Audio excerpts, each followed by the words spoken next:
where AI diagnostics enable health experts and scientists to apply tailored therapy. Biotechnology helps us understand each individual body, predicting disease before it begins, to heal without harm, to protect, restore, and improve nature. From smart farming to new environmental solutions, innovation is shaping a healthier tomorrow. And it's happening here, in the hands of scientists, doctors, farmers, and young innovators. While the world faces global challenges, together we can deliver answers in the service of humanity. From spark to life, from Serbia to the world.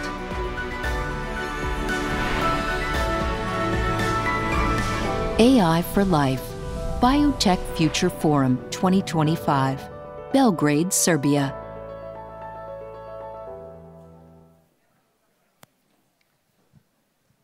Good morning, dear ladies and gentlemen, Your Excellencies, distinguished guests and friends from Serbia, the region, Europe, and around the globe. Welcome to the 4th Biotech Future Forum. My name is Vladimir Jelic, and it is a great honor and privilege to be your moderator today. The forum brings together an extraordinary community of forward-thinking innovators from all over the world, all here in Belgrade. Together, we have the opportunity to exchange knowledge, share best practices, and shape the future of biotechnology for the benefit of all. The innovations and collaborations that emerge here will define not only Serbia's role in this field, but the future of biotechnology globally. Now, we move on the official opening ceremony. This part of the program will feature addresses from distinguished leaders whose dedication and partnership have made this forum a reality and continue to strengthen Serbia's progress in biotechnology and digital innovation. Under leadership of first speaker, Serbia continues to strengthen its position as a regional hub for science, research, and innovation. His vision and support have been instrumental in advancing the country's biotechnology ecosystem and fostering collaboration between government, academia, and industry. It is now my great honor to invite the Prime Minister of the Republic of Serbia, Professor Dr. Đuro Macot, to officially open the 4th Biotech Future Forum. Please.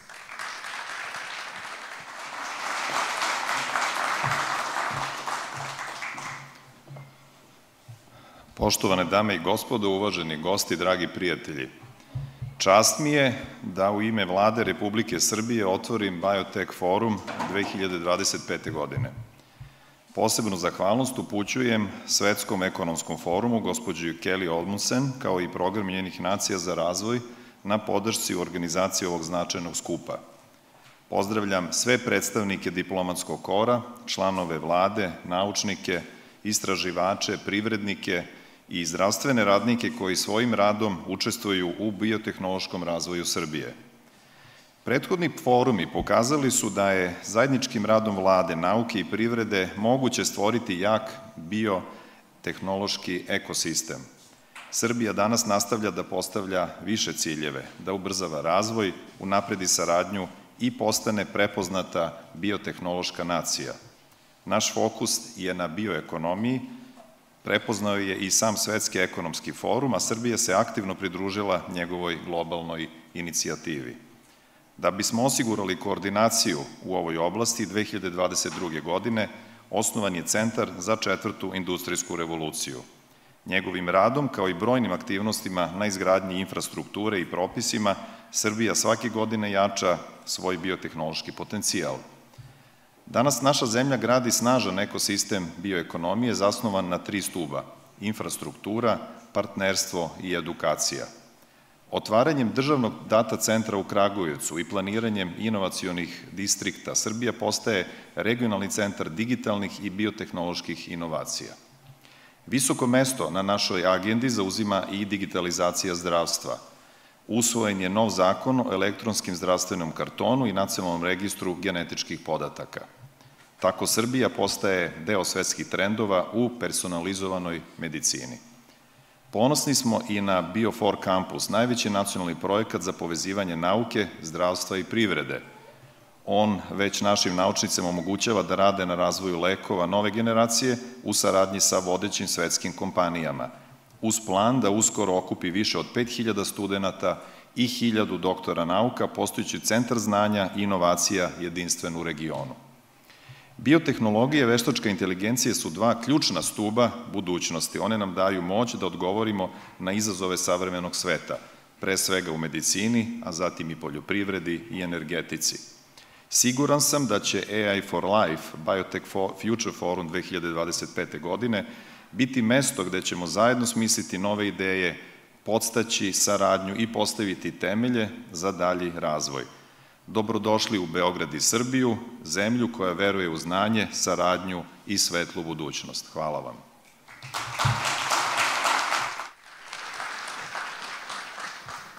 Thank you very much, Prime Minister Matsut. Next, we are privileged to hear from a global advocate for digital inclusion and innovation. A head of digital inclusion and member of the executive committee at the World Economic Forum, she works tirelessly to ensure that technological progress is accessible, equitable, and transformative for communities worldwide. Please join me in welcoming Head of Digital Inclusion and member of the Executive Committee at the World Economic Forum, Kelly Amundsen.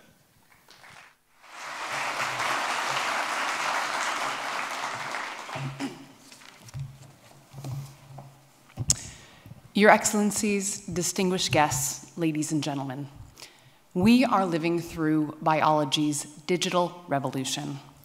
Right now, in laboratories across this city and around the world, AI is unlocking secrets that took nature billions of years to encode. We can model diseases before they spread, design medicines that don't yet exist, predict how life responds to challenges we haven't even faced, and this is just the beginning.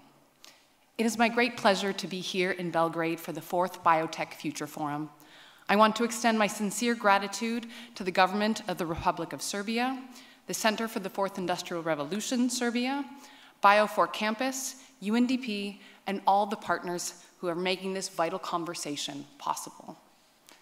This forum has rapidly established itself as Europe's leading platform for exploring how biotech and AI are shaping the future of health, industry, and society. And Serbia understood this future early. You became the first country in the region to join the World Economic Forum Center for the Fourth Industrial Revolution Network, a global platform that helps leaders anticipate emerging technologies and accelerate their sustainable and inclusive adoption. This decision was bold, and it has paid dividends. Over the past 4 years, C4IR Serbia has demonstrated how national leadership, when combined with global collaboration, can deliver real impact. Working closely with government institutions, academia, and industry, the center has advanced how biotechnology and AI in healthcare nurtured responsible innovation and positioned Serbia as a regional hub for emerging tech. Its work not only supports the national bioeconomy, but also contributes to the World Economic Forum's global efforts to shape governance frameworks for biotech and AI, ensuring that innovation is both inclusive and sustainable. And now, we stand at an inflection point. This year's theme, AI for Life, Modeling Health, Innovation, and Society, captures exactly where we are, at the intersection of science, policy, and business. Around the world, we are witnessing a profound shift in how we understand and apply biology. Data, algorithms, and computational models now allow us to design and predict biological systems with unprecedented precision. What once required years can now be achieved in months, all through the convergence of biotech and AI. The global bioeconomy is gaining remarkable momentum. Nations worldwide recognize the power to drive sustainable growth and resilience, and they're investing accordingly. Bio-based industries now link biotech with health, food, and climate action. In Europe, these efforts align with the ambitions of the Green Deal. In Asia, Africa, and Latin America, new bioinnovation hubs are emerging at pace. From large-scale biomanufacturing in the US to coordinated bioclusters in South Korea, a rapidly expanding biotech workforce in India, countries are turning this vision into action. The bioeconomy is no longer a promise of the future. It is becoming a defining force of industrial transformation today. However, this shift runs deeper than economics. Countries are strategically moving toward biological resources and processes to reduce dependence on fossil inputs and strengthen economic resilience. AI accelerates this transformation, speeding research, improving production, and linking biological and digital innovation systems. These forces are redefining how nations approach sustainability, competitiveness, and technological sovereignty right now, and will drive competitiveness for decades to come. But let me be clear, modeling life with AI is not only a scientific frontier, it is a moral and societal one. With the power to design and simulate living systems comes an obligation, a requirement for foresight and for wisdom. Our task isn't merely to accelerate to discovery, it's to ensure progress serves people and planet alike. We must invest in governance, ethics, and education as much as we do in data and technology. The real measure of innovation isn't speed or sophistication. It's whether innovation reduces inequality, strengthens resilience, and builds trust. The technologies we discuss here are powerful tools, but our choices of how we wield them will define the next century. This forum is more than a conversation. It's a commitment to ensure that the most powerful technologies humanity has ever developed serve the most fundamental goal, life itself. Not profit alone, not power alone, but health, dignity, and a sustainable future for all. So here is what I ask of all of you. Leave this forum not just inspired, but committed and accountable. Take one idea from these discussions and turn it into policy. Take one partnership and make it real. Take one concern about ethics or equity and make it central to your work. Because the future of biotech and AI, it won't be shaped by technology alone. It will be shaped by all of us, by the choices we make in rooms like these in the days and months ahead. Serbia has shown what's possible when vision meets action. Now let's show the world what's possible when that action becomes a movement. Thank you.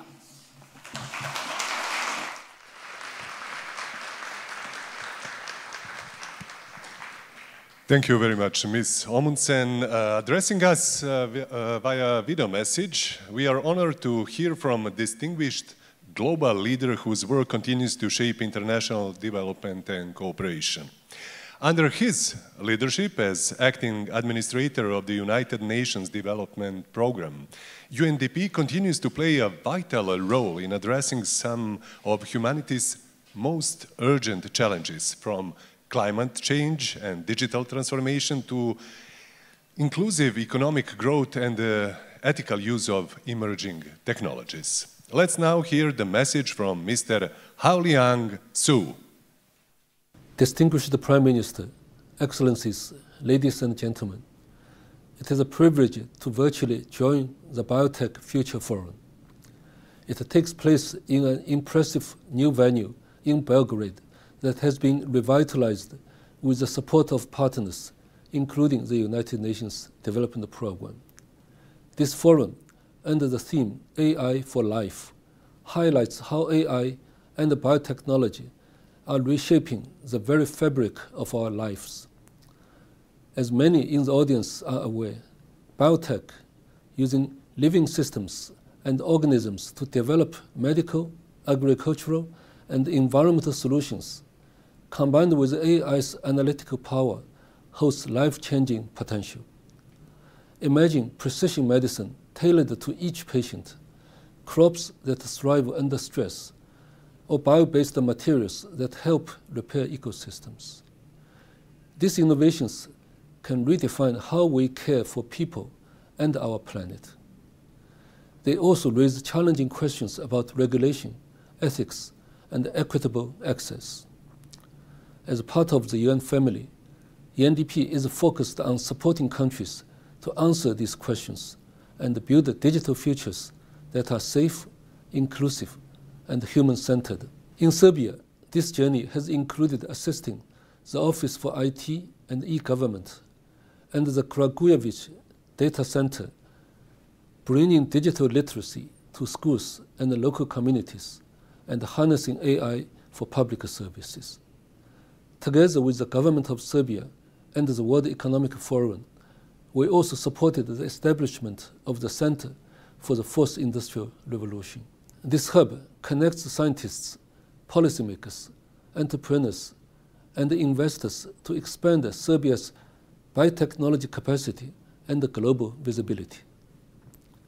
Excellencies, ladies and gentlemen, this Biotech Future Forum is more than a conference. It is a laboratory for new ideas, partnerships, and breakthroughs. May this gathering spark bolder solutions, honest conversations, and a future where biotech is not just an industry, but a force for shared prosperity and human development. In that spirit, I wish you a productive and inspiring forum. Thank you. Many thanks to Mr. Su. Today, ladies and gentlemen, we are delighted to welcome a leader who is driving Serbia's digital transformation at the highest level. As director of the Office for IT and e-government, he has played a pivotal role in shaping the country's digital ecosystem, transforming the way citizens, businesses, and institutions interact with the state. His unwavering commitment to modernizing continues to position Serbia as a leader in digital governance and technological progress. His work reminds us that technology, when guided by purpose and responsibility, can truly make life better for every citizen. Please join me in welcoming Dr. Mihajlo Jovanović.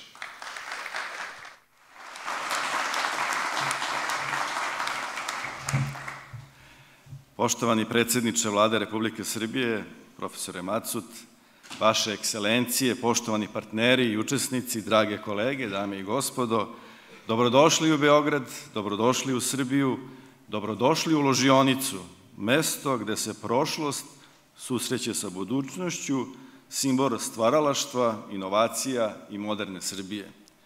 Posebno mi je zadovoljstvo što upravo ova konferencija ima priliku da bude prvi veliki događaj u ložionici koja je sagrađena tačno pre 100 godina.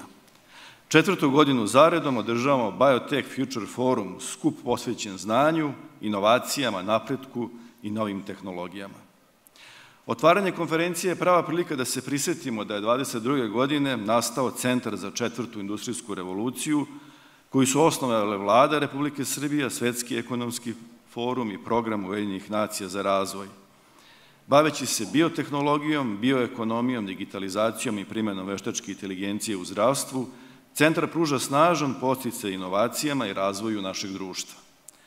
Čast nam je da ove godine ugostimo neke od vodećih svetskih stručnjaka, među kojima su dobitnik Nobelove nagrade za hemiju, profesor dr. Robert Huber, dr. Craig Venter, pionir projekta ljudskog genoma, dr. Eva Marija Hempe iz kompanije NVIDIA, dr. John Hackett iz kompanije IQVIA, Nenad Grmuša, generalni direktor kompanije DEM Biofarma, dr. Gianluca Misuraka iz međunarodne konsultantske kompanije Inspiring Features, dr. Ognjen Milićević iz kompanije HTech, kao i predstavnici Comtrida, Merka, Swiss Rocketa, Histosonixa i mnogi drugi.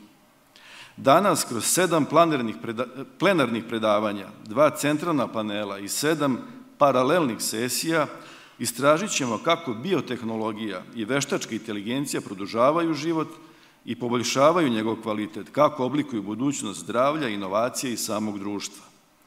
U salama koje nose imena naših najvećih vizionara, Nikole Tesle, Mileve Marić Einstein i Ane Savić, imate priliku da pratite paralelne sesije na kojima će svetski i domaći stručnjaci razgovarati o 3 glavne teme ovogodišnjeg foruma: modelovanju zdravlja, modelovanju inovacija i modelovanju života uz veštačku inteligenciju. Srbija je već definisala digitalizaciju i inovacije kao ključne stubove za rast privrede i razvoj društva. Prioriteti su nam veštačka inteligencija, biotehnologija i ICT infrastruktura. Cilj nam je da kao lider digitalne transformacije u regionu dodatno jačamo našu poziciju na međunarodnom tržištu. Brojne start-up kompanije koriste veštačku inteligenciju u dijagnostici i poljoprivredi, dok država definiše nove regulatorne okvire za zdravstvene podatke i digitalizaciju zdravstvenog sistema. Protekle decenije smo ubrzano investirali u najmoderniju digitalnu inovacijnu infrastrukturu u ovom delu Evrope, kako bismo ubrzali inovacije u brojnim sektorima. I kao rezultat imamo izvoz IKT usluga u 2024. godini od rekordnih 4,1 milijardu evra, što je 20% više nego prethodne 2023. godine, uz suficit od 3,2 milijarde evra. Dalje rast je nastavljen i u 2025. godini, gde je u prvih 8 meseci zabeležen rast od 13% u odnosu na isti period 2024. godine. IKT sektor trenutno zapošljava više od 115.000 stručnjaka i ovim tempom rasta Srbija će do kraja 2025. godine premašiti rekordnih 4,5 milijardi evra u izvozu.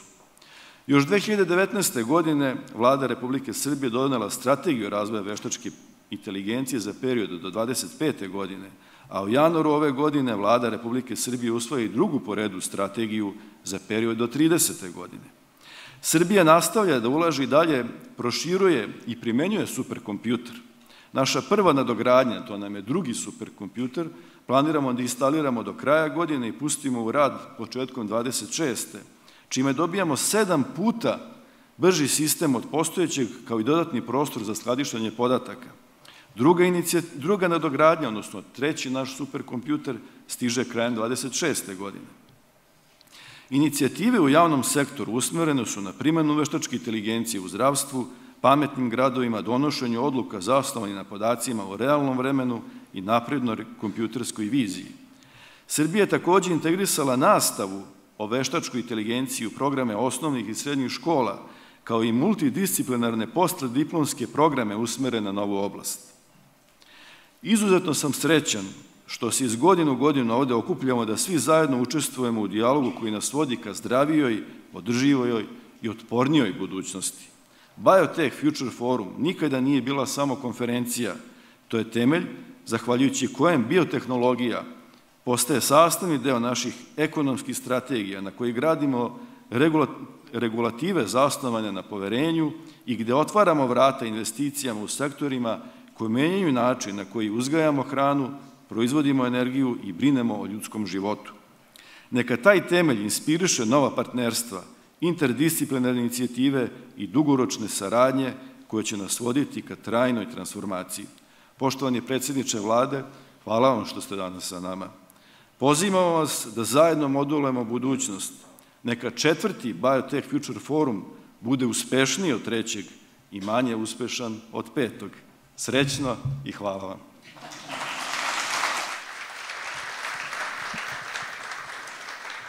Thank you very much, Mr. Ivanović. And finally, in this part of our today, person who is an electrical engineer and at the same time a medical doctor, who is working in academia and again contributing to industry, as well as the ML Tech lead at H-Tech. His work demonstrates how technology can transform ideas into real-world impact. Please join me in welcoming Dr. Ognjen Miličević.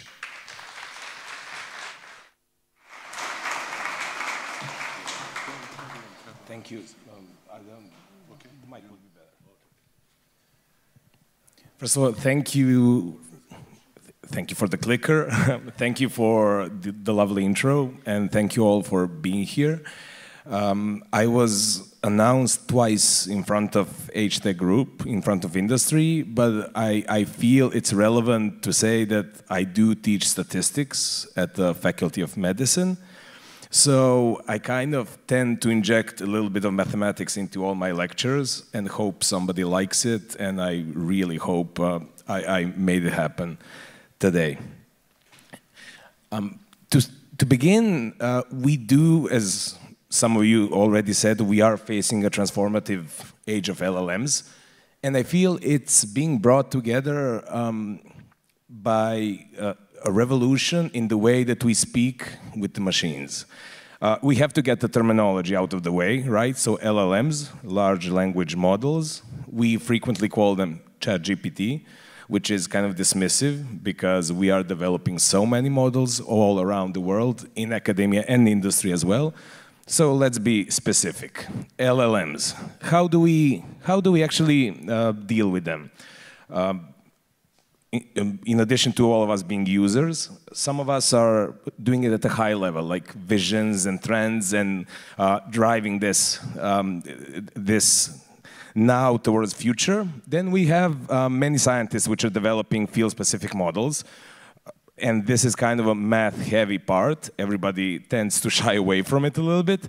And then, not in the least important, regulations and limitations, which includes ethics and everything we need to settle in order to use this successfully. So this middle one is important because it requires the knowledge of mathematics. And I tried to give you some statistics on it. It's very difficult to kind of aggregate. If you look at the studies, a varying but large percentage of students around the world dislike or are afraid of mathematics. And this also goes for the general population. 50% of USA citizens report math anxiety when they use it. And I will be indiscreet now, if you allow me, and ask you briefly, how many of you, is there somebody here who felt like they disliked mathematics or found it difficult? Can I see a show of hands? You can be shy. It's just for me to see it. Thank you. I won't tell you the result. It's just between you and you and me. Let me tell you, programming and coding, they are some sort of mathematics, obviously, and people shy away from it as well.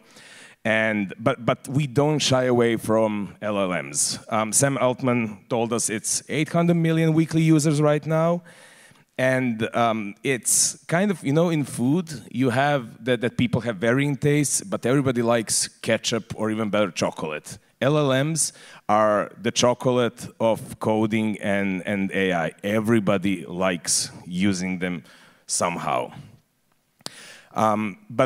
Since we, as I named this, our cognitive work kind of became a chorus of machines and men. So it's a question like, it seems that they're thinking with us. And when we ask, do they really think, or will they one day? It's always easy to quote Noam Chomsky. He is fantastic, and he actually told us, as you see, the thinking is a human feature. It's the same. If you can say the submarines swim, then in that way, yes, robots and machines will think one day. But otherwise, it's a purely human feature. But how does this magic come to pass? Why do we ask this question all over again? Why do we feel that the machines are thinking even though they're not? This is a very simple schematic of artificial neural network, and LLMs fall into this category. Now, this schema looks really ugly and it's simple, because if I was to try to generate this schema with an LLM, like give me an overview how an LLM works, you would get something really nonsensical. So it's always good to outline that they are still very bad at making schematics, which we frequently need. And so this is the natural intelligence making a schematic. It's very reductive, but it will serve the purpose. So we have the inputs on the left, and then in the middle we have all this magic, which I don't have to list, but attention is a major part. It is the revolution of LLMs. And then on the right, we have individual outputs. Now notice these inputs, this might be relevant, some of you already know this, that inputs on the left, they're called a context window. It's the length of text you can process at the same time, and this is really useful and important. This is how we rank them by use. And on the right, all these outputs, they're actually individual, I would say words, even though that's not exactly correct, but it is our vocabulary. So one neuron, one output it's actually one word. So how does this actually work and generate this magic? So since you see we can only get individual words, it's important to know that this works by predicting the next word always. It happens very quickly, so you feel like it's generating whole sentences at once, but it's not. It's going word by word. And you can tell that this is why it's important, that a change in a single word cascades the change downstream. This is relevant for the generative nature of AI. Now, all of these are made from neurons, artificial neurons. And how does this work? When you fire them with inputs, the signal propagates, and on the right, you get probabilities. So when I tell you, if you feel that this is magic, that this is thinking, and this generates words, it doesn't. It actually generates probability. It generates statistics. And so I know I paused, like I made it cool right now, but it's not cool yet. We can do fantastic stuff with these numbers on the right. So you can see that some of the words are more likely than the others based on the text of the structure of the text so far. And some are really unlikely. But what can we do with that? We can take, you see we have output number 2. You have very high probability that that's the word continuing the sentence. And then you have some less likely but possible ones. What you can do, you can always take the best one, the highest one, but that is kind of deterministic. And in a sense, we don't want that for a system that's that prides itself on being generative and wants to be creative. So what we can do, we can also like take one of top 3 here, or top 5, or top N words, but we can also make sort of a lucky draw, a lottery of some sort, and you have the probabilities here. So each word then gets a chance. Not all neurons are made equal, but they're all allowed to participate, and at some point they might get chosen for the next result. And this is an interesting strategy to make. Why is that? Because sometimes you want the most likely word to happen, and that's a good feature. But sometimes it's undesirable. If you are writing contracts, if you're writing something that needs to be deterministic, it doesn't need to be creative in the classical sort of way. You should be relying on the most likely word and on those high probability things. And this is important. I've heard that people dislike contracts even more than statistics. This is something that's very useful, but general GPT, for example, and general LLMs are not very good at this. So they might seem to do that, but they cannot follow. So here, for deterministic documents, we want this to be a principal place of business. We don't want this to be, it could be a place of residence, but maybe it could be a creative answer, like a place of hope. But we don't want that. This is a serious document. But then if we are writing art or trying to generate it, we all try that, like write me a poem of some sort. How does that work? So this is a song by Stephen Crane, and you can read it briefly, and it's very poetic, and then in the end, it's the creature is eating its heart, and then when you say, is it good, friend? And the creature replies, it is. And then, so first of all the major LLMs actually saw this song, so they will give you the right answer. The right answer is, it is bitter. But it could also, if you were looking for the most likely result and you want it to be deterministic, it would probably be something else, like it is. It would just be a dot, or maybe it is not. So creativity is actually taking a less probable but still valid reply. So if we have these opposing requirements, how can we deal with that? Well, we go back to choosing the next word, and then if I plot this like some sort of probability line, this is called the polygon of frequencies on the right, there is a fantastic feature, mathematical feature called a temperature. This exists in all of LLMs that I know of. It's not readily exposed to you as a user, but you can reach it. So what the temperature does, it can give the underdog neurons, those less lucky contenders, their opportunity. And the temperature ranges from 0 up to 1 and even higher. what happens here? So if we set this temperature, it globally warms. You can think of it like it globally warms these peaks on the right and kind of evens out the chances. It's really fun to see how it differs. So let's look at this. I just started the sentence and said continue. So it's arose. If you set the temperature to 0, you have the remaining probabilities, and then you get a very trivial answer, a rose is a flower. A matter-of-fact answer, which is, of course, correct. And then if I use 0.5, then you get an answer which is more like a Wikipedia one. Like a rose is a woody perennial flowering plant of the genus Rosa, which is something we frequently need when writing reports and things like that.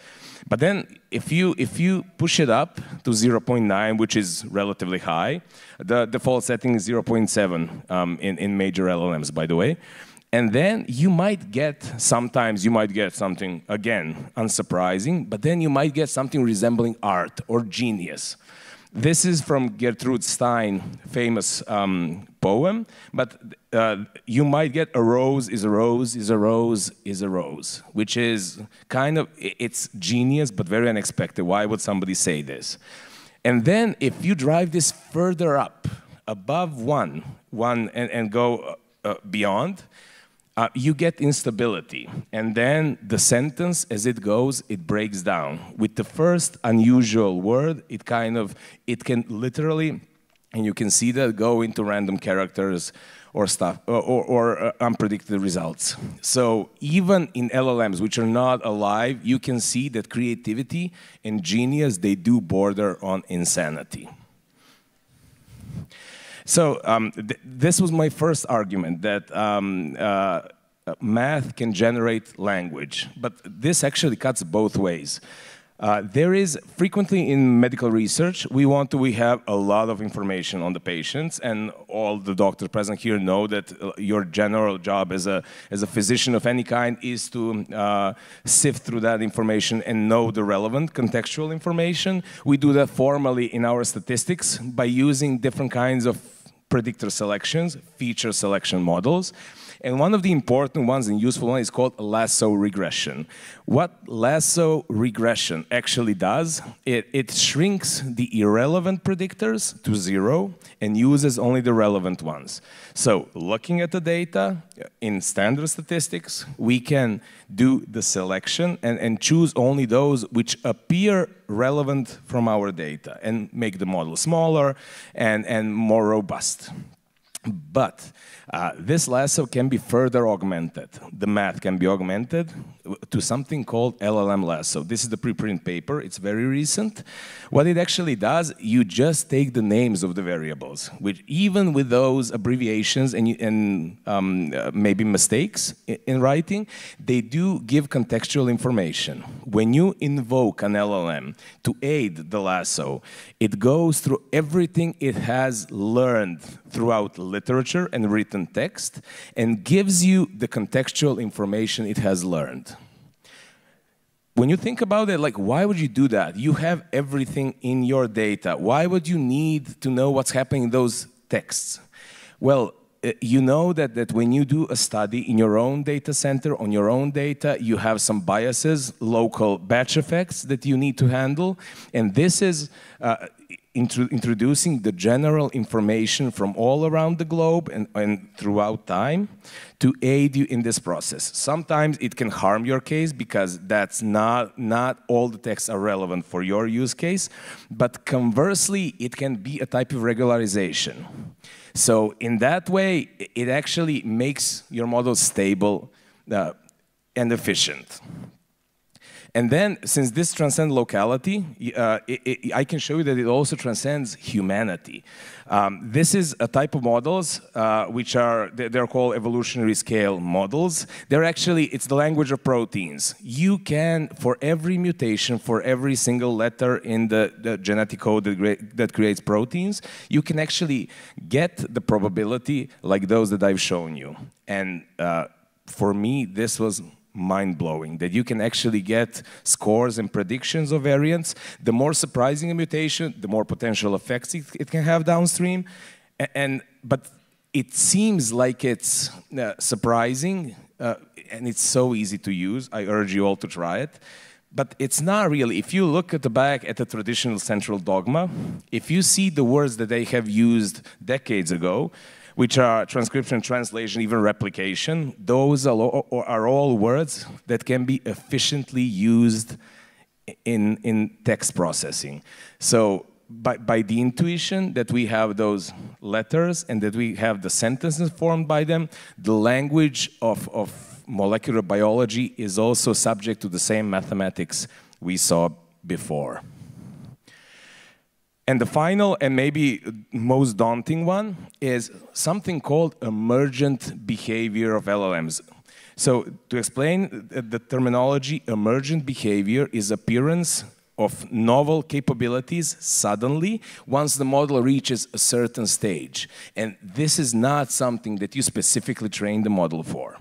So whenever we only trained our LLMs to understand general text. But from that, they suddenly learn grammar, which we didn't attempt to teach them. In the end, they learn something akin to cognition.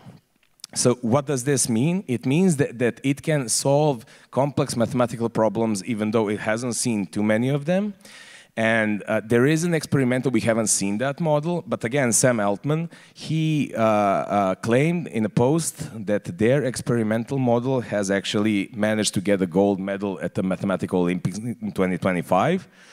And it seems that this understanding of high-level mathematics is also an emergent behavior. So I feel that these are four compelling arguments that language and mathematics, that they are actually equivalent. So I have to now briefly go back to asking all of you if you like or dislike math. As you see, whenever you speak, whenever you talk, whenever you write, you are actually using mathematics all along. So in a sense, I want to say I'm sorry you do like math, or maybe even better, congratulations. You all are actually very good at mathematics. I like to tell my students, whenever you say, actually, I don't want to do mathematics, you're actually using a tiny fraction of mathematics to avoid doing more of it. It's kind of like a vaccine. Like you use an easy form of it to prevent a more complex and difficult version of mathematics. So I like to say that vaccines work even for mathematics. Remember that.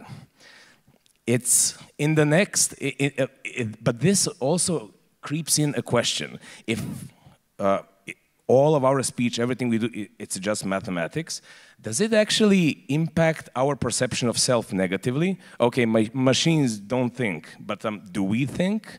What happens with us? There is a really nice psychological definition that fits with this story. This is called the story of narrative identity. And it says that your sense of self is actually a narrative woven around the external data. So we are all some sort of story. And with that in mind, for this conference, I wish you a multitude of stories and happy sharing. Thank you.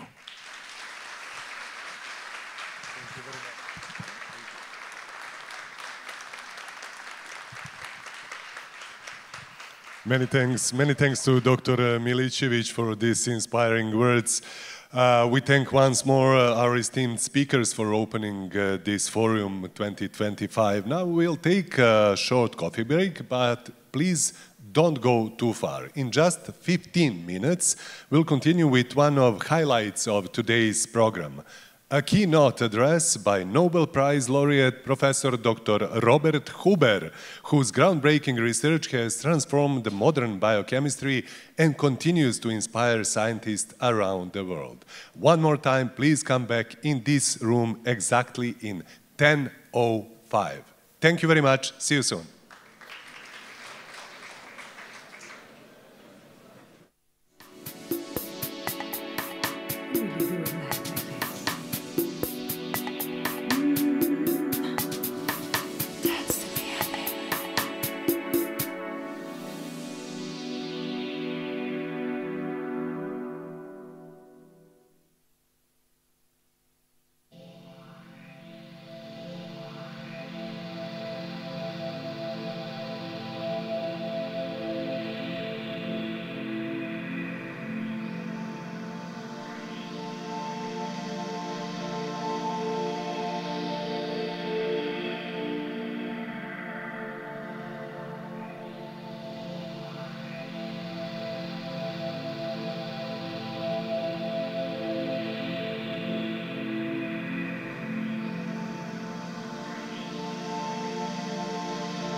everything begins.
Professor, I will announce you now. Yes. Okay.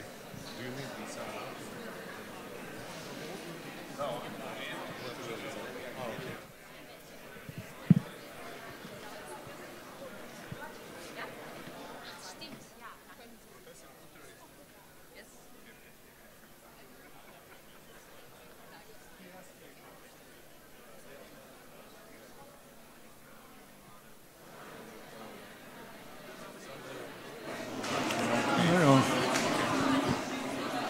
Just a few seconds.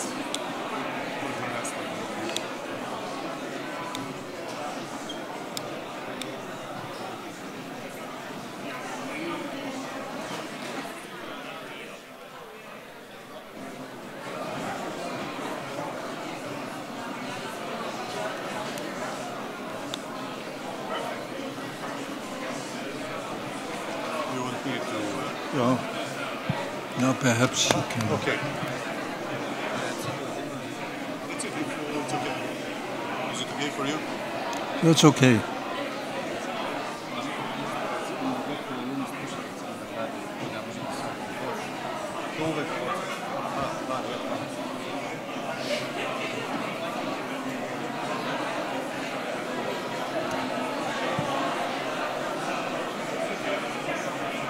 So many people, Professor.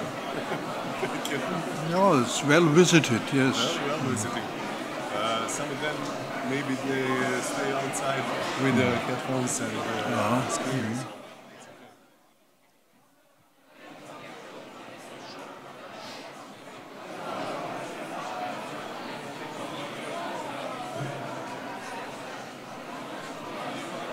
Dear ladies and gentlemen, welcome back. One information for all of you that maybe couldn't find seat here in this room. You have headphones in the hall. You can hear this lecture from dear professor, maybe in the hall with the headphones. But if you manage to find a seat, it's better in here. As I said, we have a distinct honor of welcoming a Nobel laureate whose groundbreaking research has transformed the field of biochemistry.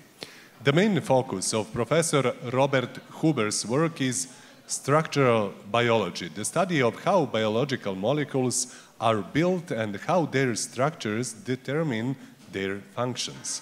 He was awarded the 1988 Nobel Prize in Chemistry, together with two colleagues, for determining the three-dimensional structure of a photosynthetic reaction center in a bacterium, a discovery that fundamentally advanced our knowledge of how living organisms convert light into energy. Today, as the Director Emeritus at the Max Planck Institute for Biochemistry in Germany, his pioneering work continues to inspire generations of scientists and innovators. Please join me with warm applause welcoming Professor Dr. Robert Huber.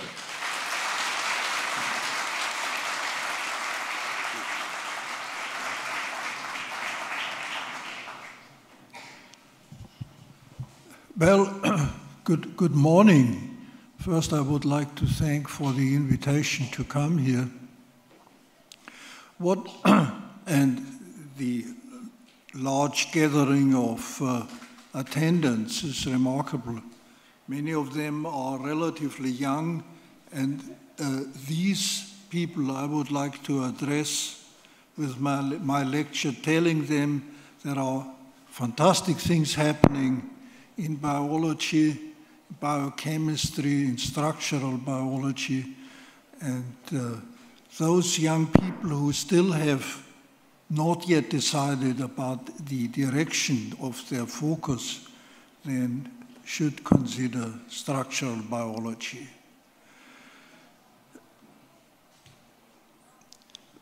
Well, I am telling you about the desire to see the far and the near. And this desire reaches much further out than a century. And I would like to cite the British biologist Robert Hooke in Micrographia from 1665, who wrote, by the invention of optical glasses and by the means of telescopes, there is nothing so far distant but may be represented to our view, and by the help of microscopes. There is nothing so small as to escape our inquiry. Hence, there is a new visible world discovered to the understanding. Really beautifully expressed and by Robert Hooke. Now, what are the main pathways of progress in structural biology which lead to a revolution in biology and medicine? So many of them, or almost all of them, have been honored with Nobel Prizes, by the way. So here we have super resolution microscopy, NMR and EPR spectroscopy, X-ray crystallography, of course. Then more recently, cryo-electron microscopy. Now, if you look at scientific journals right now, then you will find images of biological molecules obtained with electron microscopy. There is mass spectrometry contributing in, more recently even, the involvement of artificial intelligence to predict protein fold and structure, and if possible in the future, also function of biological molecules from their sequence.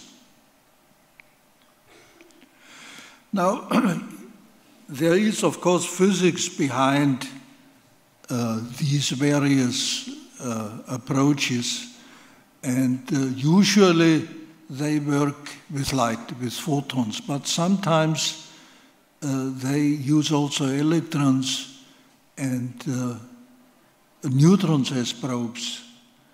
And, of course, they have different targets. For instance, in the case of X-rays, what one sees is the electron density. Then there is visible light. What you see are the electronic transitions. And there is nuclear magnetic resonance. What you see is the nuclear magnetic moments. So the question in all of these cases is how to reconstruct from these data the molecular structures as we usually see them, so atoms and sticks. These are very different.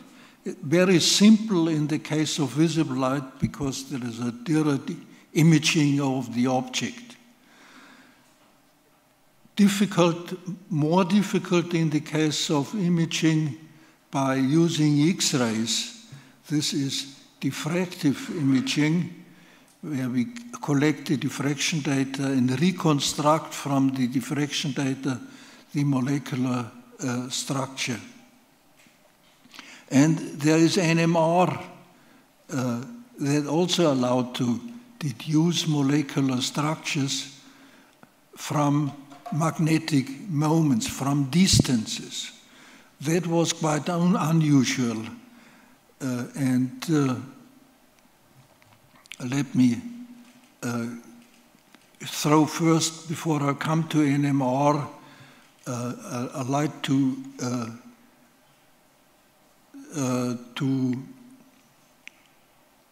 use light for increasing the resolution, that is actually by breaking a base diffraction limit. Now, a base diffraction limit tells us that what you can achieve with optical light for imaging is maximum half the wavelengths of the light you're using. So if you are working with 500 nanometers, then maximum resolution you can achieve is 250 nanometers. Now, many of the biological objects consist of components which are closer together than this 250 nanometer.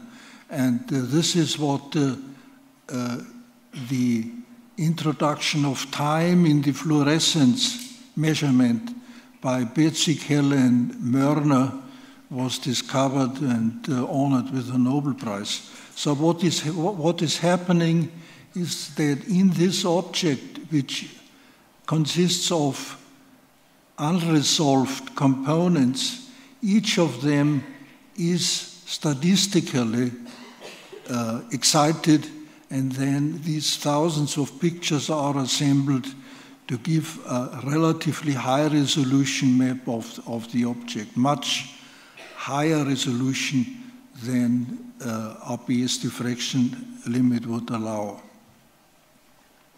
This is the progress with NMR, these huge machines. These were the first instruments, and these are the more modern instruments, 250 megahertz and 900 megahertz. Now the problem there with NMR and structure determination, to determine structures from neighborhoods. So it's like triangulation. And people, including myself, were skeptical about this approach. Can NMR measurements really tell us about the molecular structure? So I suggested, that was in the 1980s, to Kurt Wüthrich to make a contest. So he with NMR and I with crystallography, and then after a year or so compare, and this was the result. Very convincing, the two structures, NMR and X-ray, overlap perfectly. Now there is a property of NMR that X-rays do not have. NMR can determine internal mobility, and in particular, they found that internal aromatic residues, which are tightly packed in the protein structure, actually have a tendency to flip. This flipping operation is a very fast process, of course, but for the static structures that we determined by crystallography, it's just the two end states that are visible, giving the impression of a rigid position. But actually, it is mobile and can flip over by NMR experiments. Then the more recent revolution using electron microscopy. These are the modern electron microscopes, work that was honored with the Nobel Prize just a few years ago. And again, I was relatively skeptical about what I see, because we would like to call the blurred pictures of biological molecules with electron microscopy, we would call it blobology, and not able to analyze a high resolution. So I made a test in my small emeritus group, which consists of myself and a postdoc, and we looked at a histone deacetylase complex, a huge complex consisting of DNA and 2 times 2 components. In that case, we had been able to analyze the individual component structures at high resolution with X-ray crystallography. So it was easy to interpret these relatively diffuse blobs here in molecular detailed structures. Now the founding method of structural biology was, of course, X-ray crystallography. And what I show here is taken from the Lindau conferences. Now let me tell the young students that in Lindau every year Nobel laureates from very different disciplines come together to discuss with students. So it's a very active, reactive and active gathering. And what you see here is Max von Laue, who discovered X-ray diffraction by crystals. That is his first photo of a crystal irradiated with X-rays, a very diffuse image that you can see here. Now here Laue is shown to the founder of the Lindau conferences a model of a crystal.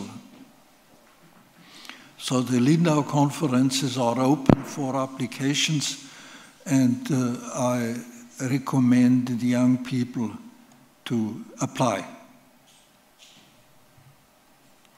Now, crystals were always fascinating, and I have chosen one of these early drawings of Albrecht Dürer, a German painter, called Melancholia, which showed a huge crystal.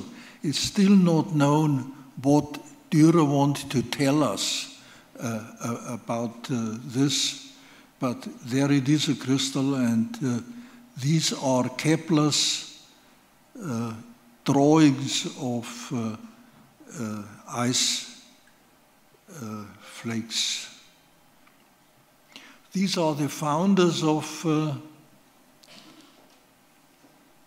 X-ray crystallography, of course, Konrad Röntgen, who discovered the X-rays, Max von Laue, who discovered X-ray diffraction by crystals, and these were the two British researchers, so Bragg, who determined the first crystal structure by X-rays, and here is Max Perutz, I would call him the father of protein crystallography, because he determined, together with John Kendrew, the first structure of a protein. And this is Max. And what you see him, he is speaking or writing to his family, saying, "What a time I am having." That was the event of where one started to see the first hemoglobin, in that case, protein structure. So what are the essential steps in protein crystallography? Of course, to make the protein.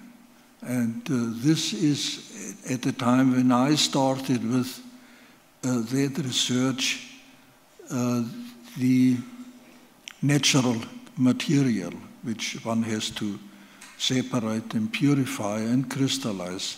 Now we use recombinant proteins.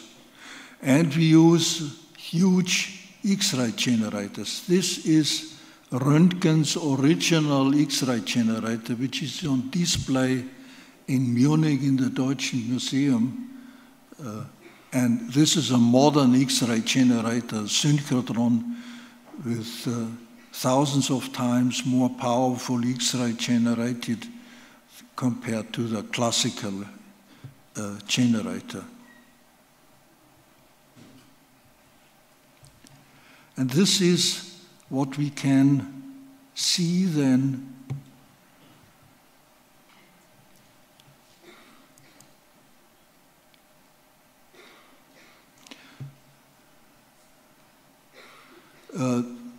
these are the diffraction patterns of a crystal when the crystal is rotated in front of the X-ray beam and the reflection are recorded.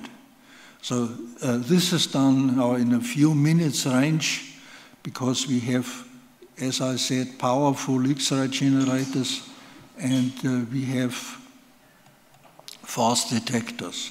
Great progress. Now, what we found out at that time when we started protein crystallography, that they are very sensitive to humidity. And the humidity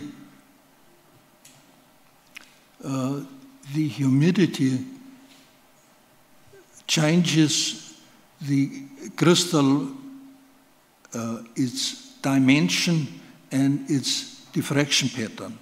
And what you see here is the diffraction pattern of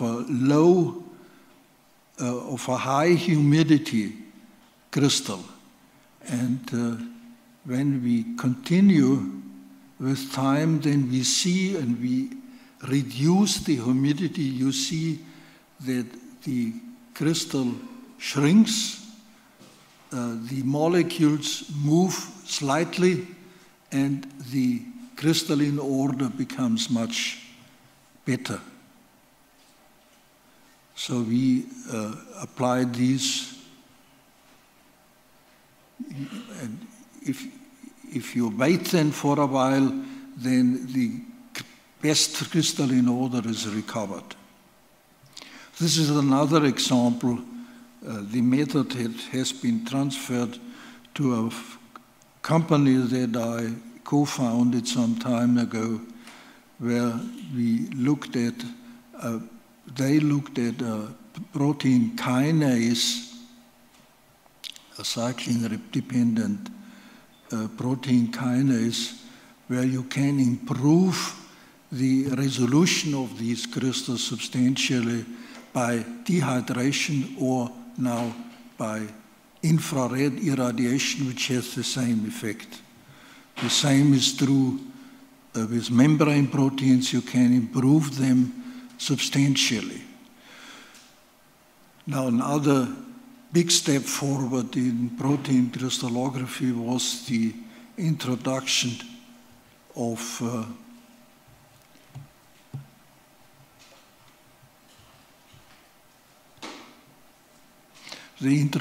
of graphic systems, which now are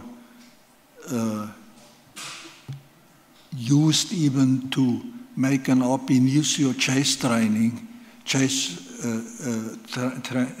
chain tracing. So this is a graph that shows the progress of protein crystallography from its beginning in the 1960s, and the very slow progress for almost 20 years that you can see on this graph, and then the enormous exponential growth in recent time because of the technical advances, the strong X-ray generators, the graphic systems, and of course recombinant proteins.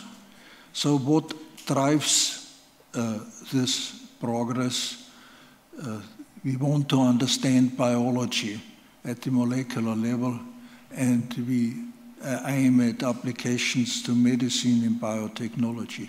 Now, the insert here shows the progress with membrane protein crystals, which were still are extremely difficult to crystallize. And you see there is also, it started in 1985, and there is also a slow development for 10 years or so until now. It speeds up, and with a high rate. So molecular dynamics by X-ray crystallography, it's almost a contradictio per se, because crystals are prototypically rigid objects. So what can we say about dynamics? I told you about the possibility by NMR to study real dynamics. What can we do with crystallography and these rigid objects. Now this is shown here. This is a large protein complex which we can analyze in different ligand states, and then we see the two end states. And of course we can, from these end states, simulate the transition. Another example is here.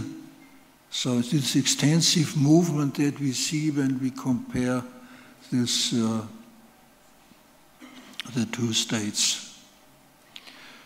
A few words about physics in biology and come to photosynthesis. Now, photosynthesis is the only biological process that you see when you, from a satellite, look down on Earth. There is the green spring and summer. There is the snowy winter that you can see. And now photosynthesis has in principle is carried out by two essential components. One are proteins or protein complexes which collect light. So they assemble, they collect light. And the other is the photocell that uses this light in order to translocate electrons and generate charge separation. Now we looked at light harvesting, is it called, cyanobacteria. They have huge organelles called phycobilisomes, which have slightly different chemical composition, so that the phycobilisomes can collect most of the sunlight. These individual components can be crystallized and analyzed and then compared,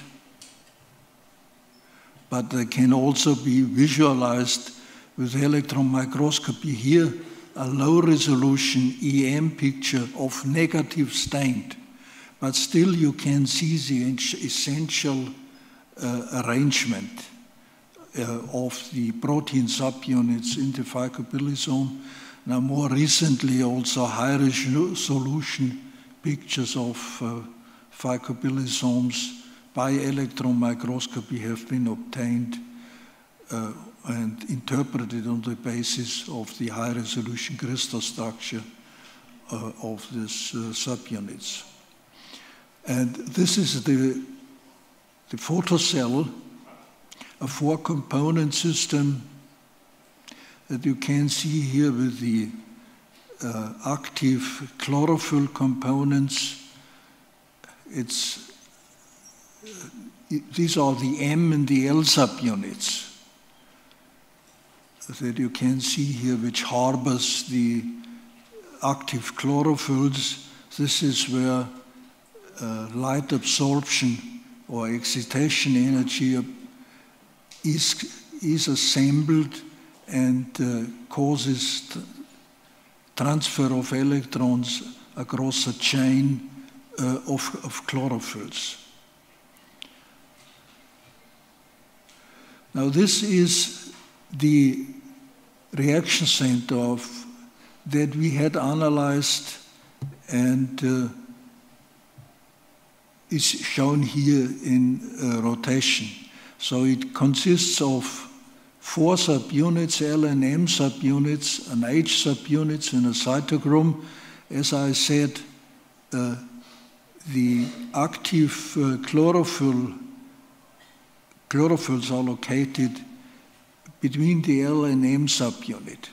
Now that was our work in 1985, and it took an English crystallography group around Barber more than 20 years to make and crystallize and analyze a plant photosystem.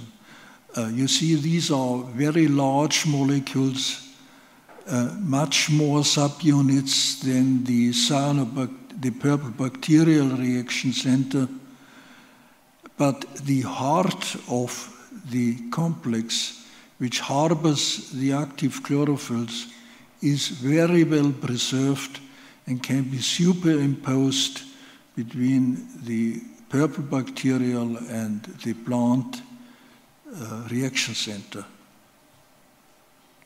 Chemistry and biology. This is a technical process of generating hydrogen.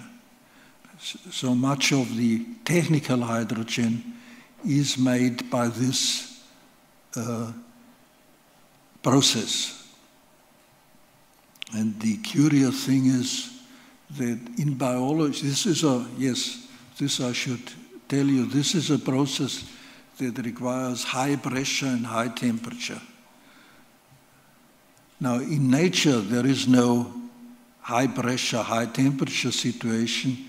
There are protein catalysts, and there are two different metal protein catalysts, one that harbors a copper and a molybdenum, one that harbors a nickel and an iron, and they both carry out the same reaction that we see in technique.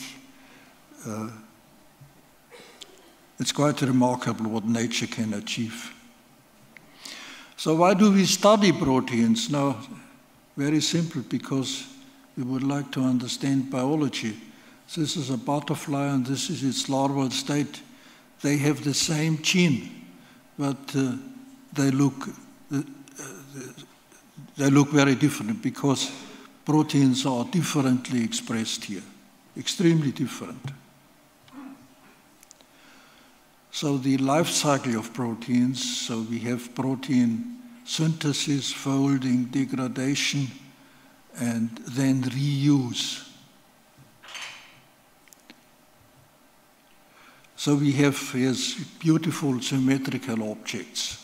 You saw already some, showed to you wonderful symmetries, which can be used, by the way, for the technique of crystallographic structure determination.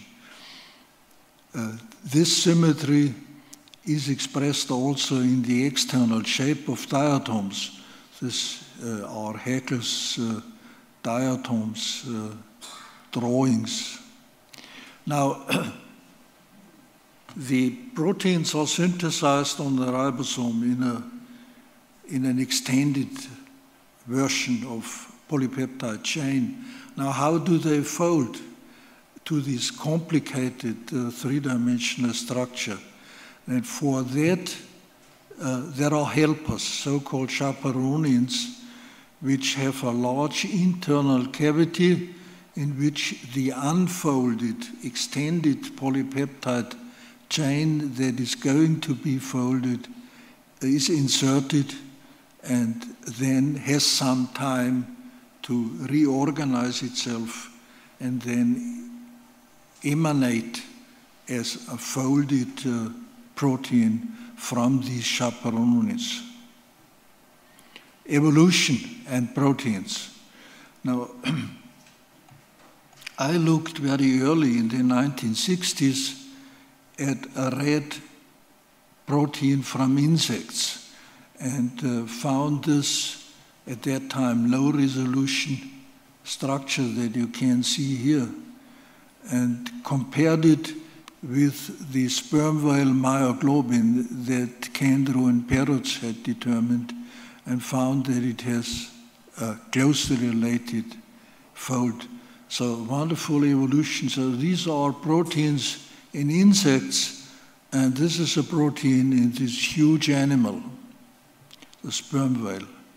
The same we see in many other molecular evolution, in many other systems. One is the bacterial proteasome. Come back to it in a minute. Proteasome is the central degradation machinery in cells, and it is universally conserved, although of course with species-specific variations. And this is what we isolated and analyzed by crystallography. It consists of 28 subunits, an outer ring and an inner ring, and all the subunits of the outer ring are identical. Now this is human or mouse or yeast or what have you, proteasome, the same principal architecture, but here all these 7 different subunits are different.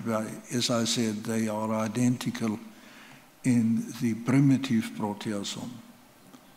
So we learn about evolution from protein structure.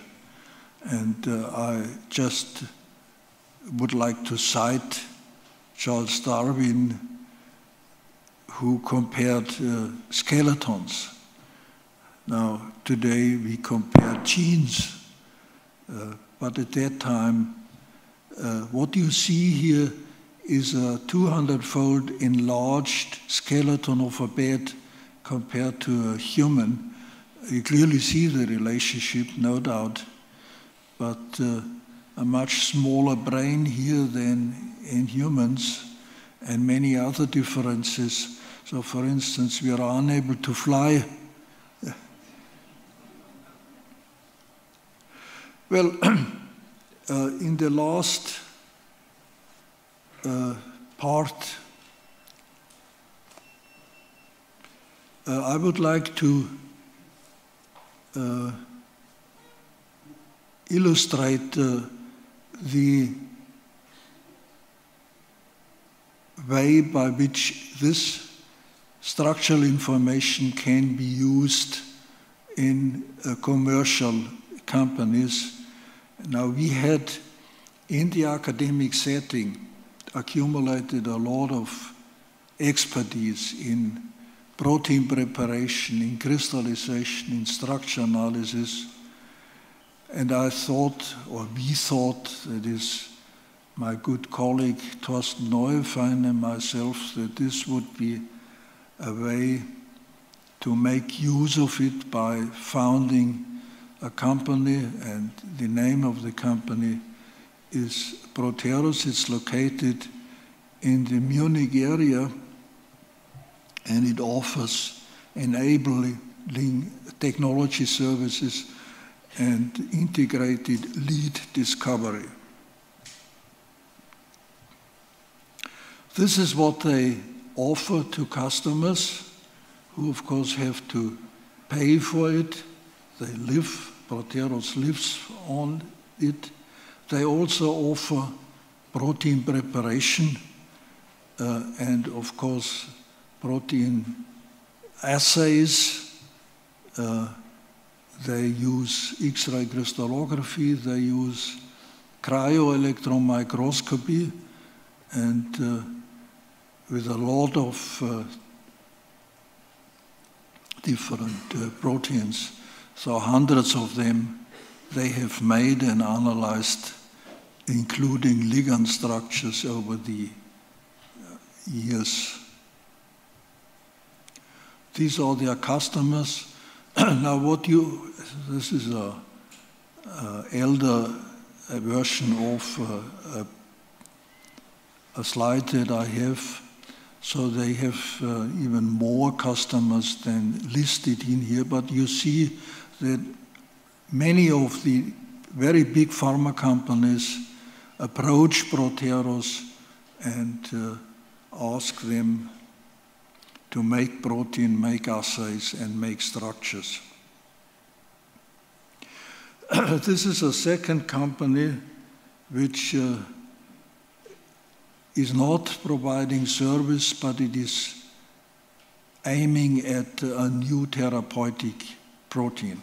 So but again, the work was based on academic studies very early in the 1970s on antibody molecules. Now this is the picture that we produced in 1976 of a first intact antibody molecule. Now in textbooks you see these Y-shaped molecules at the two ends, at the ends of these two arms. This is where antigen binds. And this is the Fc stem part with which the antibody can attach to cells, to immune cells, and exert their function there. So what we did was to analyze the Fc part whose structure is not influenced by the Fab arms, so we can look at them separately, and the Fc receptor that you see in green here, and you also see two or even more structures to make that movie showing that there is some substantial motion when the receptor and antibody interact. So what do these receptors do? They are cell-bound, as I said, and they bind to antibodies and exert, as I said, either exert inhibition of immune cell stimulation. So that's what we thought we should investigate with the company, and producing recombinant Fc receptor components and test their biological activity and their medical application. So this is the picture that we have. There is an antigen with antibodies bound to it, and this complex then approaches an immune cell and activates these by binding. So what we thought is that by using synthetic or recombinant Fc receptor, we could interfere with this process, which is also central to autoimmune diseases. So that was the idea.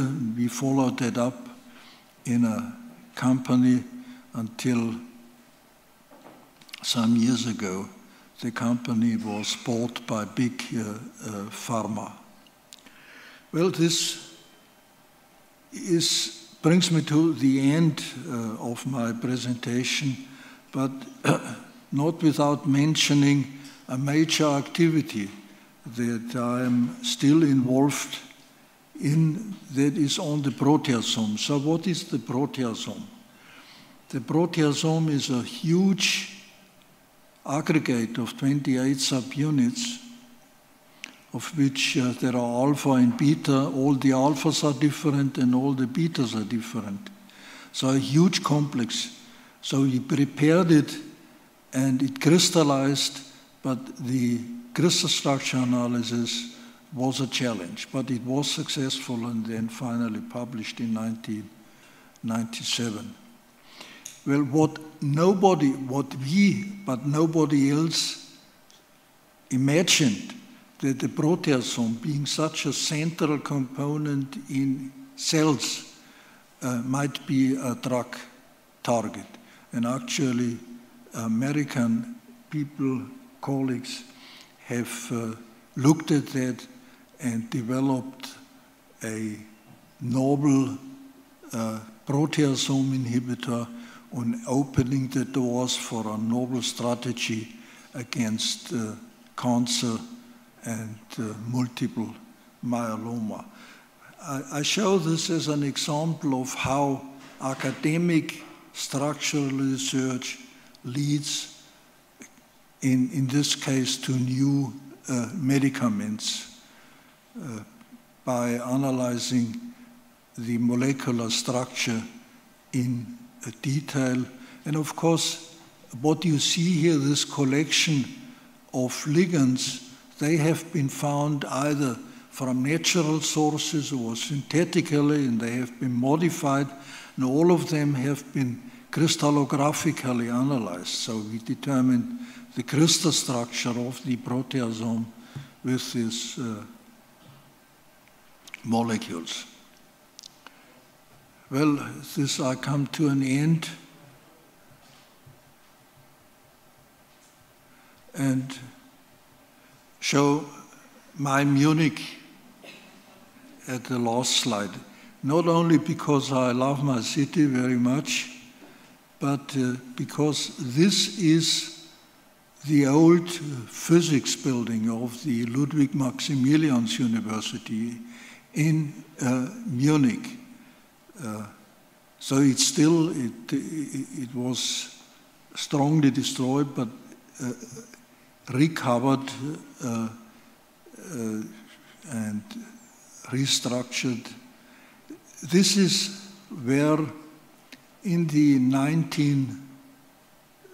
early 19th, Laue, who discovered the X-ray diffraction and made X-ray crystal structure analysis possible, and Röntgen, who had discovered the X-rays, worked together in this building where structural biology then began many years ago. Thank you.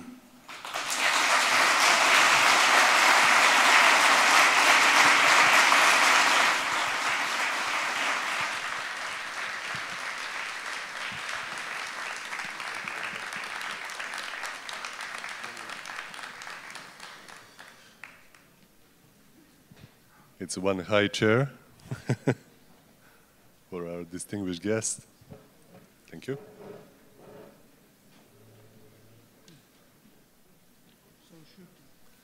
There are no questions, or are there questions? No questions, we're fast forwarding on the next panel. So, ladies and gentlemen, many thanks to Professor Huber for invaluable contribution and for sharing a vision of how science continues to shape the future. We now turn to one of the most fascinating topics in modern biotechnology, the science of longevity. This panel that continue will explore how breakthroughs in biology, data and technology are redefining what it means to live longer and healthier lives. It is my pleasure to introduce, at first, our moderator, Dr. Bryn Stanton, thematic lead in bioeconomy at the Center for the Fourth Industrial Revolution, World Economic Forum. Thank you very much.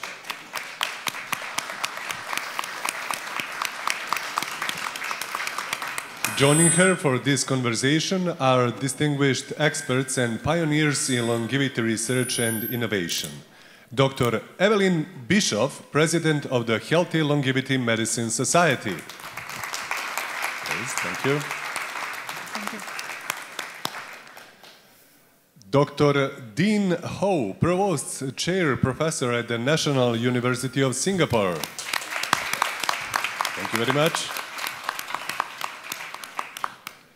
Professor Dr. Alexandra Bucha-Đorđević, Vice Dean for Science and International Cooperation and Professor at the Faculty of Pharmacy, University of Belgrade. Thank you very much. And Dr. Slaven Steković, CEO of Aeterna Omics Health. The name of this panel is The Science of Longevity, Expanding Health, Extending Lives. Please continue and thank you very much. Excellent. Maybe we'll wait for the drone just for a minute. Okay, great.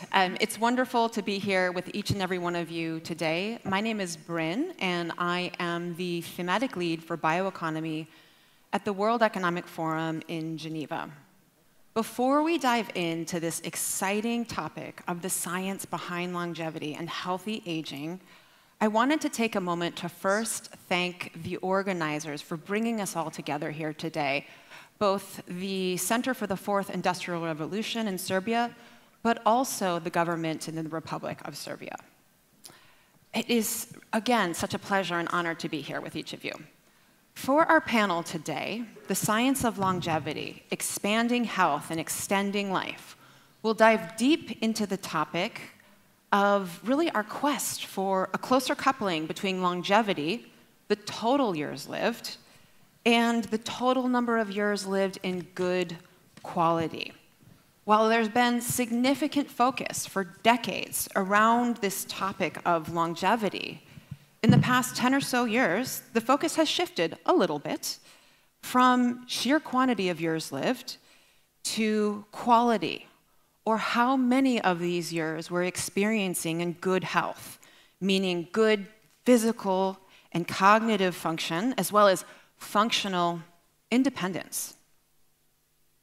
Now referred to as health span, this term was really introduced to distinguish between longevity and really emphasizing those years that we're spending in good health. And it's gaining so much momentum recently that it is frequently referred to these days in major medical journals, but also across government health strategies. So what is all of this excitement about? And why is the topic getting so much airtime? Well, in a recent study in 2021 published in the journal Aging, they shared that only an 8-week program of diet, exercise, sleep, and relaxation reduced our biological age by more than 3 years. That's really roughly 2 weeks of a focus on diet, exercise, relaxation, sleep, etc., to reduce up to 3 years, shave 3 years off our biological age. Sign me up.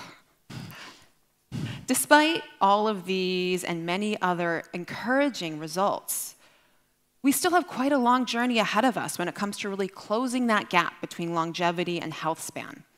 For example, according to the World Health Organization's Global Health Observatory, global life expectancy reached 73.4 years in 2023. Unfortunately, the health expectancy was nearly 10 years less, coming in at 63.7 years of age. As you can imagine, this 10-year gap gives rise to significant social, economic, and healthcare burdens. And so we'll dive into that topic and so much more today. We'll hear firsthand from the experts themselves about all that we're doing to really close the gap between living a long life, but living a long and healthy life. And we'll dive deeper specifically into the role of science, technology, prevention-first thinking, as well as systemic incentives that may help shift and reduce this health span gap. And with that, it is a tremendous pleasure to introduce our esteemed panelists. Directly to my left, Professor Eveline Bischoff is a Swiss-trained physician and board-certified specialist in internal and longevity medicine. She serves as the medical director of the Sheba Longevity Center at Sheba Medical Center, Tel Hashemer in Israel, and also as a professor at the Shanghai University of Medicine and Health Sciences in China. Professor Dean Ho is a provost chair and head of the Department of Biomedical Engineering at the National University of Singapore. He serves as the medical director of both the N.1 Institute for Health and the Institute for Digital Medicine. And then, Dr. Alexandra Buha-Dordovic serves as an associate professor of toxicology and the vice dean for science and international cooperation at the Faculty of Pharmacy, the University of Belgrade. And finally, currently serving as the CEO of Aterna Omics Health, Dr. Slaven Stekovic is an internationally recognized longevity scientist, entrepreneur, and innovator in the life sciences, artificial intelligence, and robotics. Professor Bischoff, let's turn to you. Given your work at the intersection of next-generation medical technologies and AI, Where do you see the greatest opportunities for technology to really close the gap between lifespan and health span? Thank you so much. Thank you also once again to the organizer for having us all here, and thank you, Dr. Stanton, because it's a very, very well-prepared panel. Actually, super excited about all the AI technology entering the field, because the field of health span medicine or healthy longevity medicine would not exist without AI. We've been actually using generative AI back in the year 2015, way before ChatGPT was out there. So it was a little difficult to explain what we are actually doing, and the term black box was used a lot. So now it's termed large language model, and sounds more understandable and fancy because people actually interacted. So it's very important to have this AI maturity of a society in order to actually implement things. And you just mentioned this study that showed that the foundational basics are actually already having a big impact on our biological age. We kind of all know about it, but we are not able to measure it. And so when it comes to our field, technology gives us the ability, first of all, to measure. And as a physician, I mean, what we don't measure doesn't exist. And it's very important to measure the time. So biological aging clocks are booming, and that's the first technology that is very helpful for us in the clinical setting. But also technology that is really coming towards improvement of the health span and directly influencing some of the organs. There are things that improve our brain health, our brain longevity, because it's a very important organ in that setting. There are technologies that are actually helping us to have a much better picture of ourselves, so whole body MRIs now with a proper AI overlay is helpful not only just to prevent, right? Prevention is one thing, it's very important, it's useful, but health span medicine is about health trajectories. So imagine you are 10 or years old. Back in times, you would be able to do your full omics, to do your full imaging with AI, and actually have your health trajectory. What will you have at the age of 18, 20, 25, and 40, and so on. And not only diseases, but what do you have to do in order to get your optimal performance, your optimal biological age? And that's pretty much what everybody wants. So it's not about living forever.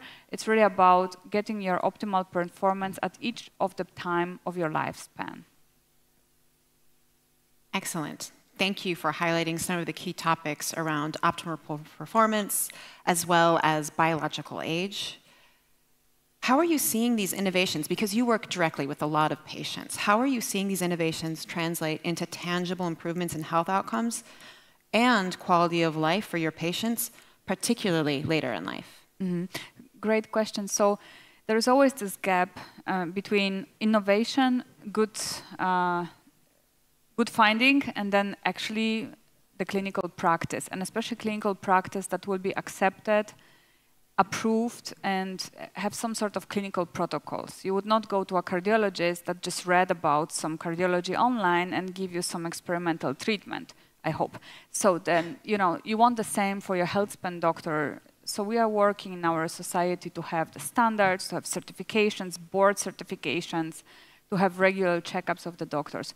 And this is something that is slow because of the bureaucracy. But meanwhile, what people can do is already to use a lot of biomarkers of aging, and trained doctors can actually help you on that, to map yourself, to have a digital twin of yourself, and then to actually know if an intervention is actually right for you or not. Simplest example, maybe it's not good for you to sleep 8 hours. Maybe it's actually bringing you to a worse outcome. So you don't measure, you don't know. And, but what we see, for example, in Shiba is the first longevity department in a public academic hospital. And we've seen patients for the past 2 years, almost 2,000 patients. We do interventions, we track them over time, 450 biomarkers of aging every 6 months. And so we see which supplement works on what for whom. How are patients responding to some of the brain trainings that are now available digitally and are really personalized? How is actually body structure changing, the muscle mass versus fat mass versus other parts? And maybe one more thing, we see through that also that health span medicine is not only for healthy individuals, right? We have cancer survivors, we have autoimmune disease patients, we have patients with chronic diseases at a stable term. Those are all patients that can and should be targeted by health span interventions. Excellent, thank you. So what we're hearing is really the role of personalized and tailored treatments, but also the driving role of data in crafting those treatments. Thank you, Dr. Bischoff. I'd now like to turn to Professor Ho. One of the things many of the people in the audience may not realize about Professor Ho is that when it comes to future-proofing health, he is actually the test subject for his own research, and he shared a lot about how adopting a simplified regimen can impact health span. We've already discussed how the science of aging has changed dramatically over the last several decades, but we're now really seeing a surge of interest in biohacking as people look for avenues to extend health span and performance. Professor Ho, first and foremost, if you could provide really just a simple definition for biohacking for those of us in the audience that aren't familiar with the term, but also, how do you see this movement shaping the future of personalized health? And what practical guidance would you offer to those eager to apply biohacking responsibly? Well, first off, I echo my thanks to you and the organizers and everybody in the audience for being with us here today. Maybe I'll quickly define biohacking. There's many definitions, but it's the leveraging of methodologies, technologies to address an ask that we have to do everything from delaying a wheelchair in certain populations all the way to things like de-aging, which are not fully there yet. As Evelyn mentions as well, there's an important need to generate that evidence to ensure that it's actionable, durable, et cetera. The concept of personalizing things like health and longevity, I just want to give some real-world use cases into how we got into this space. So I'm going to give you the first use case today, which is an 80-year-old patient that we are treating right now. He has a rare cancer in Singapore. And when we think about the word personalized, I think it's important as the longevity field, as the oncology field, et cetera, continues to advance, we have to define some of these terms a little bit more deeply. So in the concept of personalization, I think we're used to the notion of using genetics to pick drugs. But then my next question is, how do you dose that drug? Right? Instead of giving the maximum dose, which is a very common thing to do, we have to realize that we're all changing over time. We're constantly and dynamically changing. And I don't think conventional medicine is built in a way that allows the treatment to evolve alongside each person.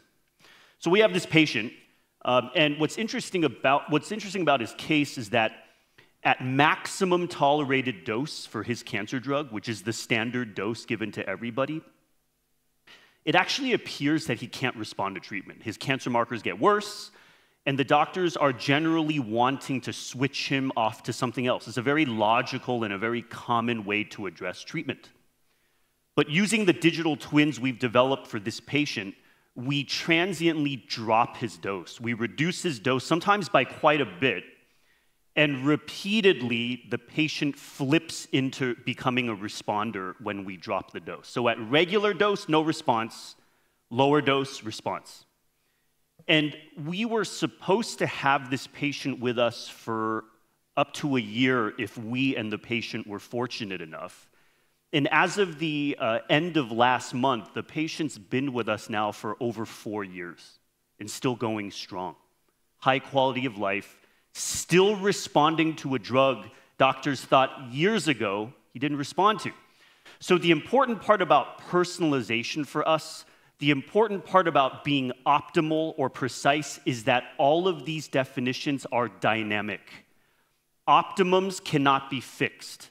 Precision cannot be fixed. Personalization cannot be fixed. We are always changing over time, and so understanding our own dynamics is critical towards achieving truly personalized longevity in time. So I'll conclude with the fact that, yes, I did become my own test subject. It is an ethics board, actually double ethics board approved study, which required some added ministry level approval.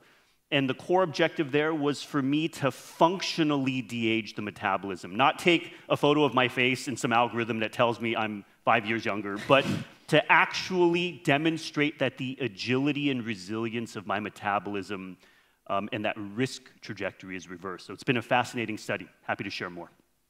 With 50 blood draws, we said, right? Yeah, so the study is funded by one of our major health systems in Singapore.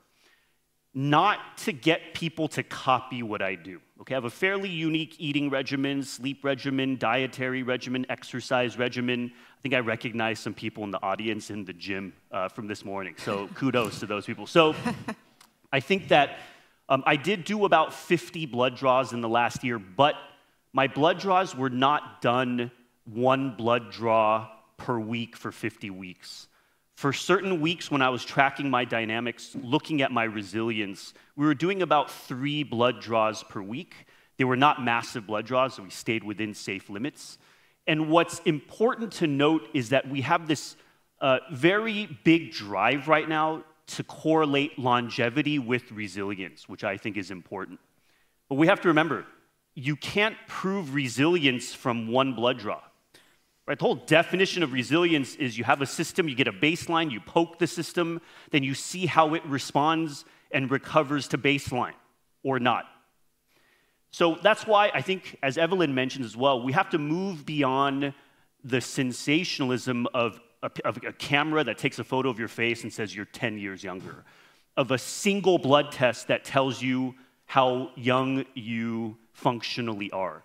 You don't know functional resilience, again, with a snapshot, right? We have a saying in our team that we are stories and not snapshots.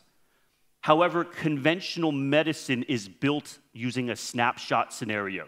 Get your blood test done during the year.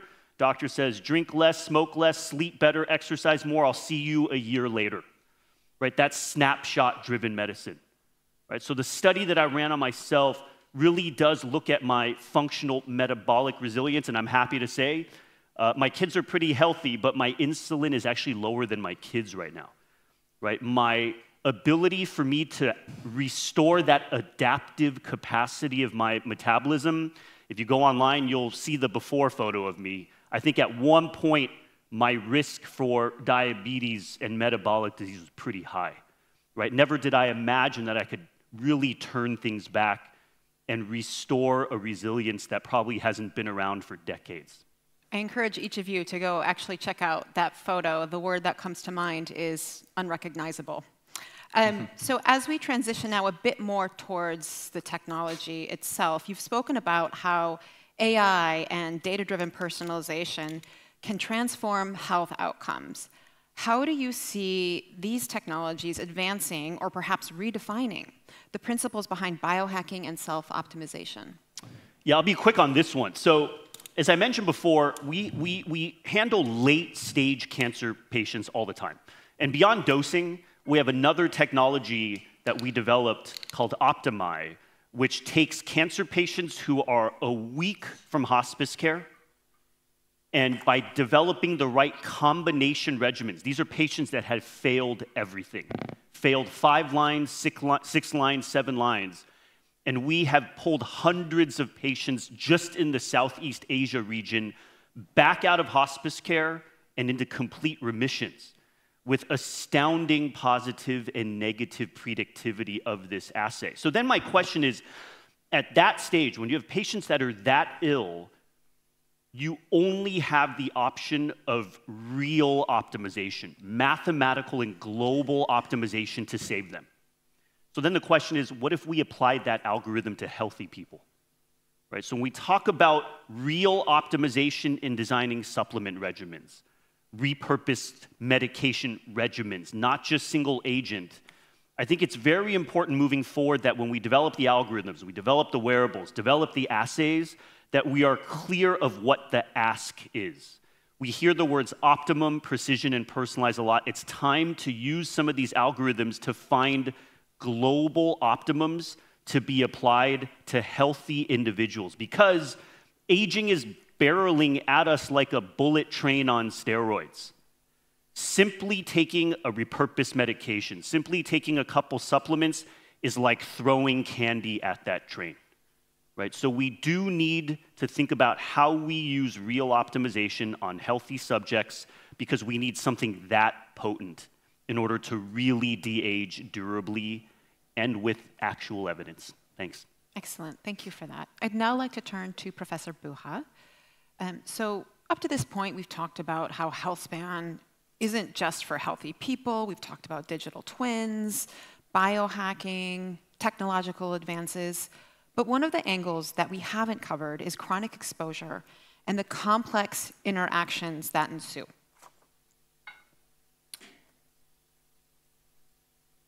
Your research, Dr. Buha, focuses on the combined effects of chemical mixtures and endocrine disruptors. First off, if you could help the audience understand what are endocrine disruptors, but also how is our understanding of these complex interactions evolving, and what implications might this have for efforts to expand health span alongside lifespan? Thank you, Dr. Staton, and it's a really great pleasure for me to be here as well. So first of all, I would say that nowadays we are just much more aware how chemical exposure are really complex. So the majority of regulation that surround us is basically based on testing single chemicals. So then by testing single chemicals, we come up with some safe levels that we deem as safe in terms that we are going to be chronically exposed to these levels and they are not going to harm us. But research have shown that in reality we are never exposed to a single chemical. We are exposed to so-called chemical cocktails, toxic cocktails.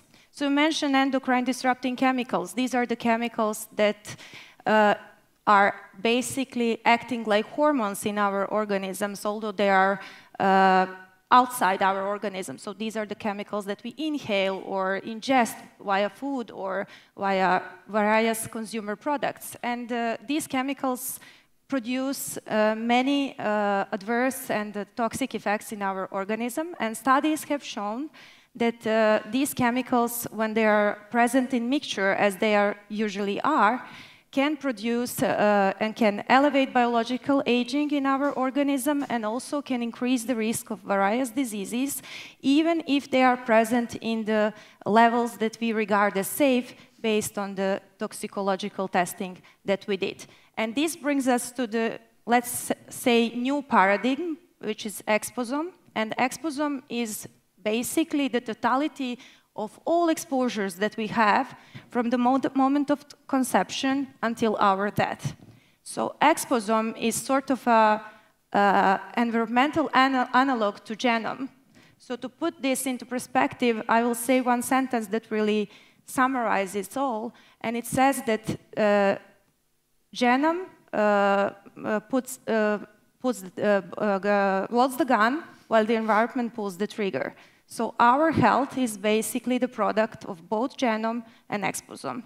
And I'm sure we all know a lot about genome, but we are not very aware of exposome.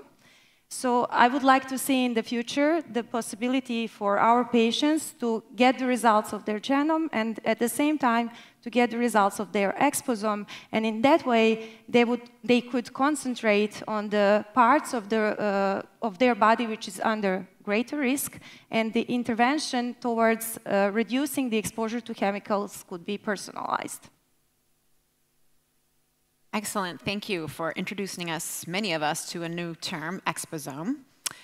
Continuing down that path, how does chronic exposure to pollutants influence aging and contribute to the widening health span gap that we've discussed today? Yeah, I would say that the exposure to chemicals, especially the ones that are like real-life exposure, and that is the exposure to very low doses of mixture of chemicals, basically is adding fuel to the fire of aging. There are many researches that have shown that these chemical mixtures can produce and can elevate basically inflammation in our organism, oxidative stress, strengthening of telomerases. So all this is bringing our biological age higher.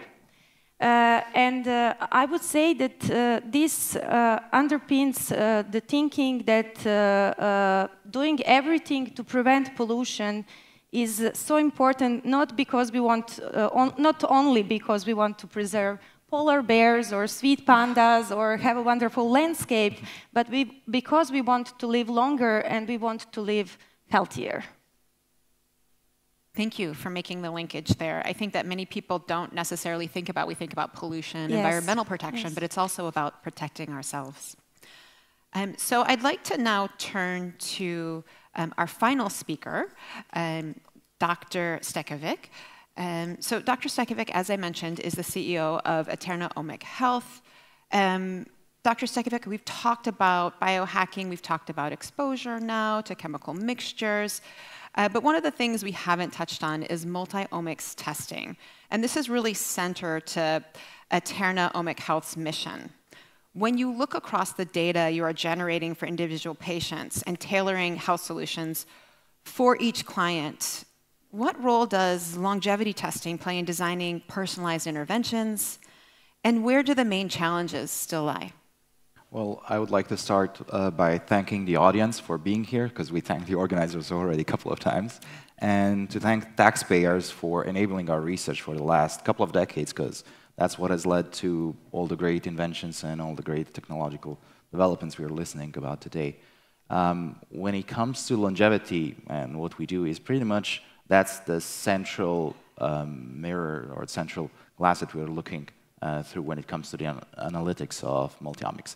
Every single topic we touched on so far is in one way or the other looking into complex data, big data collected from human health, being genome, exposome, proteome, metabolome, and so on, and basically looking at what does this mean for the population in more traditional sense in pharmaceutical life science research, but also what we're hearing more and more actually, how is it influencing the individual?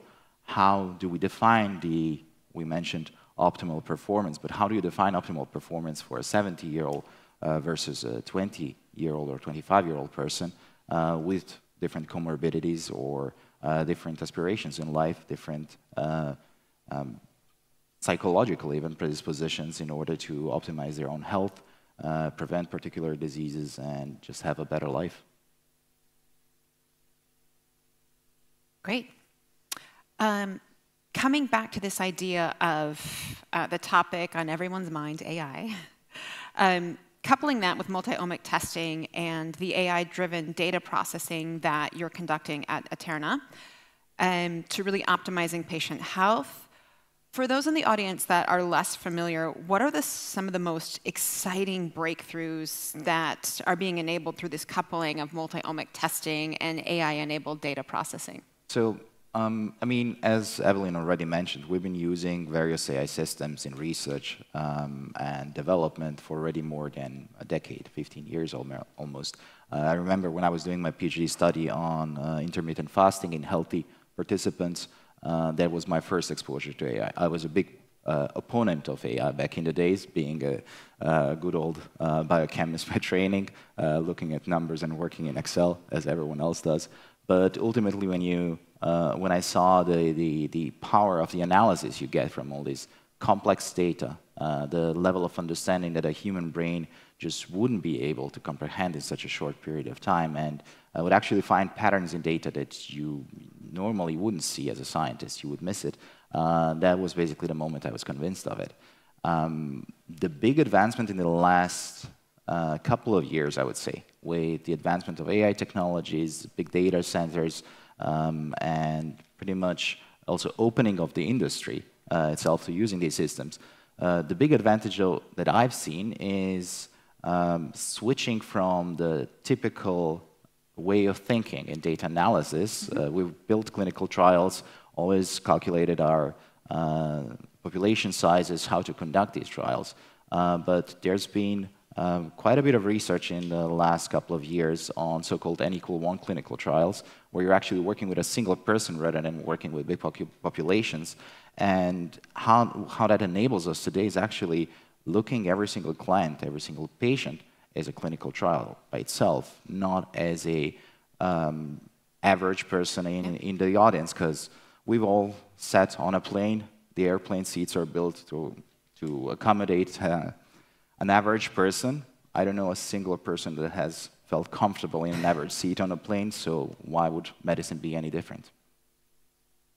Excellent. Thank you for drawing the comparison and this idea of an individual as an entire clinical trial and bringing it back to this idea of more personalization that matters. What I'd like to do now is open up the panel to invite all of our panelists to respond. And one of the areas I'd like to start with, and this came up through threads of each of your responses, is this idea of cutting through the hype. And so one of the areas that's so hyped about right now, and we talked about, apps that will take a picture of your face and tell you what your bio age is. Great. So biohacking really has become somewhat of a movement. And there's so much buzz about it right now. But amidst all of that excitement, what does transparent communication around the benefits, limitations, and risks look like? And how can we communicate in a way that inspires and invites really trust into this conversation and really the outcomes that can translate from them? Invite anyone to chime in and please jump in. I'll jump in quickly. I think that trust comes from two-way communication. Biohacking has had a fairly complex relationship with academia in particular. I think we know in academia it's one of the strongest institutions in the world to generate evidence. But I think sometimes academia has challenges in communicating that evidence to the people that it tries to help. And so I was just sitting with some colleagues the other day, and we kind of noted that no matter what, biohacking is not going anywhere. And as academics, are we going to be in the ivory tower to try to say that biohacking is wrong, is fringe, or do we try to meet the community halfway? And I think it's important when I talk about two-way communication because we think of biohacking as rich people trying to live forever, right? But I want to give another use case, which is my wife, okay? So my wife is a brain and spine tumor survivor. Right? She was diagnosed very young with a malignant brain tumor when she was 39. Statistically, she was supposed to have a recurrence within the next 2 years. She ended up having a recurrence about 6 years later in her spine, all right? So my wife, based on statistics, should be resigned to recurrence. Frankly speaking, based on her tumor, she shouldn't even be here right now, okay? So for her, she has a migraine headache 9 a.m. every day until 9 p.m., constantly, every single day of the year. And we actually found out why. She basically has this permanent inflammation in her cerebrospinal fluid that's never going to go away. Okay, so she basically has this inflamed liquid in her brain all day long. Biohacking for her is getting out of bed. Right? A few years ago, after her first surgery, I would go days without seeing her.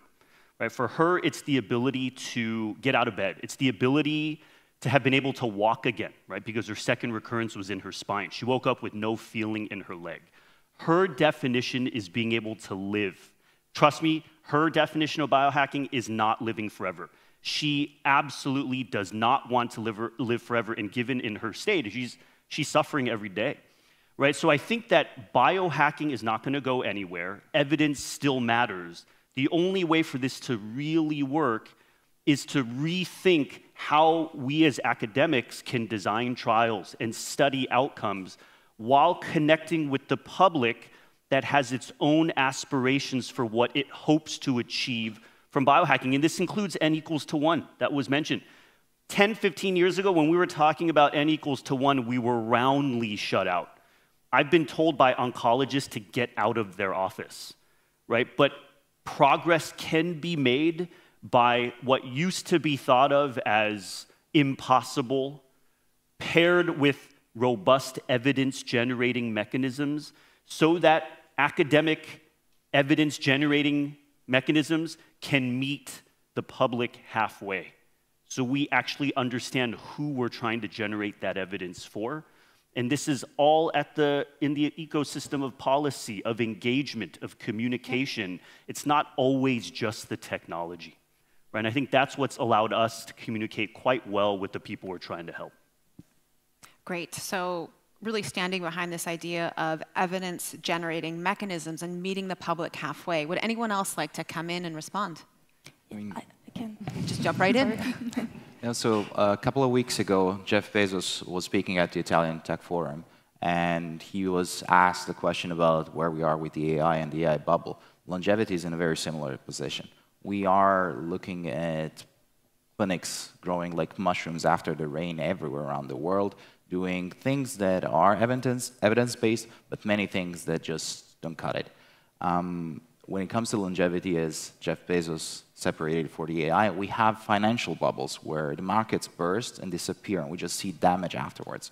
But we also have technological bubbles, where technology is pushed, and after it bursts, there is a residual value of the technology. And hopefully, for longevity, we are in a technological, not a financial bubble at this moment. How do you ensure that you're in one or the other?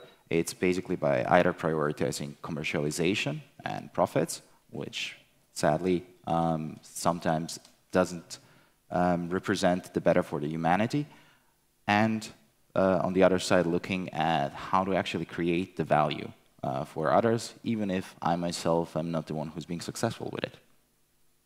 Dr. Buha, it looked like you wanted to come in, and Evelyn, we will certainly get to you. Yes, I just wanted to say that I really like what you said about meeting the public halfway. I think that's a really important message to convey. Because I will give you my own example. I was for many years experimental toxicologist, so I was in a lab doing a lot of science, and then at some point I realized that this science ends up in a paper and nobody is using it. And then I realized that the science communication is as much as important as the science itself. And also we need to incentivize scientists to be able to speak to the public, to be able to do some intervention in the field of health, to talk with their patients, and try to convey the message of the scientific work that they have done. We have tried to do something in Serbia regarding this.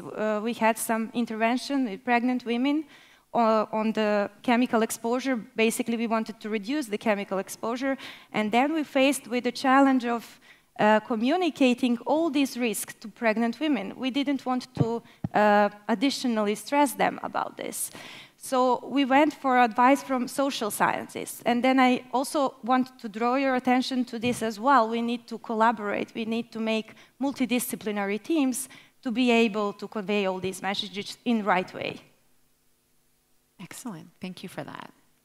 Evelyn, would you like to come in? Just really picking up on all the great things that my colleague said. So I think, and maybe also make a little bit of a note, World Economic Forum is something that people listen to, and there are also many other stakeholders that are very credible and essential.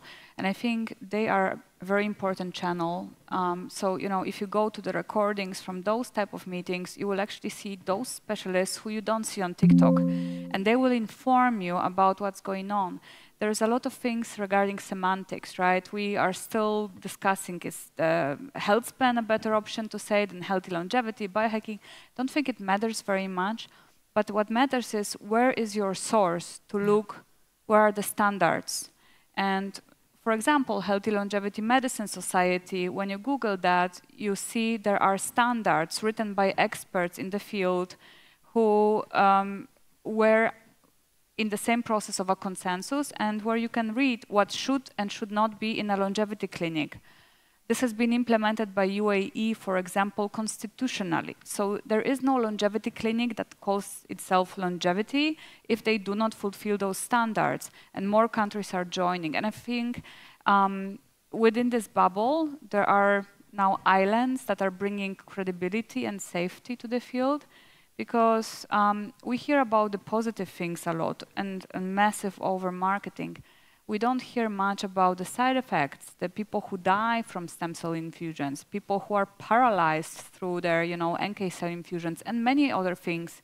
But if you target it and you look specifically for that online, you will find horrible reports. So building evidence and communicating through scientists, not only through publications, and then in the end also looking at where are the standards within the bubbles, which do exist by now, is very helpful to guide yourself as an educated, potentially patient or client or whatever. Excellent, thank you to each of you. One of the things that we do at the World Economic Forum is really use this platform to convey responsible, human-centered adoption of technology. One of the tools that goes such a long way there is sharing real-world examples that are relatable and perceivable by anyone, no matter where they are in the world. And so when it comes to this idea of health span and closing the gap, what real-world examples, and we've touched on already some around cancer, for instance, what real-world examples of shifting emphasis from late-stage disease care to earlier risk detection and management are you aware of? What can you share? And really the goal here is to help make this a bit more personal for those in the audience, or help them see themselves in this quest for greater health span.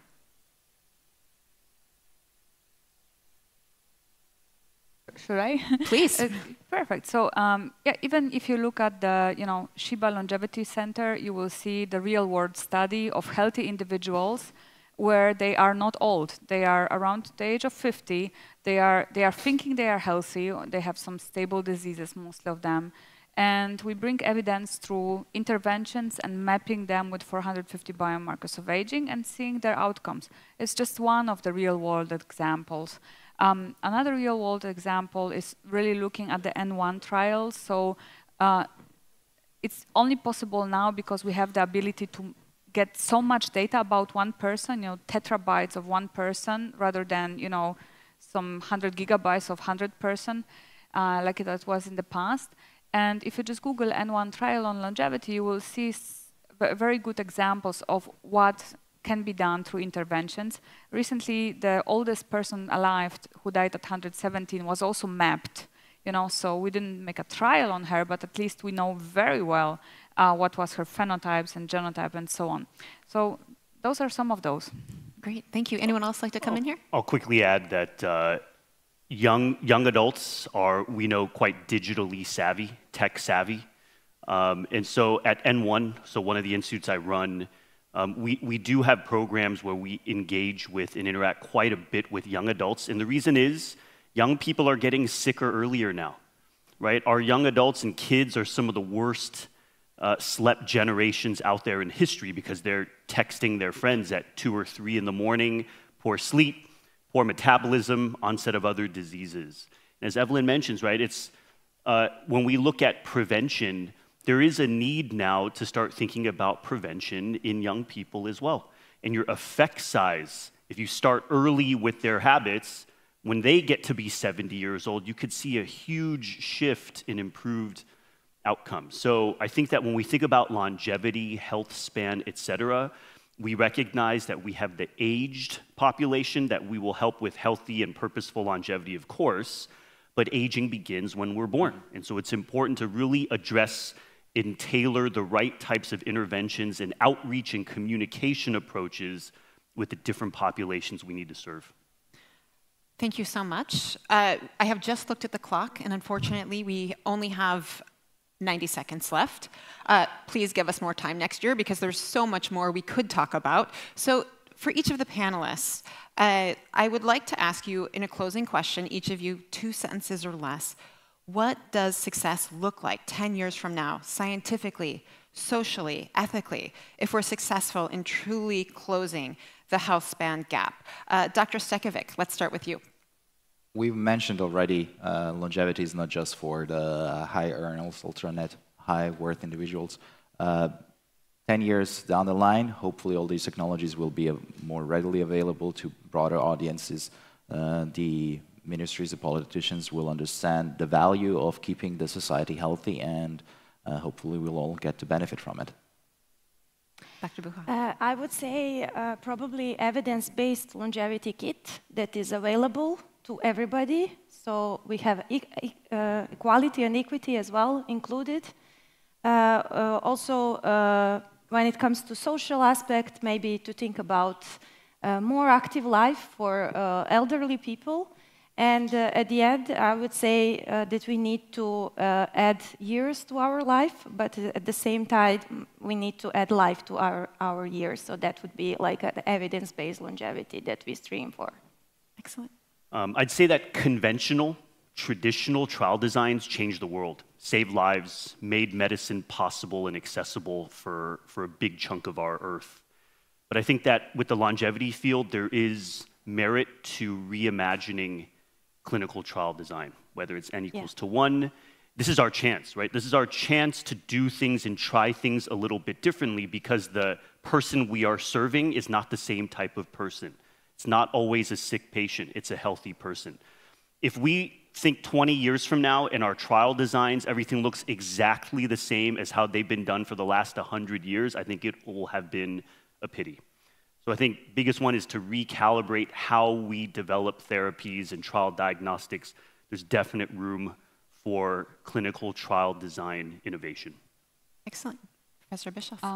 I would love to see in 10 years accessibility for everybody for a no cost or very low cost own digital twin that will be able to constantly get the data from the exposome, meaning, you know, sensors in your home, in your residence buildings, in your apartment, in your bed, and also a very good mapping of yourself constantly on an ongoing base, and then to fuel that in and help to develop AI-based drugs that can be targeted for a specific person, for the specific need, be it an illness, be it just optimization, be it some sort of other functional treatment. Excellent. So overhauling not only the way that we're testing, but the way that the drugs are personalized and develop themselves given the tools at our disposal. So now for my 10-second closing, because we are already over time. What we've heard today is that longevity is not only about adding years to life, but about adding life to years. If we succeed here, the prize is enormous. Healthier societies, more productive economies. Really a vision of aging that celebrates possibility rather than decline. Thank you to each of our esteemed panelists for such an inspiring discussion, and thank you to each of you for spending your morning with us. It's been a pleasure.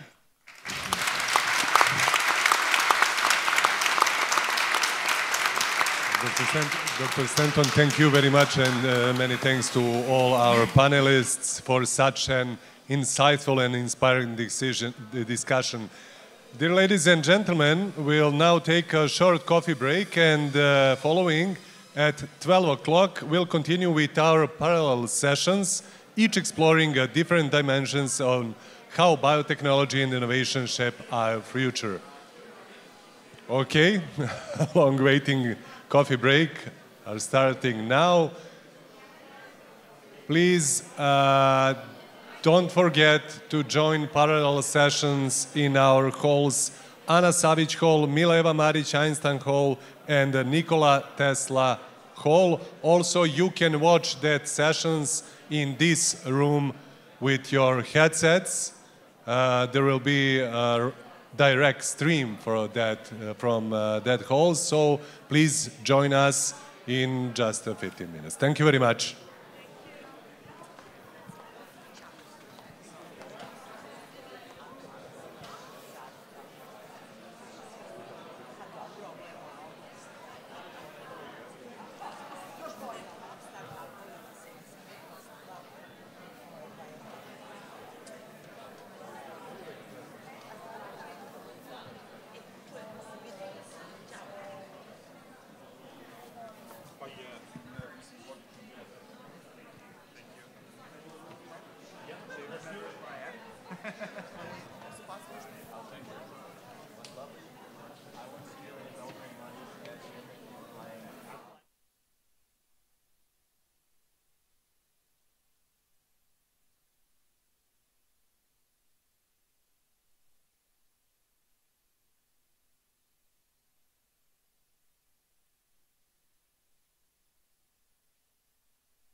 Okay, ladies and gentlemen, welcome back. We will now continue with a plenary lecture from a leader at the cutting edge of innovation in healthcare and life sciences. As Executive Director for Healthcare and Life Sciences in the EMEA region at NVIDIA, Dr. Eva Maria Hempe is at the forefront of applying advances computing and artificial intelligence to revolutionize how we understood, diagnose, and treat diseases. Her work bridges technology and medicine, empowering researchers and clinicals to turn data into discoveries and innovations into impact. Please join me in welcoming Dr. Eva Maria Hempe.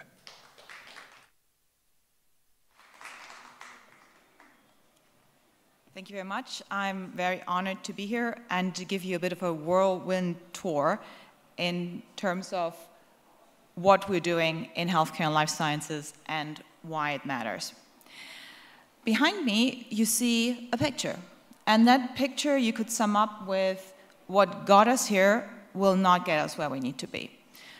We call this Ehrum's law, which is Moore's law in reverse. And this shows the productivity of pharma R&D over the last 70, 80 years. And this is exponential. So it's just going down. So the amount of drugs which $1 billion in R&D investment gets you has been going down from around 100 in the 1940s to less than 1. And this is obviously not sustainable. So we think that AI can be a key element in solving that solution. And why do we need AI? We need AI because the space is just so vast.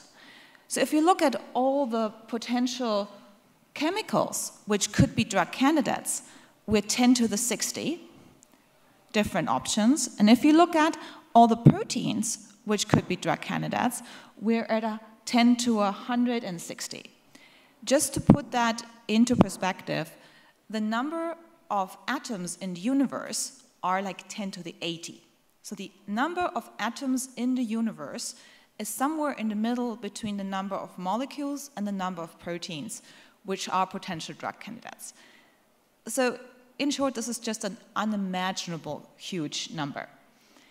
But AI can help. Like sometimes I say drug discovery is a little bit like this old saying, you lose your keys and you start looking for your keys under the lamppost because that's where you have light, instead of looking where you might have lost them. So here we have a lamppost, which is what we know, and we tend to look around that lamppost. What AI can do is get us a spotlight. So we can actually start to look at the space in a much more systematic way. And you see a few of the examples which are kind of increasing our light in this area. We have hyena DNA, we have AlphaFold, we have DiffDock, we've got Neuroplexer, and all of these tools are allowing us to more systematically query the space. And it's working. I mean, we're already seeing generative AI workloads along the entire value chain of pharma. So it starts with foundational AI model for genomics. In preclinical, there's a lot of work going into histopathology. In clinical development itself, there's clinical writing and study design optimization, finding the right trial sites, which can increase the chance of success of your clinical trials for a given biology. And then it goes all the way into how do you interact with payers and providers, and also how do you manufacture your drugs. And here, digital twins and generative AI for pharma manufacturing and supply chain is, again, a huge opportunity because there's billions of dollars being spent on plants all over the world right now. And just a small error or something that's not configured quite right in setting up your plant, when you discover this when your plant is built, it's very expensive to fix. If you discover it while your plant is still in a simulation, it's much easier to fix. And we're not the only ones who believe that this is going to be a big impact. So these are some figures from McKinsey, and they're estimating the expected value annually for those different stages along the pharma life cycle, pharma value chain, and again here, R&D, commercial, then clinical development, and then operations, and to some degree medical affairs, is where they see the biggest value. Changing tack a little bit. So one of the things, I don't get it asked that much anymore, but I was asked this question quite a lot when ChatGPT just came on the scene. And people ask, so why? Why now? Like, why is this suddenly working? And there are three elements to AI which have to come together. And the one is data, the other one is compute, and the third one is algorithm and talents. And with ChatGPT, some of the algorithms actually we've had for a long time. Machine learning and artificial intelligence per se is not new. But what supercharged it into being and what got us the ChatGPT moment was that we suddenly had powerful enough compute and we had a lot of data. We had the internet to basically look into. And keep that thought in mind. So now, when we're looking at data in our space, in biotech and pharma, we've made some progress. So if we look at what have we done over the years, so starting in the 2000s up to now 2020s, and the amount of biological intelligence, we're coming from measuring. We're coming from DNA sequencing, RNA sequencing, long-read sequencing, but then at some point we crossed this dotted line and we actually were able to go into modeling. And that's a crucial difference because modeling allows you to predict. It allows you to kind of push the boundaries of knowledge. In what I said before, it allows you to open up or to have a wider spotlight.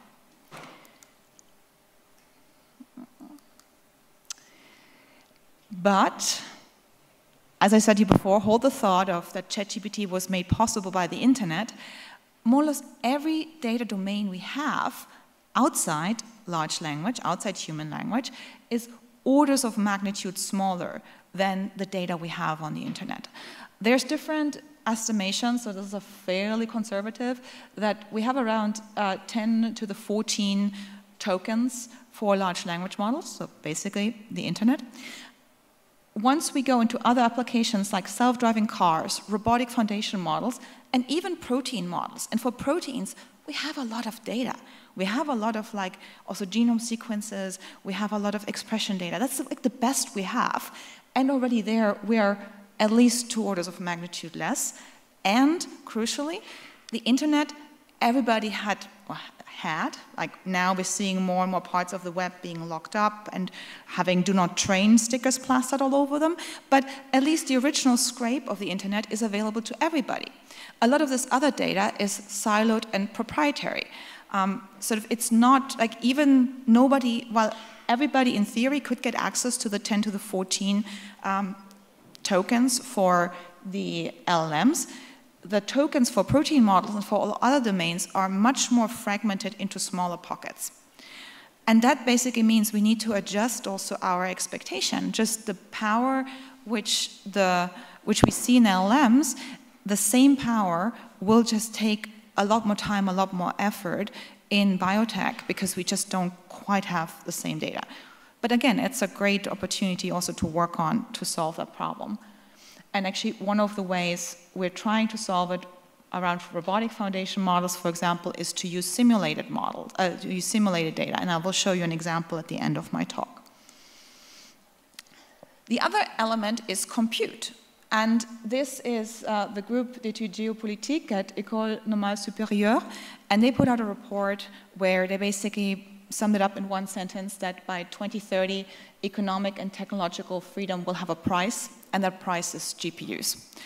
Which is why it's so prescient that Serbia is now working on its 3rd supercomputer, because if you look at this next chart, which comes from the same report, you have in blue the amount of AI compute which is located in the US, so dark blue hyperscalers, lighter blue others, and then in gray you have rest of world.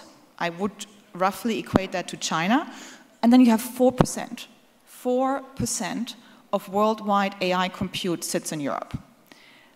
So this is our future. Like, if we don't invest in our own compute, together with capabilities for data generation, data access, then we're giving away like our future and somebody else will do it. Okay, so I also promised you, I have about like the second half of my talk to kind of give you an overview of what we're doing now. And I want to start this with one thing. I give you a gift. This took me 1 year to understand. And this is what is accelerated computing. So if you read anything about NVIDIA, we love to talk about accelerated compute.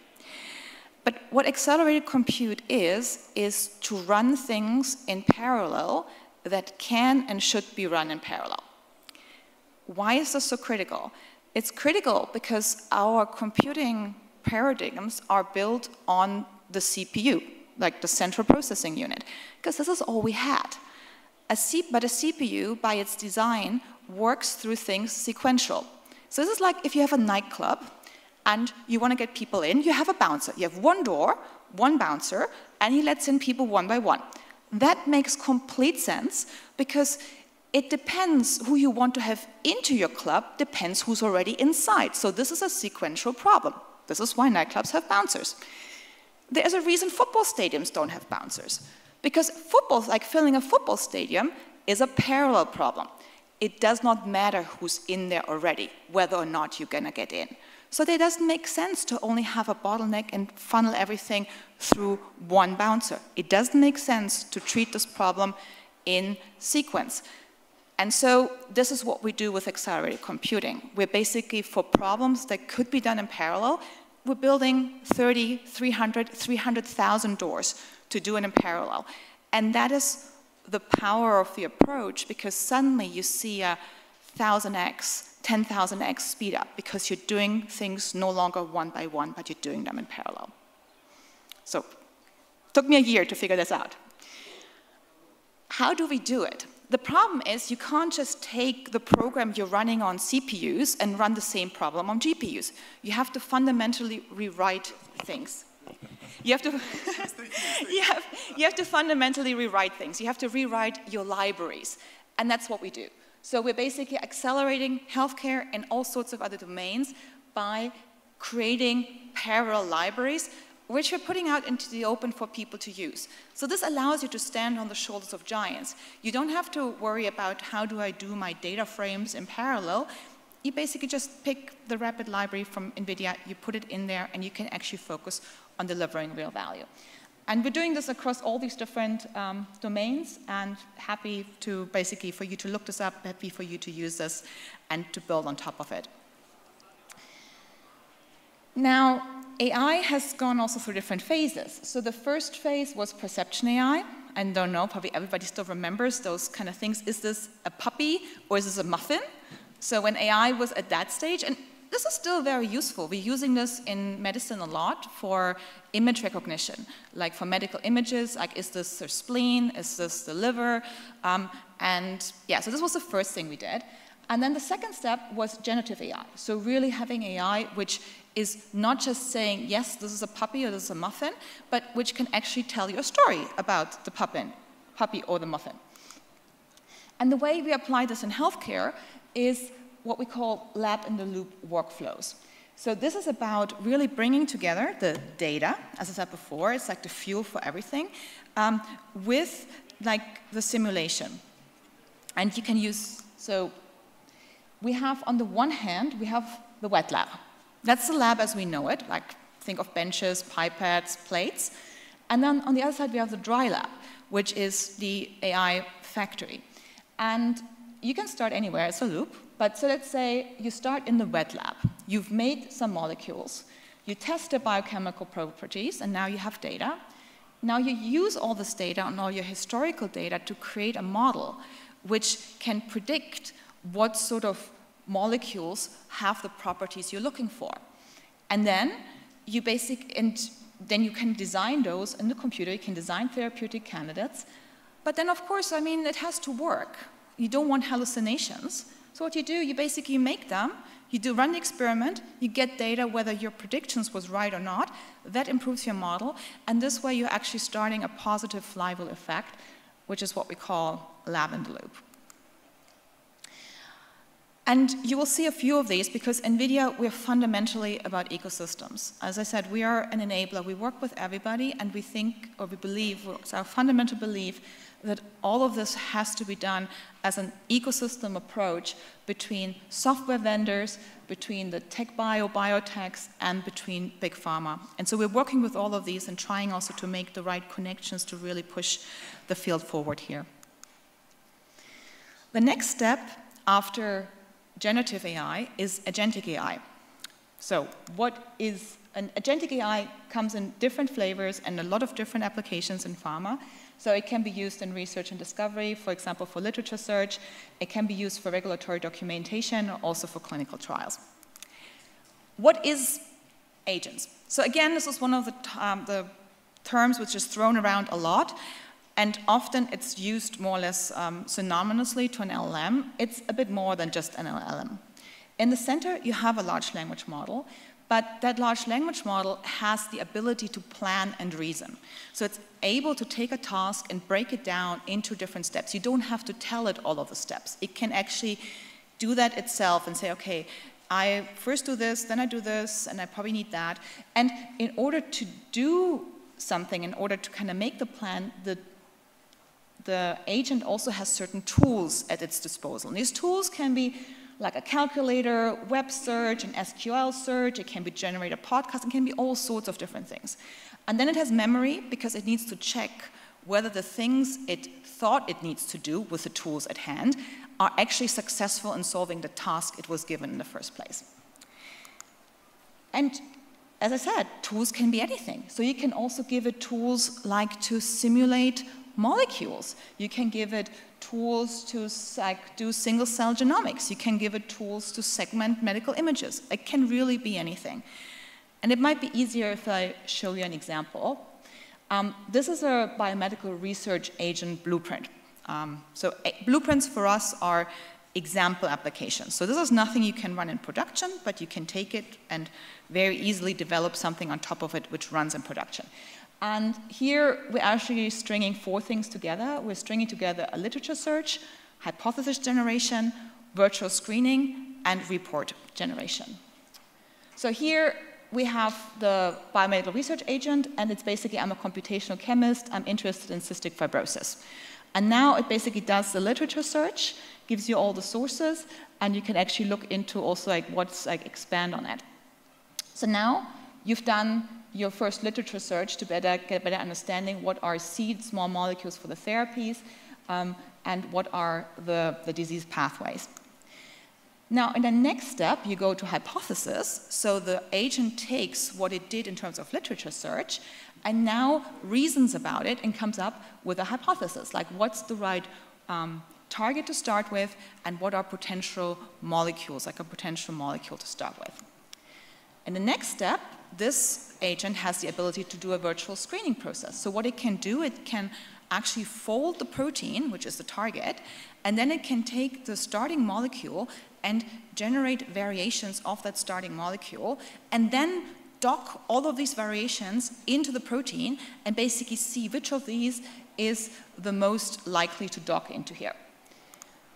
And then finally, you can actually sum this all up into a report, and you can actually start to go to the lab and actually work on it. And again, here, it is an ecosystem play. Like, we are working with all sorts of different people who are working on agents for all sorts of different applications. And this is a really hot topic in the industry right now. The last frontier is actually physical AI. So we are leaving our computer and we're going into the real world. And it's like, if you think about what is an LM, what's an AI model doing, it takes some input, usually text or images, and it returns some output, usually text or images. Now, in physical AI, the model no longer returns text or images, but it returns action tokens. It returns things that happen in the real world. And these can be all sorts of different things. This can be in a warehouse, like we see a lot of automated warehouses these days, where basically if some boxes fall out of a shelf, the cart can automatically reroute. We see general purpose humanoids, and we also see a lot of those applications in transportation, like, for example, cars, trucks, robotaxis. And in biotech, pharma, the applications are numerous. Like, think about what we could do. We could really run autonomous labs. We could run autonomous warehouses. We could run autonomous factories. And yeah, so this is a bit of an example how some of the things that are happening today, this is obviously not a pharma factory, but you can do layout planning, you can do inspection, I said warehouses, you can have robotic fleets which are learning in the computer, you can run remote monitoring or even simulate processes before you're putting them into the lab. And this is important. If you think before, we talked about the lab in the loop, we talked about the wet lab and the dry lab. So now with autonomous labs, you can actually really bring those together. So you could have a lab which has agentic capabilities, which could automatically like order certain reagents, probably within some cost framework, and then has like robotic arms, knows which machines to use, which experiments to run, and this way you're actually becoming also get a whole new quality of data to feed your models. And I promised you to also show you about what we can do in the virtual world with robotics. So one of the big issues in robotics is we just don't have the same training data. We talked about this before. So one of the things we do is we're creating a virtual, like a physically accurate world, called an omniverse or a metaverse, and there, it's easier to explain with this. So if I want to teach a robot how to grab this clicker, what I can do is I can either try to demonstrate it, takes a very long time, is very costly, or I can give it to the robot and the robot can try itself. That will probably break the clicker because it's just going to be dropped a million times. So what we do instead, we create this clicker in this physically accurate metaverse, and we have the robot try everything they want in the physical world. And that way nothing gets broken because it's all physical, it's all like a virtual world. And so here we see a robotic arm which can do ultrasounds. And this robotic arm was trained in the virtual world, how to kind of do an ultrasound. So it was able to sort of, okay, if I put the ultrasound head in this way, I get a good image. If I put it on this way, I don't get a good image. So this was all done, trained virtually. And this is like 5x, but it really works. Like do a liver scan, it basically knows where the liver is. You don't have to tell it. And then you can say reset. Now you reposition it, so the liver is somewhere else. And it, again, will find the liver and can do the scans automatically. And again, robotics, so many different applications, from having people who are in a wheelchair walk again because we have exoskeletons which can self-balance, to orthopedic surgeon robots, soft tissue surgical robots, or also just service robots which are helping in the hospital to alleviate the burden on the healthcare workers. Big ecosystem behind this as well. And I think we talked on this before. We're seeing this today. We're seeing massive value being created both in preclinical and in clinical. And this is just the beginning. Like, we will see so much more happening here. And yeah, I hope there's 3 things I would like you to take home from this talk. The first one is we really need a new paradigm for medicine because the decreasing R&D productivity is not sustainable. Data, compute, and algorithms is the 3 ingredients into AI. And Europe's strength are our data sets and our talent, but we really need to step our game in AI computing and build innovative ecosystems which are also helping us to tap into our data better. And finally, accelerated computing is really helping to run things in parallel. You're decreasing compute time, you're making things possible that were just impossible before. If something takes 9 years, it's impossible. If something takes 9 weeks, it's very possible. That's all. Thank you very much.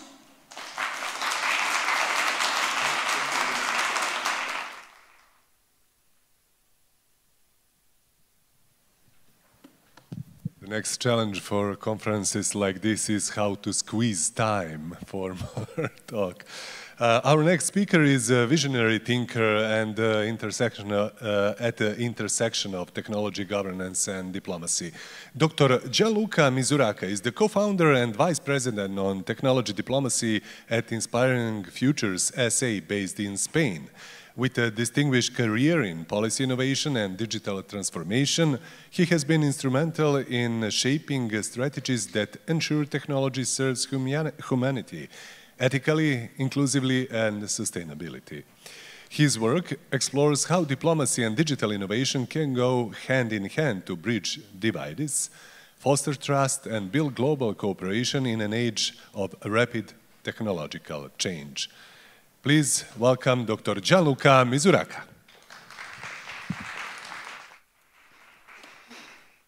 Thank you, thank you. Good afternoon, or still good morning. This is the last talk of the morning, and as they say, I don't like very much this saying of being between you and the lunch, but it's actually true. And thanks to the organizers for inviting me, so the government of the Republic of Serbia, the Office of IT, the UNDP and the World Economic Forum, and congratulations for this exciting initiative that is actually sustaining over time. And I mean, coming at the end of such a wonderful morning with such knowledge being shared with all of us, from statistics to mathematics to biology, chemistry, and so on, I'll try to have a stand also from, let's say, a different perspective. I mean, these are all subjects very complex, and I think one of the words we can retain from this morning is the complexity of this process. And that's why when I was asked to give a talk here today and on the topic of AI for life, I thought of, I mean, immediately a song came to my mind. And if you bear with me at the end of my speech, you will see which song it is. But don't worry, I'm not going to sing. I'm not good at all. But I also want to warn a bit all of us about this acceleration that we need to be a bit careful about. Although the previous speakers made, and so my job is much easier, made a very good overview of the possibilities, the huge opportunities that we have, and especially in this field, but I would say in all disciplines.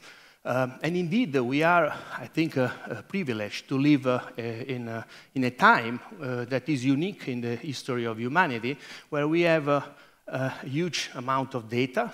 That is, you know, you can use all the metaphor, the blood, the fuel, the oil of AI and all these digital technologies. We have a computing power that is going faster and faster, with also some negative consequences that we are not looking at too much yet. But also we have algorithms that are not more intelligent than the past, but actually are more sophisticated. So what I'll try to do today in the next 15-20 minutes is to have with you a travel into the past, into the future, and going back to today. I mean, a couple of days ago was the anniversary of the Back to the Future film. So for who is a futurist like me, this is a bit always inspirational. And so I will bring, I'll try to bring you into the future with some of the work I've been doing when I was working for the European Commission, but also what I'm working at the moment, and looking at it from the lenses of the policymakers and the civil servants. So many of you that are actually those that need to take the decision about what kind of future we will have. So how we govern, whatever this is possible, AI in the public sector as well, that is very important. And also, as I said, we'll be back to the future. And I love the fact that this morning, I think the word accelerating was mentioned many times, and you will see why. So first of all, in 2020, together with my team and other colleagues, we did a simple scenario design, an exercise of foresight, and we were in the middle of the COVID. And so we were asked by the high-level hierarchy and the Commission, okay, try to see what are the possible scenarios of the future for in 2040, so 20 years from that time. And we identified, it was the starting of the, all the buzz of AI that now everybody's talking about. The AI Act was just an idea, for example, all the different risks and possibilities of artificial intelligence were just at the beginning. Now every day, everybody is talking about this. as he or she knows what he's talking about. That is not always the case, at least this is for me. So we identified two main, as it happens in this exercise, two main dimensions of impact. So what will be the kind of, let's say, the decisions that will shape the future. One is the digital transformation landscape, whether we will have a regulated hands-on approach or rather a laissez-faire kind of activity from the policy level. And whether our data, this morning there's been a lot of discussion about data at the personal level, at the societal level, at the organizational level, will be actually managed by only few tech company, for example, or rather each of us will be full ownership of our own data. All the debate about digital sovereignty that is now very much on the political agenda. Last week in Brussels has been a further declaration on making regaining strategic autonomy through digital sovereignty in the EU, and the data that were presented before by the previous speaker are quite worrying. Most of these data are not actually owned in Europe, for example. So this could give us different future according to how we, let's say, will take decision about the policies of today's. Of course, the current situation is still very much that of an apathic, closed innovation system, or as much as we think Apple or the others, Microsoft and Google are open, they're actually quite closed technological systems. And what we do most of the time, actually all the time, is just clicking the GDPR or whatever data protection rule, hoping nothing will happen too bad. Or exactly the COVID, let's say, situation showed us that we could also be confronted either to what Shobana Zozoff called the surveillance capitalism, so a society where we are controlled by few tech companies, so we should have a bit of a worry. Or on the other side, and I invite you to read the good book of Cass Sunstein, Not Nudge, written with Thaler, that is very famous, but actually The Law of Fear, that it was written in 2005 and then republished exactly in 2020, because basically it says, when we as citizens and policymakers like us do not know exactly what will be the consequence of taking a decision, they normally tend not to act, so not to do anything. And this is what we somehow summarize in the precautionary or inclusion scenario that could happen, and actually is a bit what we are in. So should we regulate or not, or maybe a bit, but not too much, so we don't really know. So we are, in my opinion, we are moving from an apathy, closed innovation into more a precautionary inclusive scenario in some area of the world, and a more surveillance capitalism in the other part of the world.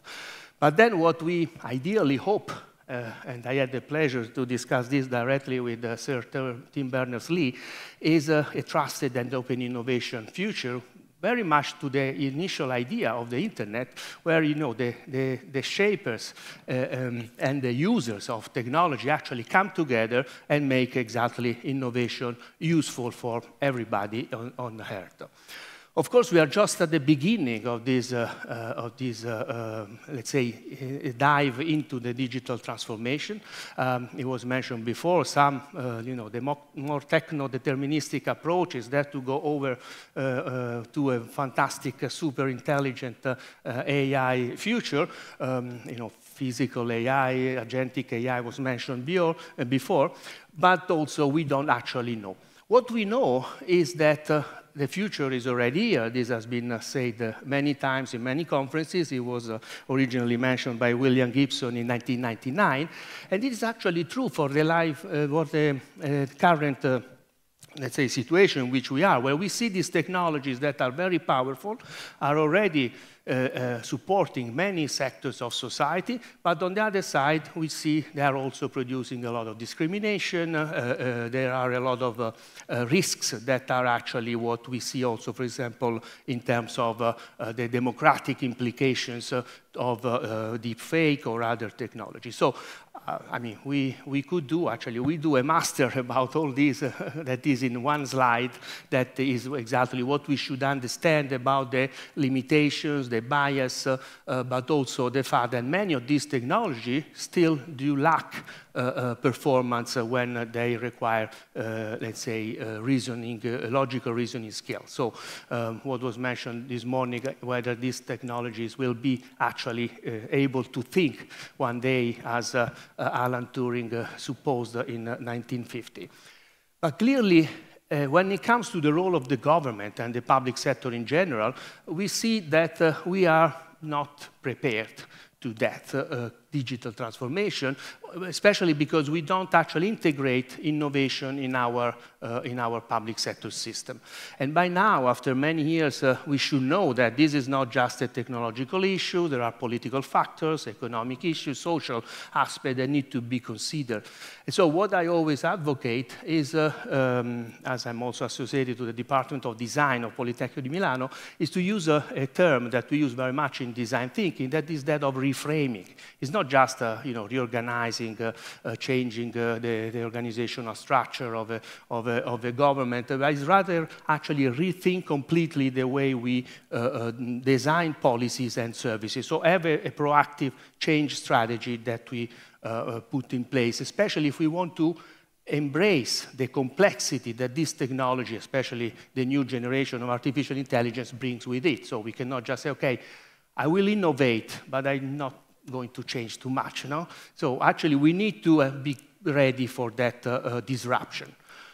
I won't have time to go into that, so this is one of my last publications when I was with the European Commission that I think is still actual, because indeed this is what also some of the policy that the European Commission has been developing in the last few years has been based some of their recommendations. So, is it possible then to govern AI in the public sector?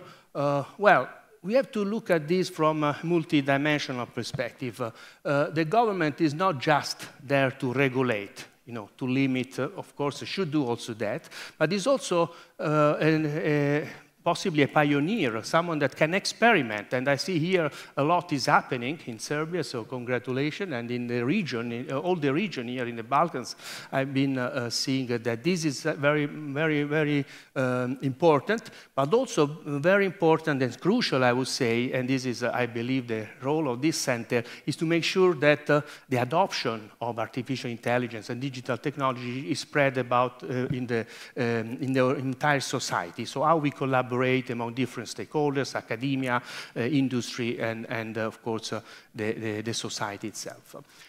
But then the dilemmas comes. One is that of course, a government needs to be careful in using this technology because they need to protect the citizens. On the other side, they want to use their technology to enhance the quality of services.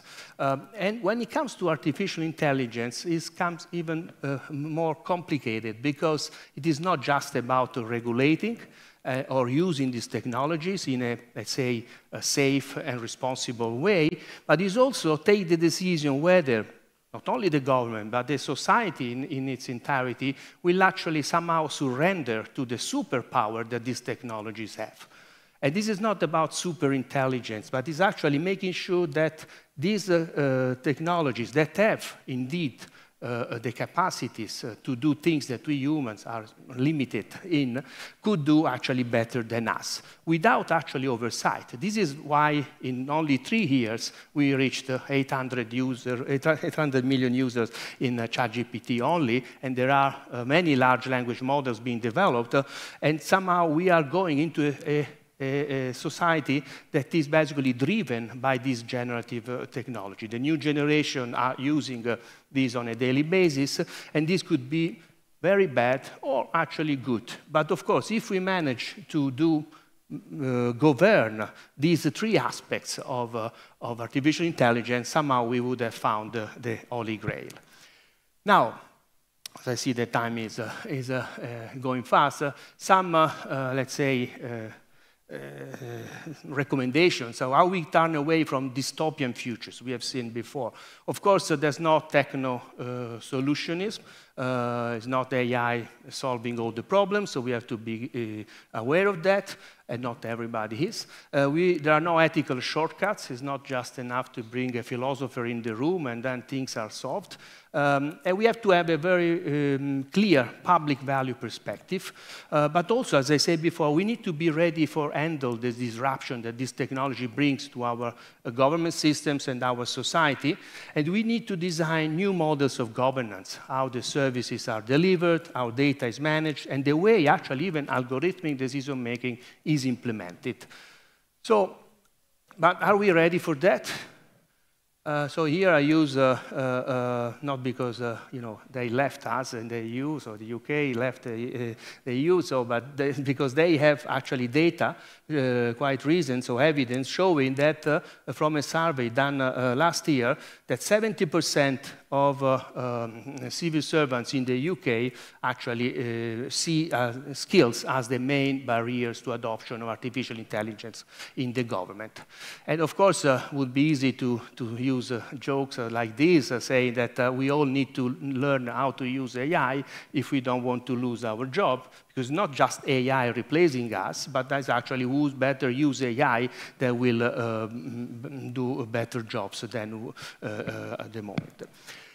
And that's why we have, also in the spirit of collaboration of this conference and this forum, we have developed already in 2021 a program, a master program through the Politecnico di Madrid and Politecnico di Milano, co-funded by the EU. We call it AI for Gov.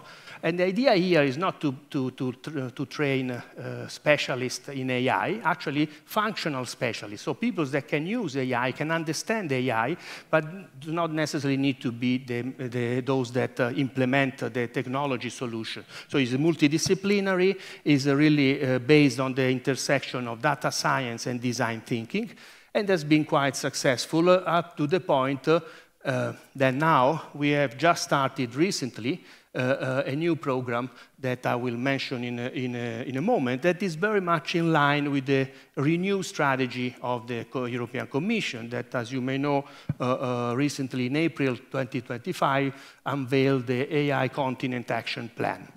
It is very much in line with the idea of the Draghi report on competitiveness and productivity, but also the Letta report on a digital single market where sovereignty, security, and democracy are actually the key value that are at the core of the digital transformation of the European Union. But of course, this requires not only regulation, and that's why there is, in these days, actually a simplification of the regulatory framework of digital governance of the European Union that will be most probably approved during the Danish presidency now in December, the so-called omnibus, but also increasing the computing infrastructure, data, and of course, specific algorithms for Europe, but also very much enhancing the skills that we are lacking in Europe. And this is, in fact, the ecosystem approach that was mentioned also before, but very much involving the policymakers, the civil servants, the public sector as a key actor in this, and not just following the industry that, of course, is always trying to be a step ahead. But if we don't understand the conditions, the context, this will be probably not enhancing our capacity, but actually even making us more uncertain. There will be also regulation, the Cloud and AI Development Act, like the Quantum Act will be, has been proposed recently by the Commission, but what is important to invest in computing capacities and in data center capacities. And this is also what we hope will help our European digital transformation. And when I say Europe, it's not just the EU, but actually the entire European region. And just a couple of weeks ago, the new strategy, Apply AI, has been also presented by the Commission. And I was, as a big advocate since since 2020 or even before, of putting the public sector at the center of this process. I'm very happy to see that this is now indeed at the center of the process, because without having the capacity from the policymakers and the civil servants to drive this process, this won't be let's say, successful in my view. Clearly, we need to build the base case approach in different industries, but also in the public sector. And that's why, as I said, I like the word accelerate, because we proposed last year, and this has been funded this year, a project I called AI for Gov Accelerate, AI for GovX, that actually aims to build a network of organizations that address not only AI, but also data space management and digital governance transformation in Europe and for Europe, but also actually with a global perspective. And here the idea, very briefly, is to design a specific training program and also a system, an ecosystem, digital ecosystem that can help governments and other stakeholders to work together and also having a global outreach. I mean, the DNA, this is a large project with over 40 partners, also from the region, also from Serbia and other Western Balkans countries. And we have just started, so I invite all of you to join the network if you are interested. To come to the conclusion, and as you know, I always say I'm an economist by training, although I don't practice, don't worry. But I also wanted to bring, as we had the pleasure of having a Nobel Prize here, and many Nobel Prizes have been mentioned, also the latest Nobel Prize in economic science that recently has been awarded to Joël Mokyr, Philippe Aghion, and Peter Howitt for their theory that actually together brings disrupts the assumption that economic growth is automatic, but actually emphasize the fragility of innovation, of progress, and the necessity to maintain innovation-driven mechanisms. And also the need, if we want to be then policy-oriented and practical, to integrate competition with proactive industrial policy, especially for regions like Europe that needs to regain their strategic autonomy and sovereignty. And this is also very much in line, if you remember, the first ideal scenario of the future of an open and innovation society, because this cannot happen and is not happening in society that are not open, are not democratic, are not actually allow for the creative destruction that Joseph Schumpeter already advocated many years ago. And so innovation must be changed, and the only constant in life is change, as Heraclitus of Ephesus already said many years ago. And this is what we need to advocate for. Change, digital transformation can actually enable this change, but then we also have to somehow come back to life. And so this is the song I mentioned at the beginning, Pink Floyd, 1994, and where he said that I knew the moment had arrived for killing the past and coming back to life. We could actually, in my opinion, come closer to the idea we have today and decision maybe to be a bit less, let's say, AI let's say, driven in anything we do, and rather actually trying to understand how we can use AI to really make a better society. And this is what will maybe help us diving into the future digital society that I believe will be actually a post-AI society. Thank you very much.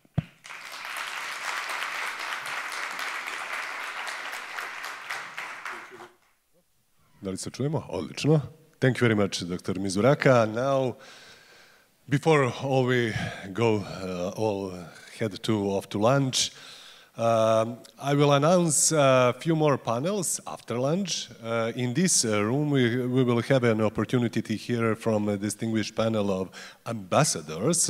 They will explore how international cooperation in AI and biotechnology can strengthen global partnership. In the Ana Savić Hall, the session Bridging Knowledge and Care, Data Science for the Health System of the Future. In the Nikola Tesla Hall, Data-Driven VC, Modeling the Future of Investment. And in the Mileva Marić-Einstein Hall, the discussion AI in Drug Development. So after the lunch, we will see here or in the panel rooms. Thank you very much. Please enjoy. Let's enjoy together. Thank you.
turn to a session that truly reflects the spirit of collaboration and innovation that defines this forum, bridging borders through AI and biotechnology. This panel will explore how international cooperation powered by technology and science is transforming the way we solve global challenges and create shared progress. It's my pleasure to introduce our moderator, Jelena Bojovic, Director of the Center for the Fourth Industrial Revolution in Serbia. Thank you. Joining her are distinguished guests and the representatives of countries that are key partners in advancing innovation and science. Sometimes happen. It's okay. Don't worry. Making you all awake. You're all awake. So, first, Her Excellency Michelle Cameron, Ambassador of Canada to the Republic of Serbia. Welcome. Thank you. Mr. Luciano Catani, Science Attaché, Embassy of Italy. Welcome. Her Excellence Florence Ferrari, Ambassador of France to the Republic of Serbia. Welcome. Her Excellency Pernil Daler-Kardel, Ambassador of Denmark to the Republic of Serbia. And Her Excellency N. Lugon Mulin, Ambassador of Switzerland to the Republic of Serbia. Thank you.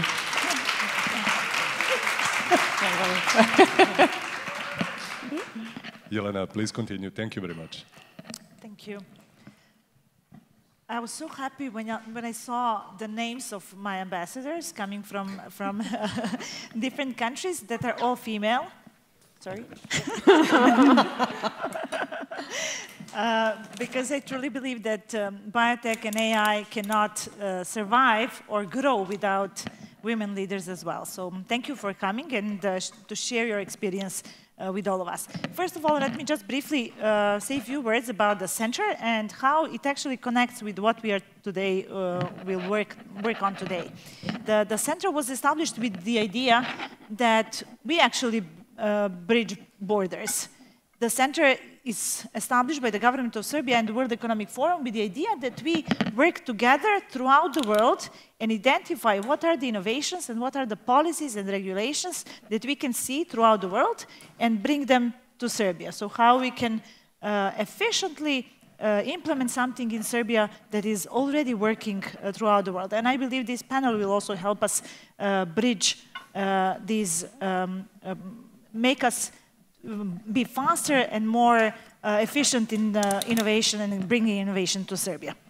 So let me briefly introduce my panelists. So Her Excellency Michelle Cameron, Ambassador of Canada. There is something interesting about Michelle. She holds degrees. Oh, let's just end there. Okay. She holds a degree in biology, I have to say myself, molecular biology, and health promotion. And before joining the foreign service, she worked both as a teacher and as an entrepreneur. So I think it's really interesting. And let's see how she crossed from being a biologist and researcher to being a diplomat. My second panelist, Ms. Florence Ferrari, welcome. Her Excellency joined Serbia and became appointed as Ambassador of France to Serbia just 4 weeks ago, so welcome. She's a career diplomat and worked and joined the Ministry for Europe and Foreign Affairs in 1995, so you look much younger, by the way. So we are very happy to hear your views on how we can cooperate together because you just came to Serbia, so you're fresh and full of ideas. Next, Ambassador of Denmark, Pernil Kardel, welcome. She held senior UN positions, including acting UN Special Coordinator for Lebanon and Assistant Secretary General in Afghanistan. So very variety of different roles that you have here, that you had previously. But I'm most impressed with how Denmark cooperates with Serbia, especially in the health area. We've been having a lot of different discussions regarding how we can actually use useful and important things that you do in Denmark and the ways you do it through public-private partnership, and how we can bring it in Serbia and make it similar or even better. And the fourth ambassador, the ambassador of Switzerland to Serbia, Ms. Anne Lugon-Moulin, welcome as well. She holds a master's degree in economics development from the University of Nottingham, and she's a beautiful reminder that innovation often begins where science meets art. And I'm going to tell you a bit later why is that. Did I say that? And Mr. Luciano Catani, science attaché of the Embassy of Italy to Serbia. So I started with biologists, and I'm finishing this presentation of my panelists with a person that actually studied physics and was working for at the beginning of his career one of the institutes in Italy, and now is someone also who worked closely on EU integration and EU R&D, research and development in this, and we are proud to have you here in Serbia and helping us innovate.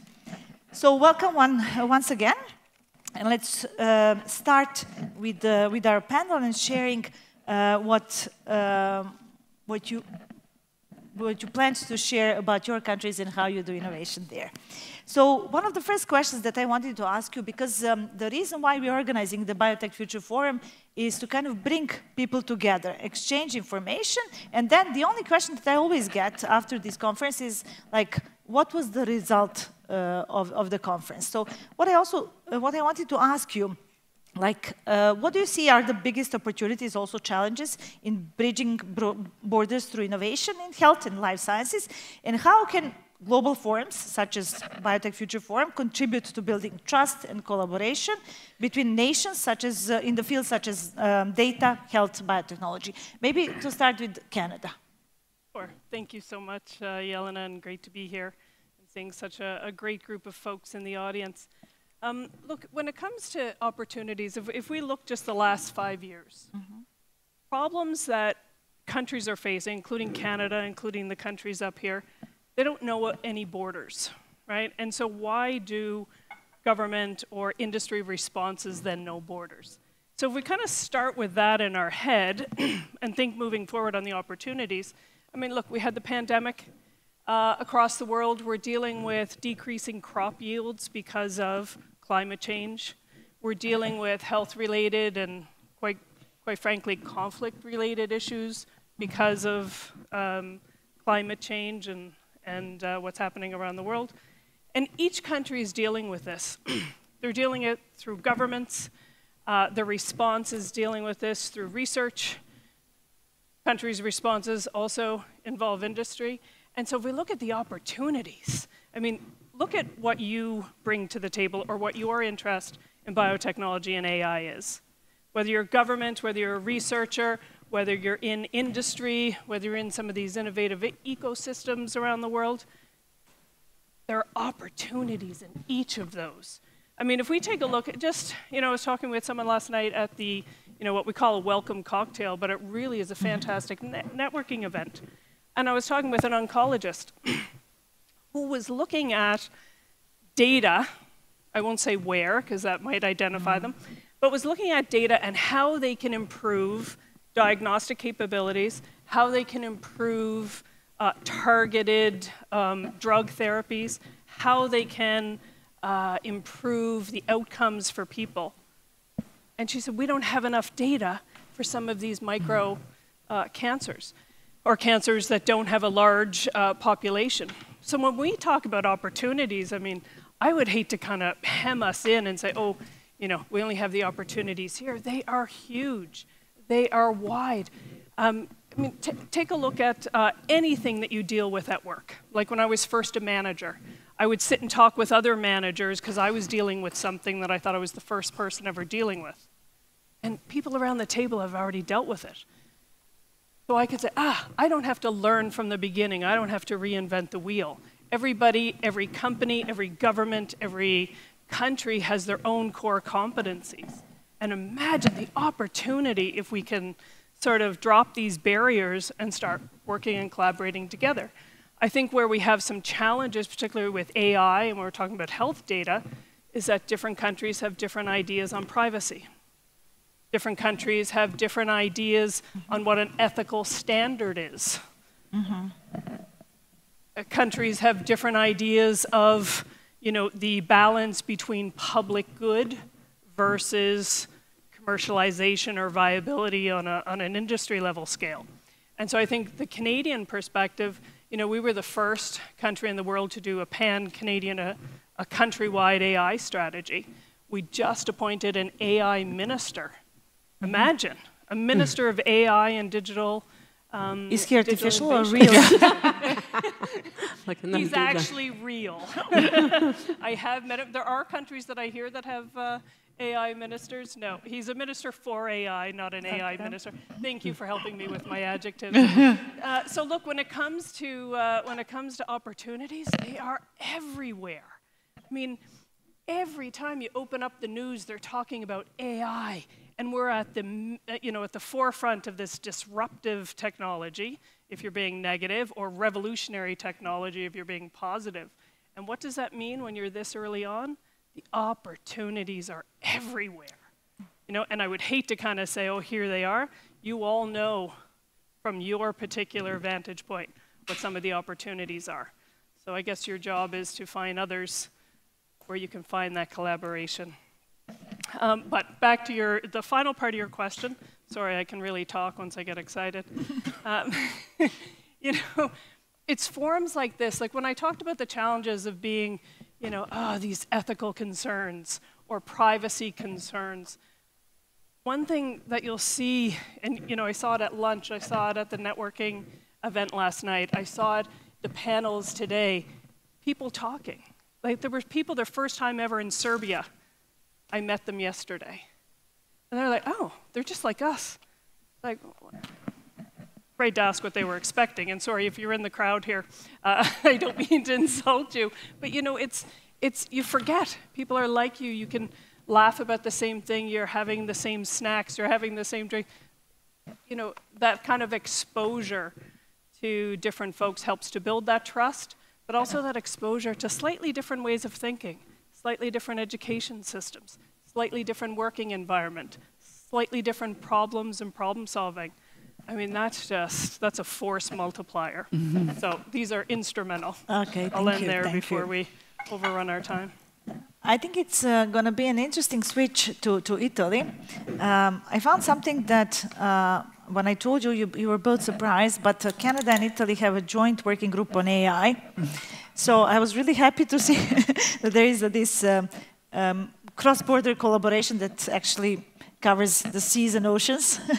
So, but I wanted also to ask you a question, a very similar one. I know that the Embassy of Italy makes different events, bringing Italian researchers here to Serbia, and you're working on trying to kind of connect your researchers and Serbian researchers. Can you please just share the insights of how these, again, biotech-like events and meetups can actually improve our cooperation? And then again, something that the ambassador was saying, you know, standardization of data, sharing data, rules, regulations, how we can how we can pass that, how we can work on sharing data, understanding the value of it, and how it can help our lives. Well, thank you very much, Jelena, for having me today. First of all, since I'm an exception, you mentioned that, and not just because of the gender, I would like to thank my colleagues, ambassadors, for sharing the panel with me. I'm a scientist, I mean, let's say a former scientist. Let me act as a scientist in this context, so to bring something different point of view, then I will go to your question. So, as a scientist, I know that international collaboration is important, and when it comes to global challenges, and health challenges in particular, this is even more important and crucial. In the past years, my community, in the past 2 decades, let's say, my community was really was firmly supporting the openness of science. For those of you who are familiar to the European Framework Program on Research and Innovation, you may remember that the previous framework program, the slogan of the previous framework program, Horizon 2020, was open science, open innovation, open to the world.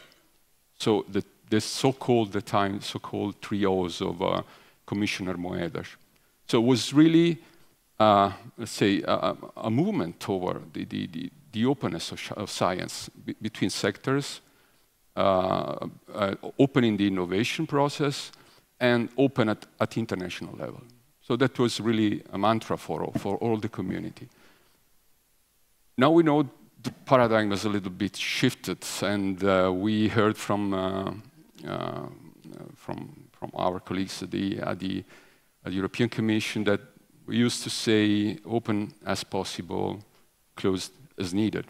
Mm-hmm. But even in the current time, I think that when we have to deal with global challenges, with health challenges, I think we have really to push for open again. I mean, to really open and to really invite everyone to collaborate in every part of the globe. And you mentioned before the importance of data. Data is now one of the main resources for innovation, for science, for research. But it's not easy. I mean, sharing data is something that doesn't come for free. I mean, governments are a bit concerned because they risk sovereignty, for instance. Mm-hmm. The companies, of course, they are concerned about the competitiveness. They may put at risk with other competitors. Citizens are worried about the let's say, potential misuse of data. So what's the role of this, of any event of this kind? I mean, of those fora, of international organizations, of diplomacy, is to build trust, such that we really open our laboratory, research organization, we really share, we find common solutions, we use information coming from every part of the globe to build solid solutions that works for everyone. I think your point on communicating and working on the final users and citizens is something that was also mentioned on the previous panel when we were talking about longevity and how important it is that we meet halfway and talk about the data and why it is used and how it is used, and try to explain from the perspective of the users and help them better understand how and why we cooperate and why we share. So I truly believe that's very important. Your Excellency Ferrari, I just wanted to ask, you're new, as we said, to Serbia, but have a deep experience in sharing experience from France to other countries. You've been to Slovenia, your previous post. And can you share with us the examples, the good examples of what do you do in France, how you are investing in innovation, especially in biotech and AI, and can we use this experience here in Serbia? First of all, thanks a lot, Jelena. You are my first panel in Serbia. All right. So,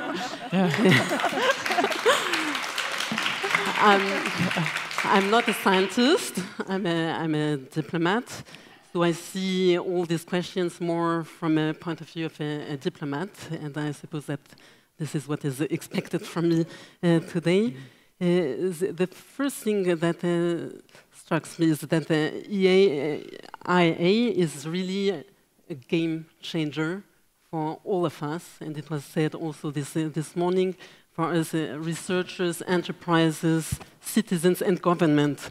And this implies new challenges and opportunities, as it was mentioned, but also new responsibilities, and especially when it comes to the governance of AI. And this is something that is important for us as France. My country is really fully mobilized to play its role in this process and to invest. And when we say invest, it's invest in terms of funding, but also, and we are good in France with that, with the ideas and initiatives. So let me just give you a few examples, since it is your question. And sorry if it sounds a bit like a cocorico, so a kind of a French national pride, but I think this is more or less the roots of the games. First example, in 2017, we created in France the Station F. Station F in Paris, which is today one of the biggest startup incubators in the world. And we also, it was the same kind of idea, we created in many countries, including here in Serbia. We launched the French Tech, which is a network of enterprises dealing with tech and with the innovation sector. And from the beginning, AI projects were very high on the agenda of these initiatives. And today, without Cocorico, but I can say that France has more than 1,000 AI startups. For example, Doctolib in the health sector, but we have many others, and is also the first European country for foreign investment projects in AI. So that's the first point. Second thing, it has something to do with Canada. We launched with Canada the global partnership on artificial intelligence, which is now co-chaired by Serbia for 2025. It's on the umbrella of the OECD, but it's also an example of the kind of thing how we as France invest in the AI. In 21, we launched, and here it's maybe more funding in terms of financing, a major investment plan in France. It's called France 2030, and it aims at developing industrial competitiveness and future technologies. It dedicates major funding to biotechnology, AI, and health innovation. And it also encourages collaboration between research, startups, and industry, which is one key point of our model. And in this framework, we have launched something that is a kind of a digital health program, which is a research program led jointly by the French National Institute for Health and Medical Research. It's INSERM. It's one quite famous institute in France, and the French National Institute for Research in Digital Science and Technology, INRIA, sorry for the acronyms. And its goal is really to achieve scientific breakthroughs and generating disruptive technologies in the next 5 years or 10 years. And last point I wanted to mention, because it was something very important for us as diplomats. It was the last summit in Paris in February. President Macron organized the Summit for Action on Artificial Intelligence. Serbia was part of it. And during 1 week, it was kind of spirit like this forum. And when I arrived this morning, I said, I already saw this somewhere, and it was in Paris in February. This is really the spirit of what we try to do. I will not be longer, but these are only a few examples. And I know that other countries are also very much involved in this process. And we can only succeed if we act collectively. So it's not only about France, Serbia, or Canada, Serbia, etc. And I'm here only 1 month, as you mentioned, but I already feel in Serbia this energy and this will to do things in this sector. And I'm really looking forward to do more as a French ambassador with this country on this, starting. And it was also mentioned this morning with a super calculator in the Dragouille events. That's all from me. Thank you. I think during the way, how the thing's going, like in a year or two, we will sit here together and see what we worked together on, in addition to Global Partnership for AI and these putting the strategies, but working on even more concrete actions that we can actually learn from each other, I believe. I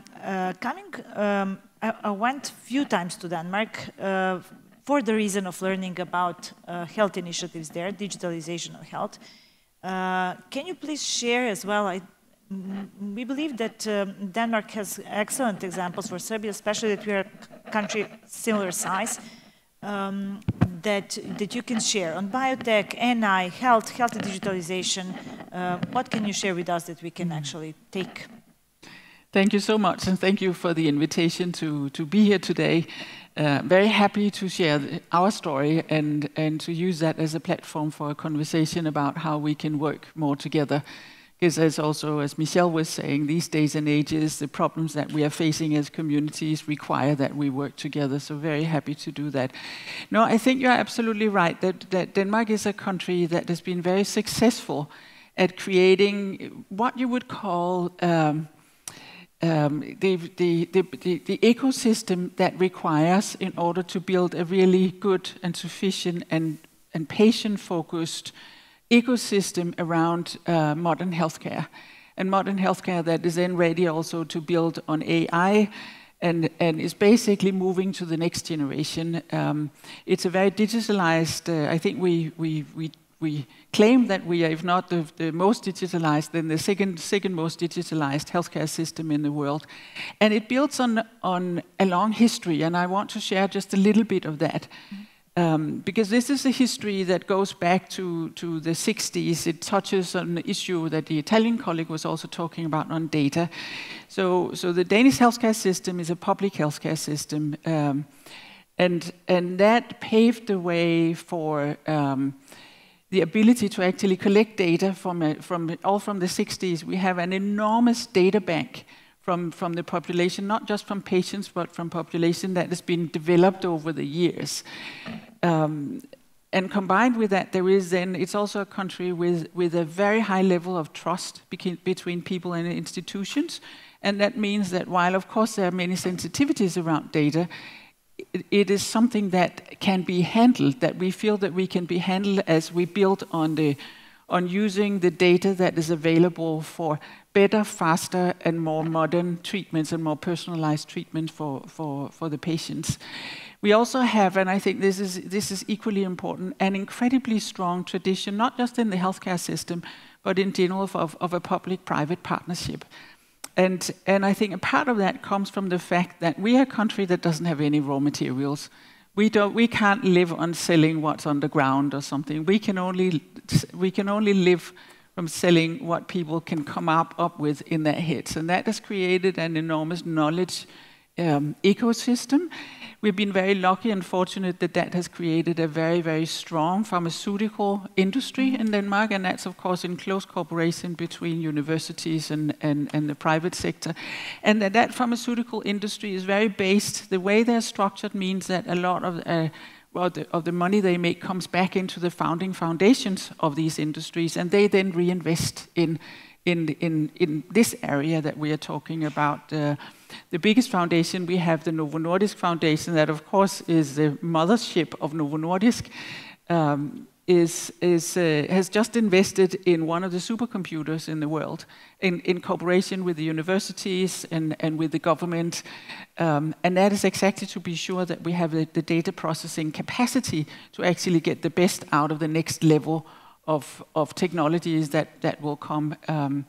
But I think this leads us to a situation where in principle we have at the first place we have a very digitalized healthcare system. We have lots of data available. We have a lot of trust. We have the public-private partnership that is really important.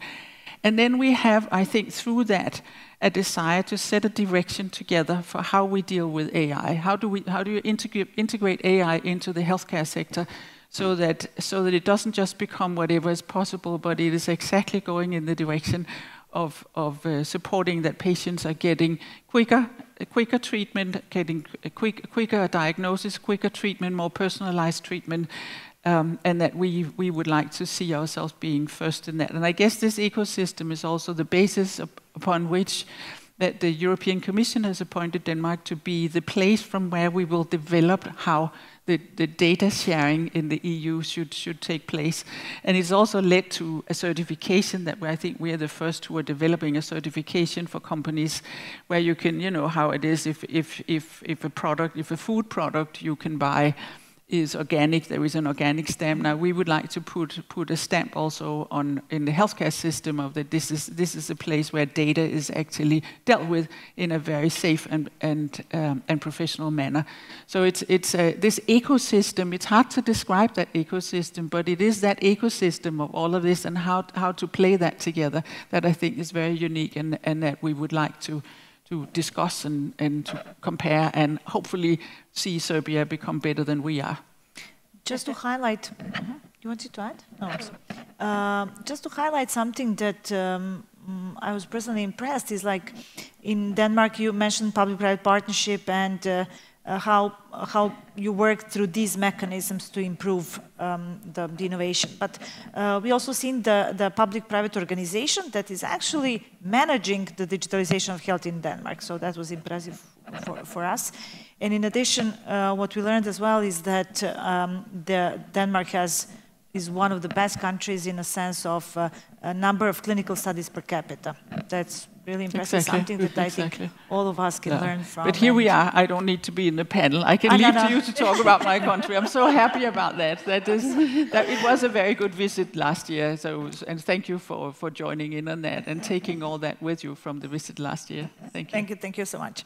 And I also wanted to talk a bit more about Switzerland and how the Swiss government and the Swiss embassy here in Serbia is also supporting the innovation specifically for the past, I would say, 2 years at least that I know about, but supporting our science technology parks working on these developments.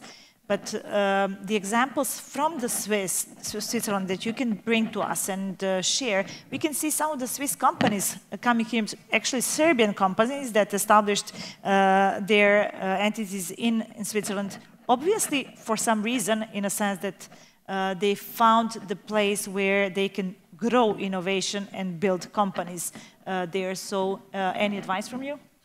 Sure, thank you very much for inviting me to this panel and indeed pointing at the innovation capacity of Switzerland. It's been the 15th year in a row that you are the first worldwide at the WIPO index, and I think we're in the fifth year in a row, the first in the EU scoreboard on innovation, even though we are not an EU member. So there are reasons for that. I think there are two main reasons. One is the fact that we have one of the highest GDP ratio of R&D expenses, both coming from the government and the private sector, more or less 50-50. That's the first reason. The second one is the very strong interconnection between academia, research institutions, and the industry. Without any afterthought, you know, there are sometimes ethical thought, yeah, the industry should not mix with academia. We are done with it. We want this to function together, and I think that has shown impressive results over the last years. And let me mention a few, and I will come back to what we are doing in Serbia later. The Basel Life Science Cluster, two of our major companies, pharmaceutical companies, are based there. Just to give you the magnitude of the operations, Novartis just bought for 12 billion euros a company in the US, Biosciences Avidity, located in the US. So that shows how, and it's the R&D of Novartis and Roche are mainly done in Switzerland, in connection, of course, with the Federal Polytechnical Institute of Zurich and Lausanne. In Zurich, you have an AI and robotics center. You have in Lugano one of the biggest megacomputer, if I'm not mistaken. It is the 6th megacomputer worldwide based in Lugano. And lately, they have just launched a model of universal language, an AI model of universal language. So those are small examples, not so small, of in AI, how we connect to the industries and the research institution. Let me also say that the state, besides providing funds to the research institution and academia, is not so much steering the research, or not so much mingling it to where the money goes and which startup and which company. No, we just let it go, flow according to the market and the needs. But of course, there are challenges, ethical challenges to that, and this is why we will be holding the AI Summit emanating from GPAI in 2027. And we have created the Geneva Science and Diplomacy Anticipator as a way to multilaterally also think about ethical challenges that we can address collectively. That leads me to what we are doing in Serbia. Indeed, we've been supporting the STP, Science and Technology Parks, Niš, Čačak, and Belgrade for about 10 years now. Also supporting directly the Raising Start startup funding program. And I have 3 startups that have been very successful here with regards to our support. One is, for example, just giving names, Twistle, active in agricultural AI biotech. One is Noxat Test in pathogenic bacteria, and Biocast in metallurgical process for sustainable production. So these are just 3 examples of successful Serbian startups which have benefited from our support. But we also want to give a support at the policy level to the ministry itself to help design policies that are conducive to conduct research and industry-based activities together. This is, we believe, the most successful way, although it has also its challenges, and we are all in the same boat. So this has also to be shared. Knowledge has to be shared, and we have a collective responsibility for what we produce, all of us. And I think this is where diplomacy meets science. I'm not sure that art is meeting science, but diplomacy is certainly meeting science in the way that we collectively have to address some of the threats that are within. And last thing, there is a trade-off between regulation and ethics. And I think on the European continent, and when I speak about European continent, I speak about EU at large, including UK, Switzerland, and Serbia, we tend to regulate more than elsewhere. We are more conscious of some of the ethical issues that are attached to this. Yet, this bears also some risk of losing momentum in some of the key research ideas in AIs that actually China or the US are doing. And I think we have to address this collectively on the European continent in order to make the world benefit of our ethical behavior, but also get the most of the market opportunities. It sounds to me like you are promoting innovation Schengen or something like that, changing and building it in Canada. We aren't going to include Canada, don't worry. But yeah, building the EU as a place to share innovation, technology, making it easy, accessible, efficient. This is something that we all need if we want, as you say, to compete with the rest of the world. We are lacking the time. I'm sorry. I have 5 panelists. I'm happy that I have 5 panelists, but then the time goes by very quickly. So I want to whenever we talk about innovation, research, R&D, we are talking about funding. And one of the key elements, and I know that some of you have very good experience regarding the Horizon, the EU, R&D, but generally, I wanted to ask each one of you, we can start with Canada, like funding mechanisms and partnerships between universities, institutes, industry, they are key drivers to innovation. And how we can build these funding mechanisms, are they there? Can we make a collaboration there to join efforts from our research community and Canadian research community? How we can do it, how we can make it happen. It's easier to say, let's meet and let's try to find the way, but sometimes the conditions are new funding mechanisms that we have to build or think of how we can cooperate. Exactly, and really inspired by listening to my Swiss colleague about the mechanisms that she has available for assisting in funding. And look, I'll be quite frank, and I think we have to be frank when we're trying to solve issues. You know, Canada, we kind of rested a bit on our laurels when it came to, you know, we had the first mover advantage in AI. We have 3 of the 4 godfathers of AI who are now still in Canada.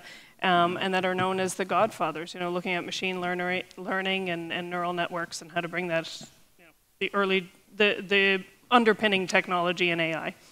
And so we didn't really have these funding mechanisms to reach outward, let alone inward. So recently, domestically, we've created a very large funding mechanism in terms of creating AI infrastructure, opening up funding so small and medium enterprises can access funding to actually be able to buy computing power or to be able to buy AI tools and to be able to deploy them. But that's domestically. When we look outwards, I mean, we started, I would say probably since 2020, particularly with COVID, of looking a lot more outwards, encouraging our researchers to have partnerships, but we don't have a funding mechanism necessarily for the researchers. We've left it to the organizations themselves, and we've left it to industry themselves. But where we do have joint ventures in industry, or where we do have joint projects for researchers, they can benefit from the data centers, the increased computing power, and the funding mechanism, but through the Canadian partner. We're also now, since last year, a member of Horizon Europe Pillar 2, so there's also sort of that mechanism to collaborate. But in terms of other countries that have either a direct development program that people or companies can apply for, we actually don't have that. It's more through those collaborative efforts and tapping into the domestic funding that we have available. Thank you. Italy? The same. Let me resume my answer before, my intervention before, because I didn't say too much about my country. You actually asked about let's say what triggered all those initiatives that were started by Ambassador. And I mean, you reminded that we organized forums on science, forum on innovation. We also started with a forum, Business and Science Forum. So the idea of linking business and science was not just by chance. Was an idea just to stress the importance of linking the two sectors. And those events, of course, create the conditions for the two communities to start exchanging, to find opportunities for collaborations. Created the conditions for an agreement between our ministry that was it was very successful, and now we have 5 projects running on AI, on biotechnology, on technology for agriculture, among others. And this built on, at least on our side, but the same is on strong public-private partnerships, which are the base, let's say, of the new funding instruments for research and innovation that we just, a few years ago, that have been launched by our Ministry of University and Research, and they've been very successful. They work very well. They create conditions also for incorporating knowledge transfer, which in this case do not need any extra policy for being supported. And if I focus on one of the topics of this conference, AI, for instance, one of these public-private partnership manage a very important high-performance computing center in Bologna, in our case, which building on this investment on high-performance computing, then created the conditions with the capacity created, with the competences that are in the site, then to have one of the AI factory in Europe there. And I'm glad to report that recently Serbia is joined.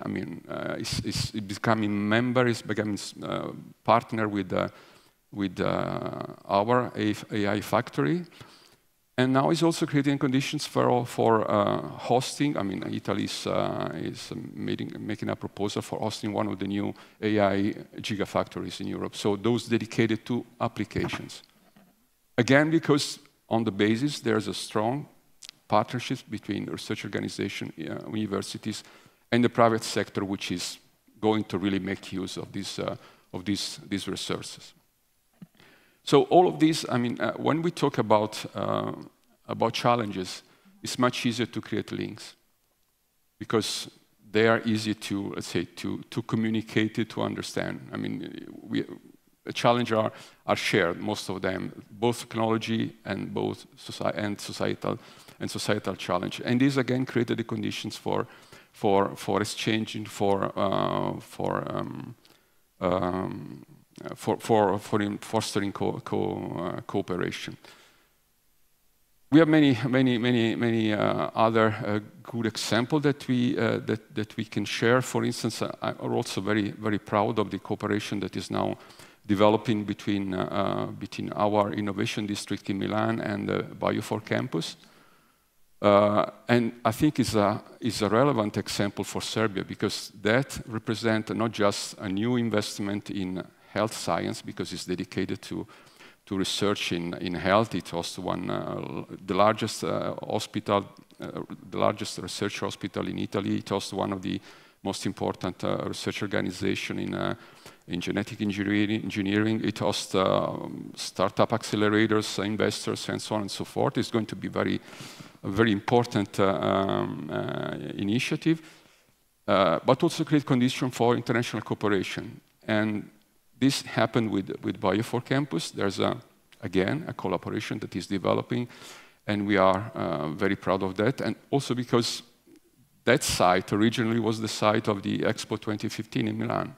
So I think this is maybe another, let's say, example, not suggestion, not advice, but an example that you can maybe profit from. I was just going to say, I thought of, you asked about a funding mechanism, and one thing I think, especially relevant for Serbia, is the power of the diaspora. That's something that when you asked me the question, I was thinking really formal mechanisms from the government, from the government of Canada, as compared to those people-to-people ties that we see that happen, when you have this collaboration, when you have ministerial visits, when you have these trade shows. But, for instance, in Serbia, we have a couple of thousand people employed in research and development in AI from Canadian-Serbian businesses. So while not a funding source, they are contributing to that, building the bridge, back to your first question, between the two countries in AI, in hard tech, in software, and in processing. So. Just let me say one more thing, because I think this is also relevant to the discussion, because I mentioned again this example of the Innovation District in Milan, because they recently released the first impact assessment of their initiative. And what comes out from this document is that the investment they put in the construction, for instance, it returned 2.5 multiplied. So just the construction gives an impact on the economy, which is 2.5 in excess, 2.5 the times of the money that are really invested. And the same is for the operational phase, because, for instance, they seen that in the fiscal year 2024, again, the impact on the economy was 2.6 the budget of the investment. So this is very important to communicate to governments, and this is the economical impact. I mean, this is on top of the scientific result, on top of the solution they find, on top of the challenges they address, on top of that. So just the economy, you can get benefit. You wanted to add? Just one idea that just came to my mind. Sometimes it's not easy, but it's common to fund startups with small funding. They start, but then they have to go to the next level. Yes, and I think the way to bring them to the next level might be to have a kind of project. We have it with the SMEs in the industries in Serbia, to connect the small startups with the big companies. The big companies see the value of these small startup ideas and knowledge, and they can maybe provide some of the funding needed. We have some of that particular project called SME Hub, doing exactly that, but more in the industry base level, not so much in AI and biotech, but I think that would be probably a good means without government funding, of course, but coming from the private sector. Yeah, absolutely. Thank you. But I didn't want only to ask about the funding mechanisms, but funding and partnership mechanisms. So what you're saying is exactly that, what are the partnership mechanisms that we can use to accelerate the innovation, make it more live, in a sense of having businesses work on it. So examples from France and then maybe Denmark. When I was preparing this panel with my team, I was looking at what my predecessor said in similar format, and in particular. So are you going to repeat that, or more or less? Because I think it was quite interesting what my predecessor said. He said that in order to develop an innovative solution, we need three things: a way of thinking, talented students and researchers. So it means education, and companies and institutions, national and European, I would add international, because it's not only European, with a vision and ability to financially support and invest in programs. So this really echoes what we heard about the private and public cooperation, and that's that ecosystem when we have this close cooperation between both the industry, Center for Research, and the private sector. And during the last summit I was mentioning earlier on in February in Paris, we also wanted to create this current AI. It's a new global partnership for AI capacity building, where every stakeholder could contribute, not only government, but also interested enterprises, etc. We will be efficient if we act collectively, for sure. Thank you. And the final from Denmark. I'm sorry, we are running a lot late, so just a few sentences on what are the partnership mechanisms that you view as the opportunity for cooperation between Denmark and Serbia, or funding mechanisms? No, thank you. And I think as we speak, the funding mechanisms are being developed. You know, you see, all of us probably represent countries where new centers on cooperation on AI have been set up within the last year, and that funding comes from public-private sources, etc., etc. So I think and similarly also on partnerships. I know here on the first row I have a professor from Copenhagen University who is looking exactly on how to strengthen partnerships. I think we are all searching for how we strengthen these partnerships. So I'm not going to try to say that we have these 5 examples and this is how it works. Rather to say that my impression is that the hunger for actually exploring new partnerships, to find ways of spending the funding that is being made available from private funds as well as public funds, because we know that we need to find a way of using AI integrated in our healthcare system or other problems that we are solving in a smart way, to be sure that we get the best out of it, and we get the best out of it as democratic societies. And I think the last thing is really important, because AI could take us many places, but I think certainly for me and my government, and I guess everybody up here, it is essential that the way we guide that process is one that strengthens our democratic societies and doesn't challenge them in its core. So that's what the partnerships will be looking for. Thank you so much. I have to finish the panel, although I'm really very happy that we had the opportunity to hear from countries such as Switzerland, Denmark, France, Italy, and Canada. I think this was the impressive group.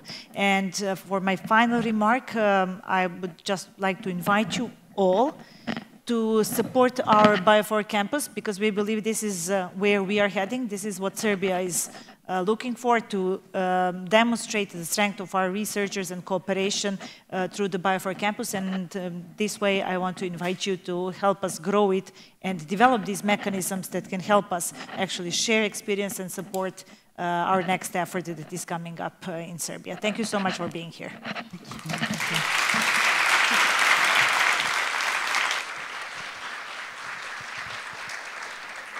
Thank you very much. Please, you can take your seats, and also with our staff you can put down these Madonnas.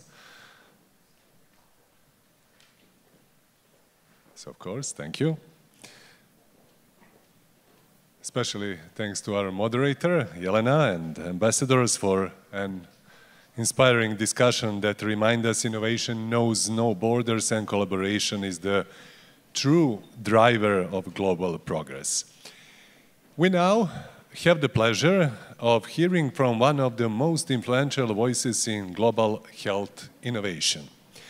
Dr. John Hackett, Vice President for Health System Services at IQVIA, is a strategic leader driving partnerships between science, technology, and data to accelerate better health outcomes worldwide.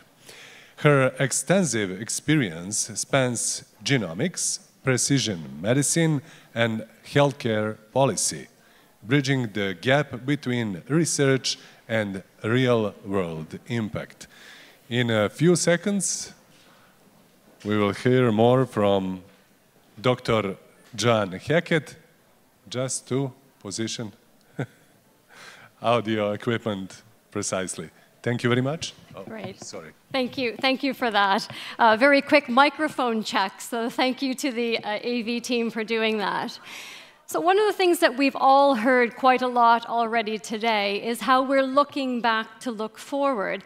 And this is a critical theme in healthcare, which I personally find quite fascinating. And the reason I say that is because it really does encapsulate many of the things that we see in healthcare today that some of us talk about as challenges, but I urge you to think about it slightly differently. We talk about this crisis in the healthcare system. Everything is broken. There's huge, long waiting lists. Everything is a bit of a mess. That's great. The reason why that's great is because if it's broken, we can fix it. If it was never good to begin with, we have the opportunity to do something different. There are key themes that we end up hearing about over and over again. We don't have the workforce. We heard lots of solutions this morning how to fix that. We hear about the fact that, oh, people aren't getting the same care in the north and the south and things like that. Again, we can fix these sorts of things. The disease burden, yes, we're not the same patients we were 5 or 10 years ago. So with healthcare being at a crisis, to me, that gives us the opportunity to innovate. And when you think of that innovation, there's really 4 main areas that we have seen a huge amount of change in the past, but also if we look at that past, how things are going to change also in the future. They tend to be slightly boring if you think about healthcare systems as a whole, and I apologize for that, but very often it's those boring aspects of healthcare which allow us to do things very different.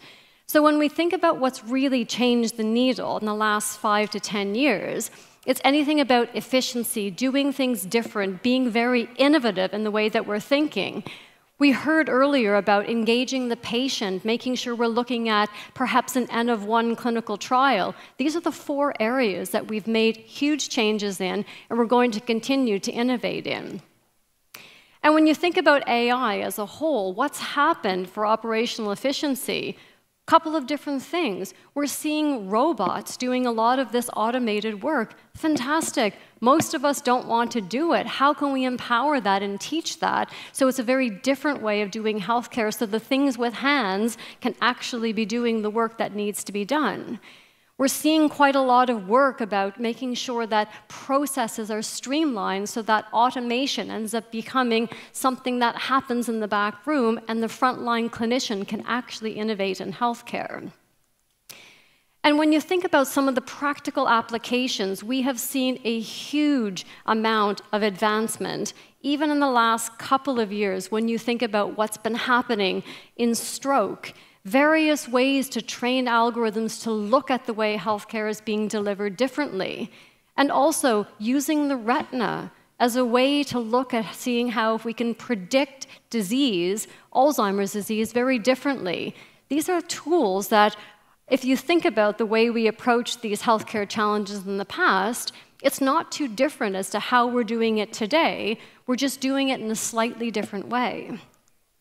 This also applies to breast cancer, one of the largest studies ever taken place in the past couple of years in Sweden, looking at the way that breast cancer was being detected and automating that. Again, if we can get people to have these screenings done faster, we're looking at more predictive ways of doing healthcare. And the same thing with remote patient monitoring. Nobody wants to have to travel in to get a blood test or to make sure that they're filling out forms. How can we start to empower to do healthcare differently? And this also has helped tremendously with patient engagement. There's been a lot of humanoids, and we saw earlier about some of these different robots that have been rolled out in order to help engage with patients in a very different way.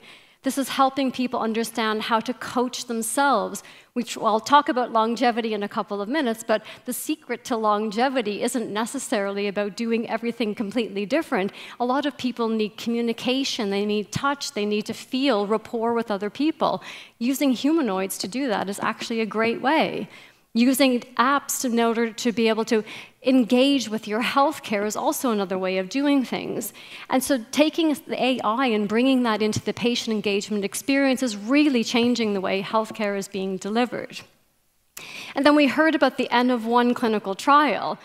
IQVIA is the world's largest contract research organization, so I'm not entirely sure how we feel about recruiting one patient. However, that's an opportunity. It really is a great way of doing it. We may not be set up to do it this way today, but if we think about the N of 1 and the fact that it's predictive mechanisms, it's precision medicine, this is exactly the way we need to be doing things. Even in the last 5 years, with having to do clinical trials differently, especially because of COVID, we started doing things in a very different way. We're not talking doing things completely crazy. We're talking about small changes which actually allowed the whole system to progress in a very different way. And being able to think about this with an AI lens is definitely going to help us revolutionize this transition in the not-too-distant future. And that brings me into longevity. So we think about health systems and how they're at the seams and breaking and all of these things. To me, bring it on. This is fantastic. It allows us to change. And then we start having this battle about, but if we're going to live forever, how is this going to work? I'm not going to tell you the secret to longevity because there isn't one. What I will tell you is actually the boring secret to longevity is data. And the reason I say that is because if we're going to predict what's happening to individuals today, tomorrow, and 20 years, we need to have reliable markers of that that's happened in the past. Longitudinal data of the same type, being able to be cleaned, curated, federated, that gives us the predictive mechanism to understand how individuals are going to be sick, how they're going to respond. And this ties in with the personalization aspect as well. So if we think about all of these different opportunities for longevity, it's not necessarily that we need to take certain serums or potions and some of these crazy things that we hear about in order to live longer. It's trying to understand the data that we have today and how even the data that we're contributing is being part of that as well. And as I mentioned, healthcare systems are overburdened. People are going to live forever. This is going to be such a strain. It's kind of a privilege to get old, right? If you think about it, I shouldn't even be alive today if I was someone who was, 50, 100 years ago. Most people didn't live until they were 55 or 60 years old. It's a privilege. So if we know it's a privilege and we know we're going to be living longer, what are those mechanisms that we need to be putting in place today? We heard earlier about people saying if we can predict young people understanding disease progression, of course we want to do that. We want to make sure that the child who's considered, a little bit clumsy is the child that then grows up and has cystic acne, who ends up having a miscarriage, who ends up having Parkinson's. We want to find wobbly little Joanne at 9 years old and making sure that she's going to have a longer, healthier life as well. So these are the tools that we actually need to be thinking about for longevity. And then when we think about that predictive mechanism, what really sits behind it, as I mentioned previously, is thinking about the data that we currently have access to and understanding the mechanism. We're all different. I'm a geneticist by training. I'm very well aware of that. However, when we think about the precision public health aspect of this, we're able to see what happens for many, and then we can tailor it to one. And this is exactly what we need to be thinking about in order to take the longevity imperative and bring that into precision medicine. We need to be thinking about the ways that we can make sure that we find and treat disease faster and better so people live longer and healthier lives. And one of the things that we've seen, especially in the longevity area, are a lot of these tools. And it's not that AI just started happening a couple of years ago. You've heard many people speaking about this. It's been happening for a very long time. We've been doing this for about 15 years, and when people started getting really excited about this a couple of years ago, we were looking around thinking, have we missed something? We've been doing this for a really long time. It's just getting smarter and having more data to be able to train different algorithms and different agents. And the thing that we've probably seen the most with respect to health systems is being able to have that predictive mechanism to understand whether or not someone will get sick or how quickly they are going to get better. And it's not necessarily about saving money for governments or healthcare systems as a whole. It's allowing the citizen, the individual, the patient to have a better quality of life as well. And a huge part of that is never getting sick. right? If we want to live until we're 85, 95, 105, we don't want 60 of those years in poor health. So how can we live longer and healthier lives and ensure that that is the stuff that we're actually focusing on as opposed to the sick years? We talk about the healthcare service being in a crisis. It's because it's not a healthcare service. It's a sickness service. When was the last time you went to the hospital because you felt well? Never. You go to the hospital because you're sick. Why do we have a healthcare system if all we're doing is promoting sickness? What can we be doing to promote health? So thinking about healthcare in a very different way, to me, like I said, I'm glad that we're all talking about the healthcare crisis. It allows us to think about doing things differently, especially in light of the fact that we are living longer.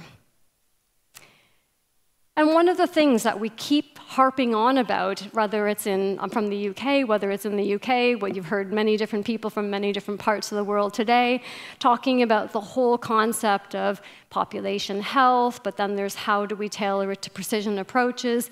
The ecosystem that's sitting around that is really starting to focus more about early detection, making sure the individuals are on the right treatments as quickly as possible, and making sure they're not coming back into the hospital. That's really and truly the couple of success features that we need to be thinking about. And if we're going to be able to monitor people with disease progression, how can we be sure that they're going to progress in one or two different ways? And a big part of that is then stripping it back to understanding those data points that have been collected that allow us to predict the outcome. Of course, there are subtle nuances to this, but the general premise is that the more data we collect from more diverse populations for longer periods of time will allow us to understand this much more fully.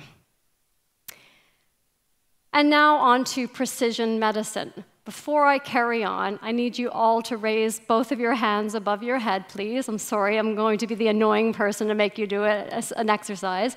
And start flicking your fingers, as though you've got water on them and you're trying to get rid of the water. And okay, I'm really doing this for a reason, not just to see if you would all listen to me.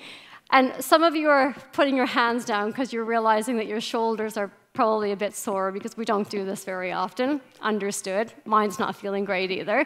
Your wrist potentially is burning a little bit. Oh, I see some of you slowing down. Okay, go really, really fast now for 3, 2, 1. Take your hands down and shake them. I made you do that for a reason. Number one, it was kind of fun to see if you would do it. But the real reason I made you do that, children with spinal muscular atrophy can do that today. Previously, they couldn't. And the reason for that is twofold. We had enough data over the past 10, 15, 20, 30 years to understand disease progression, being able to find these individuals quickly, to treat them, and to develop a cell and gene therapy with one injection, costing $2 million, don't forget about that part, for quality of life. So we can sit here and maybe laugh a little bit about doing that, but it's with precision medicine that we're transforming the way healthcare is being delivered. It's fantastic. That's absolutely shocking. So I talked about health systems being in a crisis, us living forever, and have now pulled it back to precision medicine. They're all linked. You have to think about this from a perspective, and you heard many people today talking about it's not just genomics and it's not just environment, it is all of it coming together. But when you think about how a health system, which is set up primarily to support the population, how can that be set up in a way that it promotes longevity, but also personalization? And it doesn't have to be complicated. The minute we start thinking about population health and genetic sequencing and all of these things, it sounds very expensive and very complicated. It can be if we want it to be. However, we don't need to do a whole genome sequencing in order to find several of these insights. One of the things that we really need to think about doing is putting a lot of this in the beginning of healthcare. When we think about pharmacogenomics, for those of you who don't know about it, you don't need to know a whole lot other than the fact that there are 50 gene-drug interactions known today. If I am not going to respond to a particular drug, why are you giving it to me? Every day, globally, not just in this country, not just in my country, every single day, we prescribe these drugs.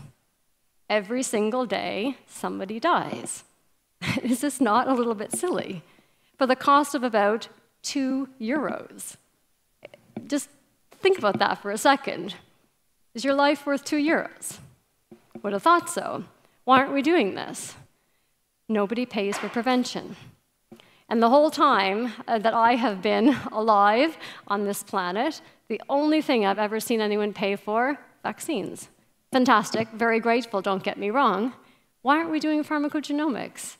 It's small, it's inexpensive.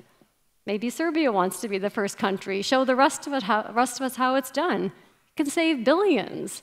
50 drugs, that's it. Just do the test. And if I'm going to have a massive reaction to it, clearly, please don't give it to me. Or if I need to have a double dose because I'm a fast responder, please give me double the amount. Or if I am someone who uses a lot of it really quickly, please only give me half. These are very simple things. So we can talk about genomics being very expensive, but it doesn't have to be the whole genome in order for us to make a massive impact. And this is some of the stuff that we try to think about with respect to the future trends.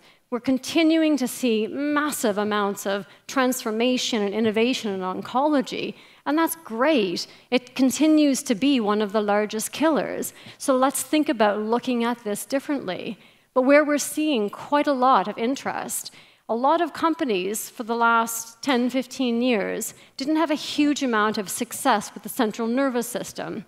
Hate to break it to you, the brain's kind of complicated. We can't just be, cutting out pieces here and there to see how things work. We've had to rely, again, as I mentioned before, from longitudinal data, seeing how people responded over time in order to get those insights. We now have that data. We're being able to simulate some of these clinical trials in a very different way and understand how people will respond, or people with particular genetic mutations, how they are going to be advancing. So we're really seeing a renaissance in the central nervous system, which is fantastic. And I mentioned the spinal muscular atrophy, cell and gene therapy. We're starting to see more advanced therapies now because we finally have the data. We can actually start to make drugs that work for these very complicated genetic diseases. It's not that these diseases are rare. People talk about, oh, rare diseases, very expensive. I hate to break it to you, there's over 7,000 of them, so they can't be that rare. We just haven't found the patients. So again, I challenge you to think about genomics and precision medicine in a slightly different way if we want to be able to continue thinking about longevity and also changing healthcare systems as a whole. Because this helps us in all aspects of the product life cycle. We heard people earlier today talking about AI and drug development. Thank you. Of course, you've got models, 3D models of the genome. Find where the mutations are. Use that, please, as your next drug target. There's great ways to be able to think about doing things very differently. So that whole product lifestyle and having that element of precision into it is definitely a way that's changing healthcare. We need to, again, think about the different ways of identifying drug targets. I just gave you that one example about genomics. It's an easy way to do things differently. Do we all have national genome programs? Perhaps not, but we have definitely done prenatal genetic testing in some countries. Most countries will do a Guthrie test, or they'll be doing 15 or 16 different genes when a baby is born. We do have some information in every country, so let's start thinking about this in a different way. We also think about using drugs in a different way as well. Just because it's approved for something doesn't mean it was tested on everything. Being able to use AI as a way to model the different things that we could be looking at, whether or not it could be something that could be applied for a different disease. All of these different indications that we use things for. There are yellow cards. You tell people whether or not you've had a reaction. Did you go out and get to the sun and get a rash? All of that stuff is important because it might be useful for something completely differently. So we now have more information, more data to be able to help us make those decisions. And the market is huge, right? One of the things that we keep getting asked about over and over again is when you think about launching drugs, which markets should they be in? Oh, we have to be going to, the countries that are big and expanding. What if the drug doesn't work there? It would be completely pointless. So this is helping us to reframe the precision medicine market experience as well. I mentioned a bunch of different ways that we can incorporate genomics into a precision medicine approach. Again, this could help us think very differently about longevity. There's a lot of this testing that currently happens in many countries. Some countries don't have these programs, but are also very easy to roll out. So again, I urge you to think about things that you could be doing here differently that other countries haven't yet employed. The trends are changing. There is much more emphasis now on precision medicine. It's not good business for a drug company to have your drug on their death certificate. It doesn't work well for business. Nobody wants to be producing something that's not going to work. So the demand for personalization is definitely out there. A big part of this is getting that data, and a big part of it is then making sure that we're responding appropriately. So hopefully I've been able to show you a couple of different things. The market is out there. It's definitely hot for personalization. This is wrapped into the longevity imperative that is happening in many parts of the world, and it's also coinciding with healthcare systems absolutely falling over. So to me, we're in the perfect time to innovate, the perfect time to be optimistic, and the perfect time to think about those collaborations that cut across different borders, physically, virtually, and looking at doing things in a very different way. We're in a really unique time and space, and I urge Serbia to be the world leader in pulling some of these threads together. With that, thank you for your attention. Thank you very much.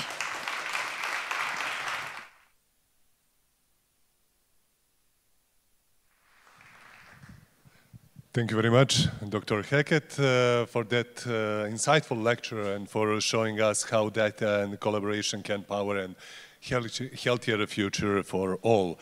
We'll now take a short coffee break. Please rejoin us at 15:45. Enjoy coffee. Thank you very much.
Unto you,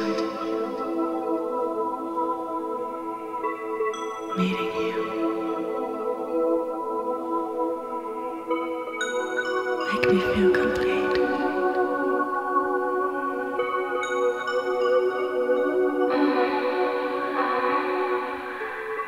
Touch my heart and soul.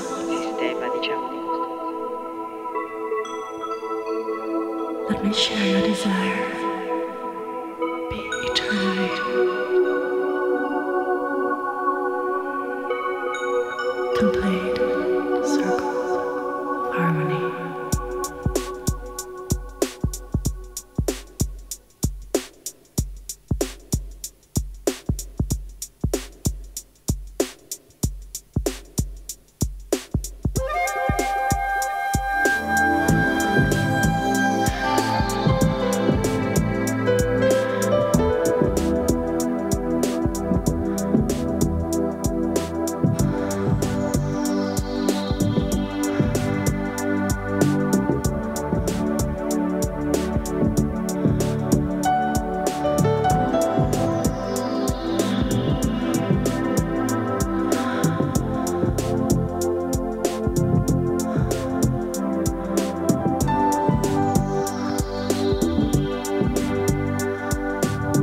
your mind is spirit-free.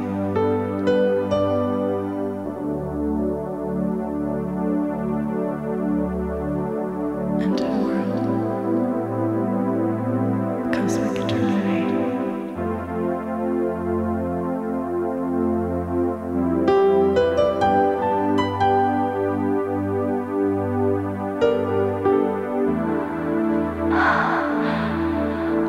Leave our thoughts behind.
Oh boy,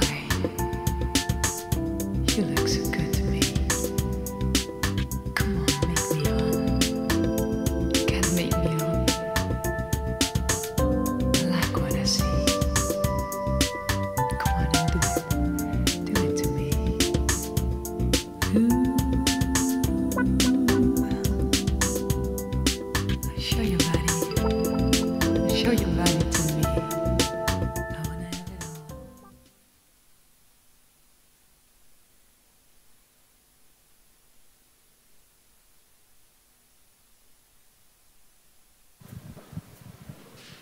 Ladies and gentlemen, welcome back. Our next speaker brings a perspective from the entrepreneurial frontier of biotechnology. Mr. Nenad Grmuša, CEO of DEM Biopharma, is leading efforts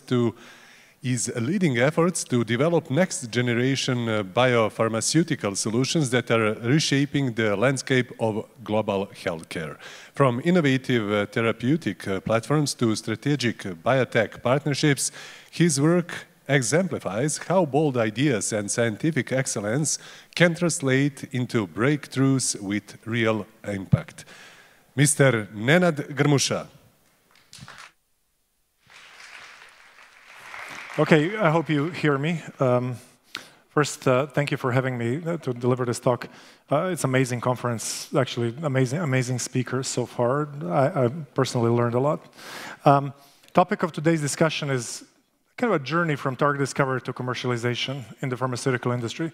For those of you that are veterans in the industry, it's probably going to be a boring talk. You may learn something, but for those of you that want to learn about pharmaceutical industry and the process, hopefully that's going to be interesting and a learning opportunity. Just as a way of introduction, developing a drug from discovering a target to the market is probably one of the most complex and hardest endeavors that humans undertake. I believe in that 100%. I think people are launching rockets into space and stuff like that, but developing a drug probably is of a similar complexity. Discovering a target first is very hard, but then designing a drug that engages the target, and then pushing that drug to set of preclinical experiments, and then rigorous clinical trials takes 10 to 15 years, requires more than $1 billion of investment at very high risk, given that every drug that started from the drug discovery process has probability of less than 1% to reach the market. That's the stats of the industry that no one can dispute. Okay, so what I'm going to talk about today is my personal experiences. So I worked in a company called Millennium that got acquired by another company, big company, Takeda, and they worked on a target called alpha-4 beta-7 integrin.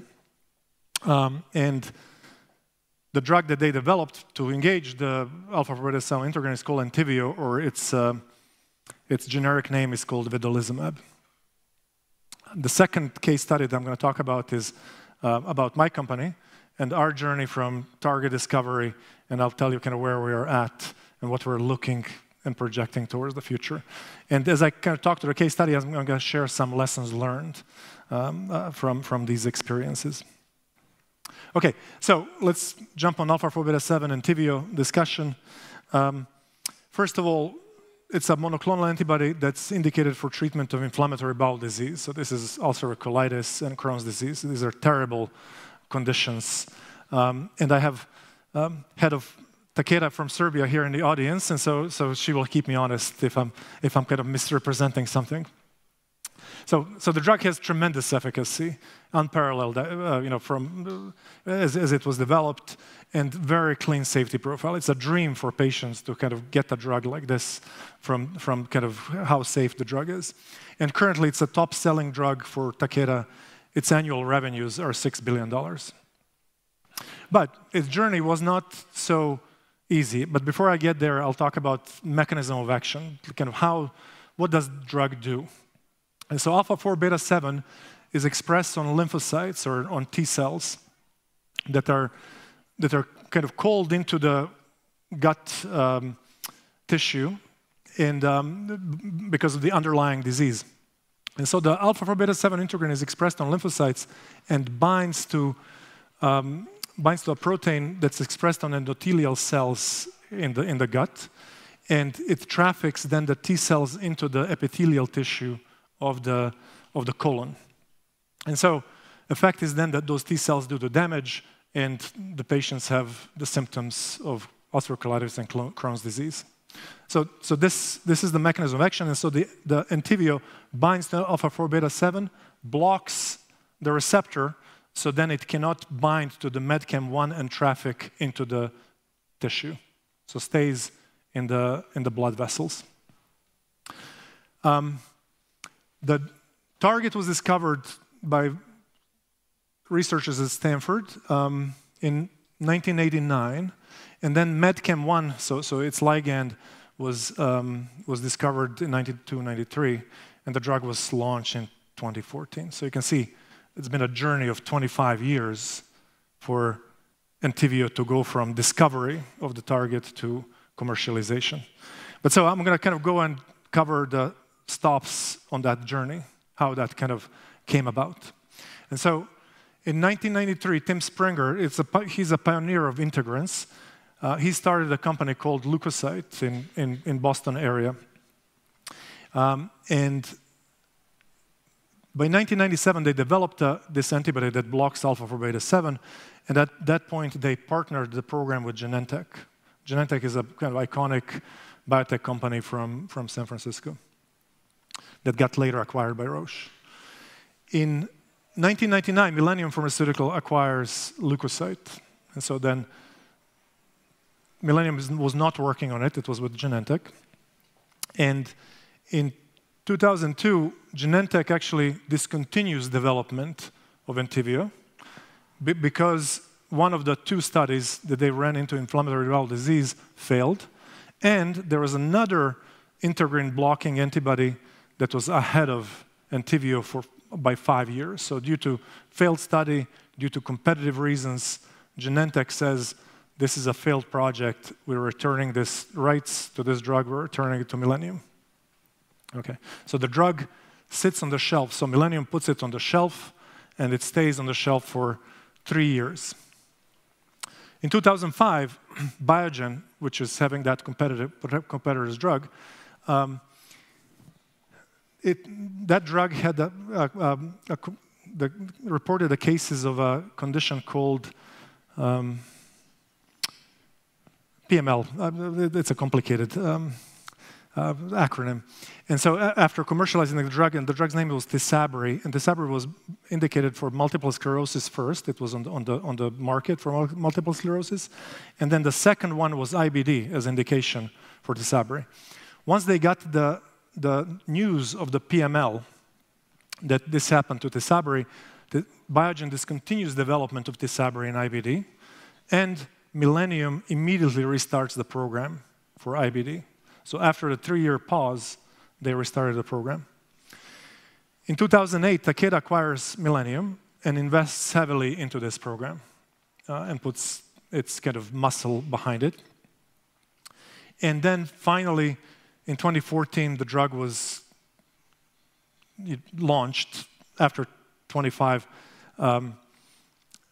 years and more than $1 billion invested in its development. And then finally, as I said, in 2024, the drug reaches $6 billion in annual sales. And so it's expected to kind of have those types of sales for another 5 or 6 years until it runs out of patent. So I guess lessons learned from this whole journey, right? You know, that I can kind of share with you. First is the journey takes place like this. The target gets discovered in academia, goes into biotech, ends up with big pharma, the big pharma commercializes it. And so that's kind of a typical model in our industry.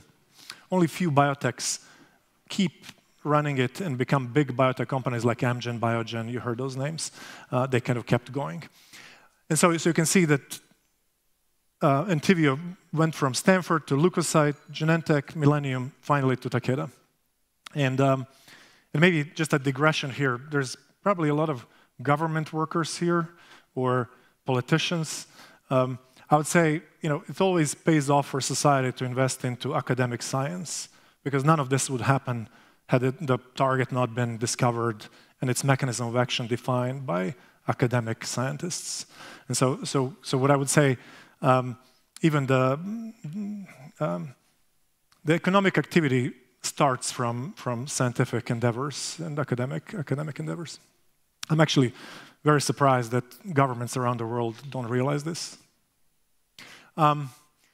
So a drug candidate will likely sit on the shelf or be deprioritized at some point in its journey from target discovery to the market. It's just that's the dynamic, and so the resilience and people just need to kind of take and it requires some champions behind the drug to kind of really make it all the way through. And Entyvio had many champions that I'll mention. The subtleties and nuances in biology matter. So here, for example, why did it even make? Because the Sabri failed. So alpha-4 beta-7 interacts with MEDCAM1 and responsible for trafficking lymphocytes via gut endothelium only. So it's very gut-specific. Versus Tisabri was blocking both alpha-4 beta-7 MEDCAM interaction as well as alpha-4 beta-1 and VCAM1 interaction. Alpha-4 beta-1 VCAM1 was for treatment of multiple sclerosis because that's the mechanism how T cells traffic into CNS. But in the CNS lives the JC virus, probably in all of us. And so when there is immune surveillance compromised via blocking by the antibody, people get this disease, PML, which is a lethal disease. I guess another one is leadership, kind of vision, competence, decisiveness really, really matter. So there's many people, but I'll just kind of reduce it to two just because of the time we have. The one is Mark Levin, who was a Millennium CEO. He basically, I remember this very vividly to this day. He restarted this drug the day the news came out of Tisabri being pulled off the market because of the PML. That's the day when the Entyvio got restarted at Millennium. So that's kind of one. So you have to have vision and put your will behind it. And then second one, kind of competence and decisiveness. So Tachi Yamada, who was the Takeda R&D, later at some point, there was a lot of discussions within Takeda at that point in time. I was in the midst of it actually, whether Takeda should invest into this drug or not. And luckily, he was a gastroenterologist, and not only was he a gastroenterologist, but he was a gastroenterologist that wrote a textbook about gastroenterology from which medical students now in the United States learn in medical schools. And so he kind of recognized this unique mechanism and kind of pushed against all of the commercial leaders actually at that point in time on in investing in this drug. And then the final one, this is a really funny story. Like, never believe commercial forecasts when in our industry. At least I don't know about other industries, but probably people don't believe weather forecasts, long-term weather forecasts. So long-term commercial forecasts are fraught with problems.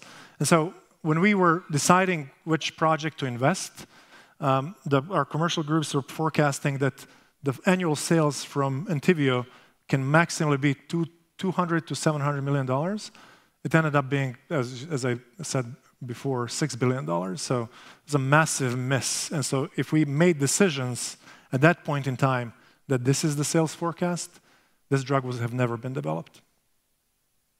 And so that, again, this guy Tachi Yamada kind of dismissed that forecast and basically said, like, we're just going to invest. Okay. So that was Entyvio. So I'm going to switch gears and talk about DEM Biopharma. So the DEM Biopharma has a target called DEM Target 02. I can't disclose it because we haven't signed a confidentiality agreement with any one of you. And so we're going to call it in this presentation DEM Target 02. And the drug that we're engaging the target is called DEM 301. Okay. So why did we start? Why did DEM Biopharma exist, and what are the first principles behind its existence? So in our immune system, when we're all embryos, and in every organ, it's seated something called tissue-resident macrophage. And tissue-resident macrophage takes unique phenotype by the organ. So in brain, we call it microglia. In liver, we call it Kupffer cell, and other alveolar macrophage in lungs, et cetera, et cetera. So they take a different phenotype in different tissue from very early on. And so these are the kind of generals within the tissue that control the immune response. They're first to encounter pathogens and so on. So in the tumor situation, obviously, there is a lot of solid organ malignancies, right? You know, lung cancer, et cetera, right? Breast cancer. So what happens is tumor sends a lot of what we call don't eat me signals to tissue-resident macrophages. And not only that, it sends a lot of wound healing signals to macrophages. And so the macrophages treat tumor as a wound that needs to be healed or tissue that needs to be remodeled. And so not only does it protect and create an anti-inflammatory milieu in the organ, but also feeds it growth factors. And so it kind of helps, macrophages help tumor grow. And because of this, they dampen the effect of T cells. They prevent chemotaxis of T cells into the tissue. NK cells, they exhaust them. And so a lot of problems with T cell directed therapy is because of the tissue resident or tissue tumor associated macrophages. And they're dominant immune cellular compartment in solid tumors. They're within the tumor core. And however, if we could trigger them, they could eliminate the tumors very easily. And so, and then not only can they do it by themselves, but they can then also orchestrate the whole immune system reaction against the tumor. So this is the first principle. This is truth. This is established, right? Okay, so there's a group at Stanford, Bassick, like Mike Bassick and Rourke Camber, two researchers from Stanford. They published a functional genomics system where they co-cultured tumor cells and macrophages, and they did a genome-wide CRISPR knockout screen in tumor cells to find these regulators of cell phagocytosis and elimination of tumors by macrophages. So we brought on this platform into the company to find novel targets. And so when you talk about novel targets, on adaptive immune side, if you think about this being on this side, cancer cell, let's say this is a T cell on this side. So a lot of research went into figuring out the checkpoints between cancer cells and T cells. And so one of the biggest drug classes that exists is PD-1. You probably heard about that. PD-L1 on cancer side, PD-1 on a T cell. That's a checkpoint. And then another one that was approved is CTLA-4 and then LAG-3. Those are the three drugs that are on the market from these interactions between cancer cells and T cells. And that's adaptive immune system. On the innate immune system side, there were a couple of checkpoints that were discovered with kind of varying success in the clinic. So there was CD47 SIRP-alpha, but we started to kind of really address that white space of those signals and checkpoints on the innate side. So that's kind of a premise for the company. That's what we're trying to accomplish and discover new targets. Okay, so DEM target 02. We discovered this one in one of the CRISPR screens. DEM target 02 is a short extracellular domain, 32 amino acid sequence as depicted here in AlphaFold. Let's see if this works. Nope, that's not the right place. Oh, I messed up something. Just a second. So, no, up again. Извиняюсь, само second. Okay, so you can see very short extracellular domain, heavily glycosylated. It was very hard to find the antibody for it. The target was actually discovered, the gene was discovered in 2004, and its function was kind of described in a paper in 2005. So its overexpression leads to cytoskeletal remodeling and then invasion and metastases in the tumor. And it was described as one of the cell-cell adhesion molecules, mainly overexpressed in colorectal cancer, gastric cancer, pancreatic cancer, and hepatocellular cancer, those GI malignancies. And we discovered that it binds to receptors on these myeloid cells and the Tregs, and publications say that mouse knockout has no adverse phenotype, so it's not an essential gene. Okay, so receptors, so you can see DEM-target-02 expressed on tumor cells has one receptor that is shared by macrophages, dendritic cells, neutrophils, and then second receptor that's shared with between neutrophils and tumor Tregs. That's interesting finding. We, as I said, found an antibody for that target, and so with the antibody, with a naked antibody, we ran that in the MC38 syngeneic model. So that's an animal that in a mouse that has both innate and adaptive immune system intact. And so what we saw is that our therapy had a tumor growth inhibition of about 60% on its own versus no therapy, and that it resulted in, more interestingly, it resulted in immune recruitment and activation of CD8 cytotoxic T cells, CD4 helper T cells, dendritic cells, and M1 pro-inflammatory macrophages. So we saw that we confirmed that we have an immunomodulatory effect with a drug. However, this result, especially in vivo result of 60% tumor growth inhibition, it's good. It's not very impressive. It's not something that, yeah, that result maybe would have been impressive maybe 20 years ago, but not today. Okay, so what we've done is we had to think about how do we improve this. And so what we've done is we created an antibody-drug conjugate. So we put onto antibody a cytotoxic payload.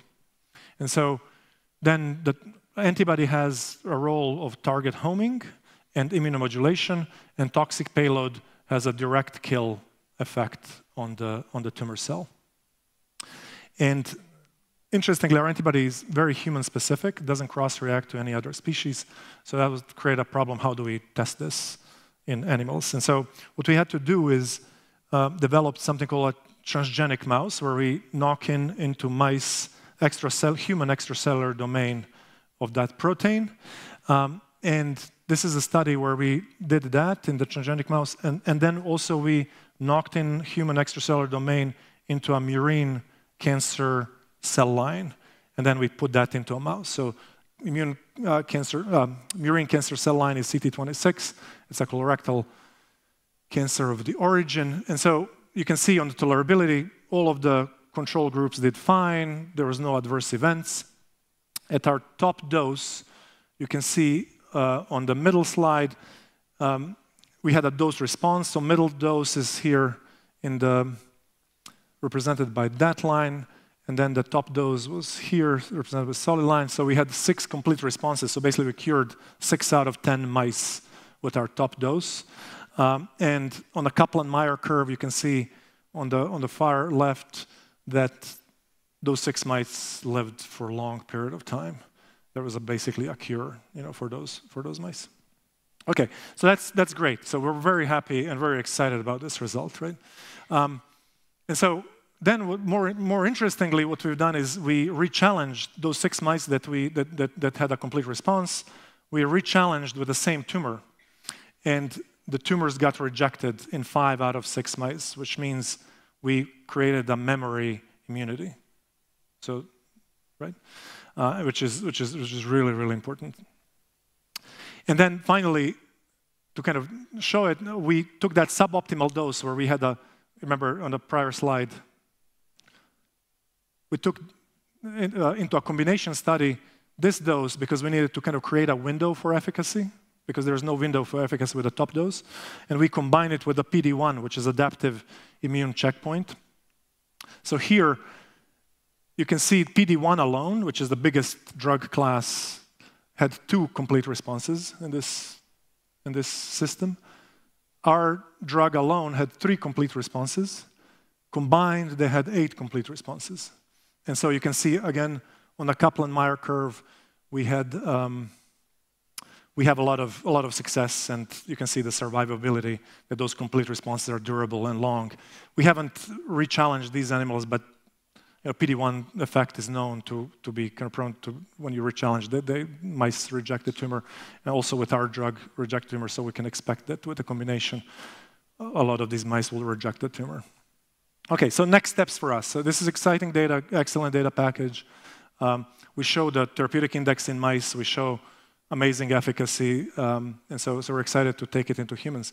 So we're currently into IND-enabling activities. We'll file IND mid-2026, hopefully be in the humans by this time next year.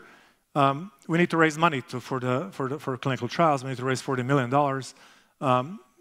to do a phase 1 dose escalation, phase 1 dose expansion, and then move on to next stages of development. And so the best we can do, probably, like I would say, estimate that if this makes it through to the clinical exploration, that the drug can be on market in 2033. So the gene was discovered in 2004, 2005. The drug on the market will be 2033. So similarly, it's going to take 25 to 30 years from academic discovery to commercialization. All right, I'll leave you with that. Thank you very much.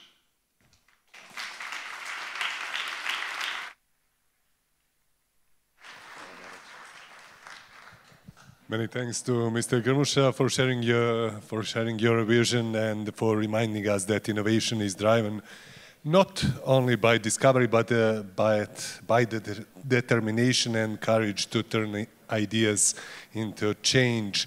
We now move into a conversation that reflects one of the forum's central themes: how to turn research into real-world solutions. The Bio4 campus represents Serbia's bold step into the future of biotechnology, connecting academia, industry, and government to accelerate and create tangible societal benefits. The session titled Bio4 Campus, Translating Research into Impact Tech Transfer Strategies, will explore how global and local ecosystems can work together to strengthen technology transfer, foster entrepreneurship, and support the growth of biotech startups. Our moderator is Dr. Marija Pavlović from Bio4 Campus, who will guide us through this discussion. Please join us on the stage. Thank you very much. Please take your seat, of course. Dr. Marija Gnjatović, State Secretary at the Ministry of Science, Technological Development and Innovation, Republic of Serbia. Thank you very much. Professor Dr. Maria Christiansen, Operating Professor at the University of Copenhagen, Denmark. Thank you. That's Dimza Jones, National Life Science Inward Investment Specialist at the UK Department for Business and Trade, United Kingdom. Also, Tamara Stanković, Head of Scientific Engagement, Southeast Europe, PMI, Serbia. And Heather Schwabel, Chief Business Officer, Antibody Therapeutics and Head of Strategic Collaboration, Alloy Therapeutics, USA. Yes. Thank you very much, Maria. Thank you. Mike is yours. Well, welcome everyone. Thank you so much for this incredible opportunity. Bio4 Campus, as you have heard about, is currently focusing on building the ecosystem. So understanding what we have coming from the basic and fundamental research that can be translated to show the impact that science has on our everyday lives. As Nenad was just beautifully mentioning, some of the examples of the importance of basic and fundamental research. Ladies that we have here today with us will provide us with very exciting different angles, some that are coming from the countries that are all across the world, but some that are local as well. So understanding all these different angles, how can we take something from different ecosystems that works and bring to the local level to make it actually work here with these conditions, and some that are already doing that, we will hear more from our guests today. So when we talk about translation and when we talk about the tech transfer strategies that are present currently, Maria, what can you tell us? You have an amazing career. You have been running one of the successful institutes, research and development institutes that's in Serbia, that's also part of the Bio4, and now you are a state secretary. So how do you see tech transfer strategies? First of all, I want to thank you for the invitation to be a part of this amazing panel. And I like to discuss about technology transfer and transfer of knowledge and about the development of our ecosystem, innovation ecosystem, but also to discuss about basic science and the most important thing to maintain the balance between basic science and also business. I want to say that according to my experience, I think that we need to have more collaboration between academia, scientific institutions, and also private sector. And we need to make this type of collaboration from the beginning of the process of development of innovation. Because I had many opportunities in past to see exactly that scientists don't have enough information about markets needs, and also about business development. And exactly they deal with the development of innovation without information about also process of production. We need to think about that also from the beginning of the development of innovation. Particularly if we speak about development of innovation in the field of biotech and biomed.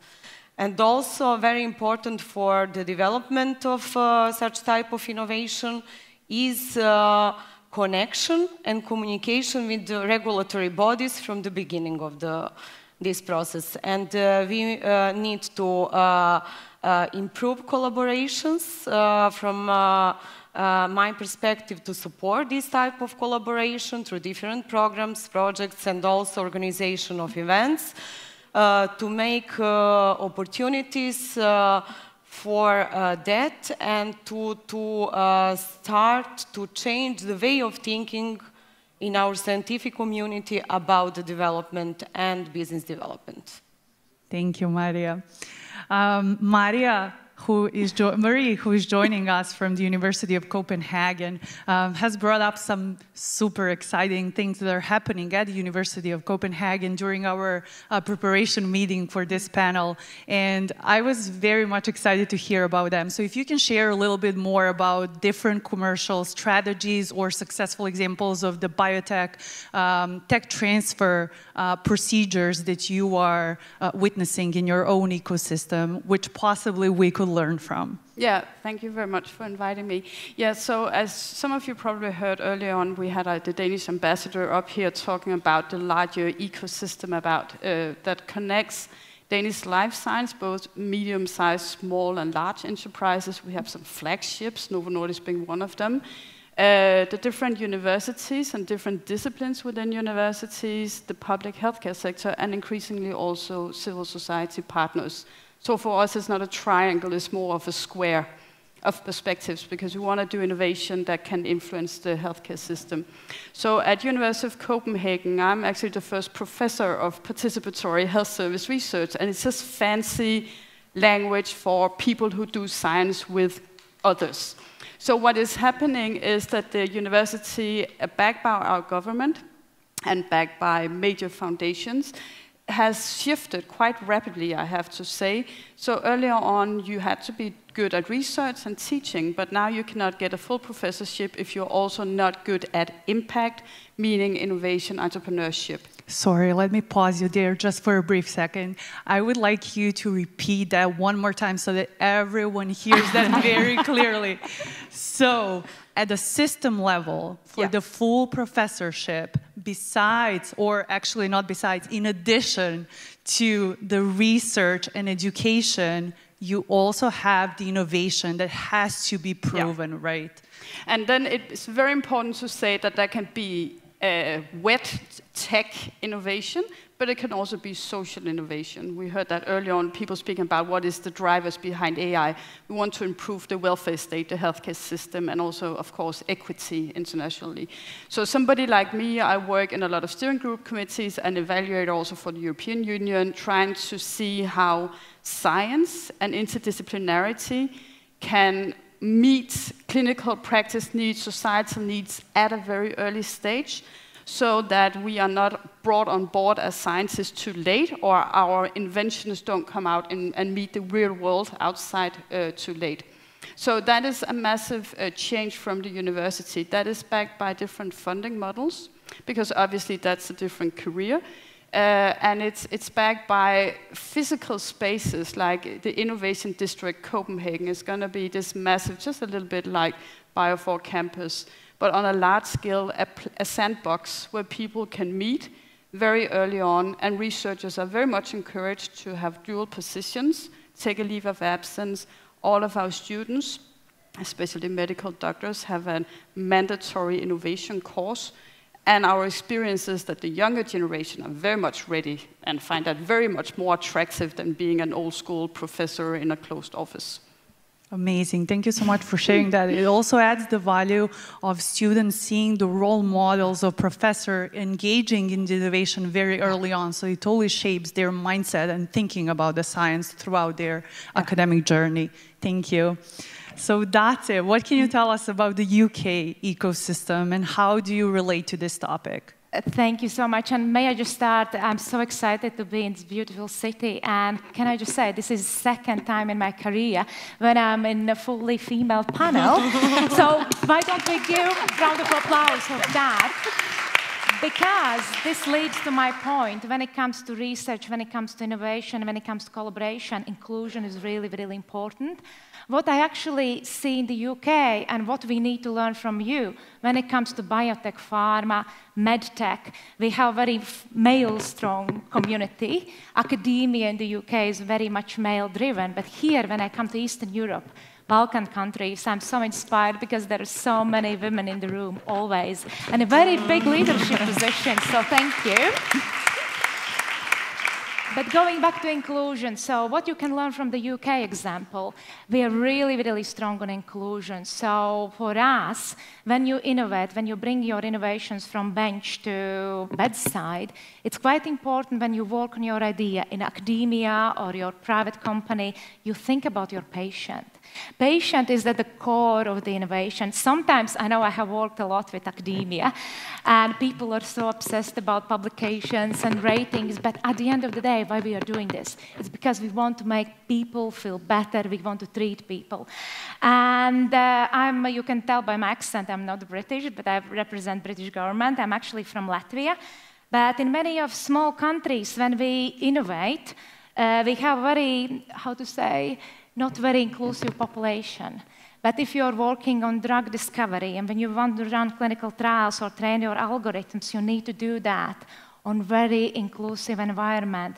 And in the UK, what we do, we work on a lot of the patient strategies. When you bring your clinical trial to the UK or you design your clinical trial protocols, you have to involve everyone. It doesn't matter if your ethnical background or your socioeconomic situation.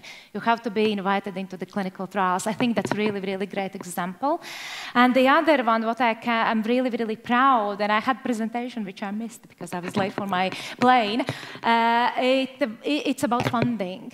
And you can't just drive innovation if there is no funding. And in the UK, we have fantastic organizations such as NIHR, Innovate UK, that fund a lot of research, facilitate ideas. But we also have a lot of mechanisms, not just the cash in your bank account, but also free of charge help available from government, from city councils, from NHS, from academia. If you're a foreign company, and if you want to bring your innovation and co-develop in the UK. So please, I would welcome everyone to speak with me after this panel. We can discuss how UK government can take your innovation to the next level. Thank you, that's it. Tamara, Thank you so much for joining, especially this panel. And I am particularly excited to hear from you because you are someone who works within this ecosystem on very important scientific engagement projects. And I would like if you can share from your perspective what works in this biotech ecosystem. Thank you, Maria. I am very grateful that today I have the opportunity to talk about this very important topic from the industry angle on behalf of the company Philip Morris. Many of you know that Philip Morris is traditionally a cigarette manufacturing company, but in these days for many years already we are in a process of constant transformation. So coming from a traditionally tobacco company, we are becoming innovation-led and science-based company. So it's great, and that's why I'm here.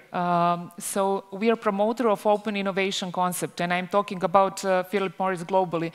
But to showcase this and to answer to your question, I will use examples from Serbia. I will mention 3 initiatives that we are very much proud of that we initiated in Serbia. First one being StarTech, which is a project that we launched and we are executing for several years already, and it's a huge success by its own, where we are supporting young entrepreneurs, young startups, innovators, to find their way from innovation, from a concept to commercialization, actually to a product. Not only that we, through scientific board, we are evaluating those projects, but we are also the very important pillar of this project, of this initiative is actually a mentorship, structured mentorship, where we are leading young innovators to become equipped and to present their products to the industry. Also, one important pillar within StarTech project is the policy lab, because without a policy lab and without policy makers being able to listen to innovators, but also to the industry, they would not create this regulatory environment, which is also very important for the tech transfer. Besides StarTech as being the first one, I must mention the PM Innovia as the second project that we launched.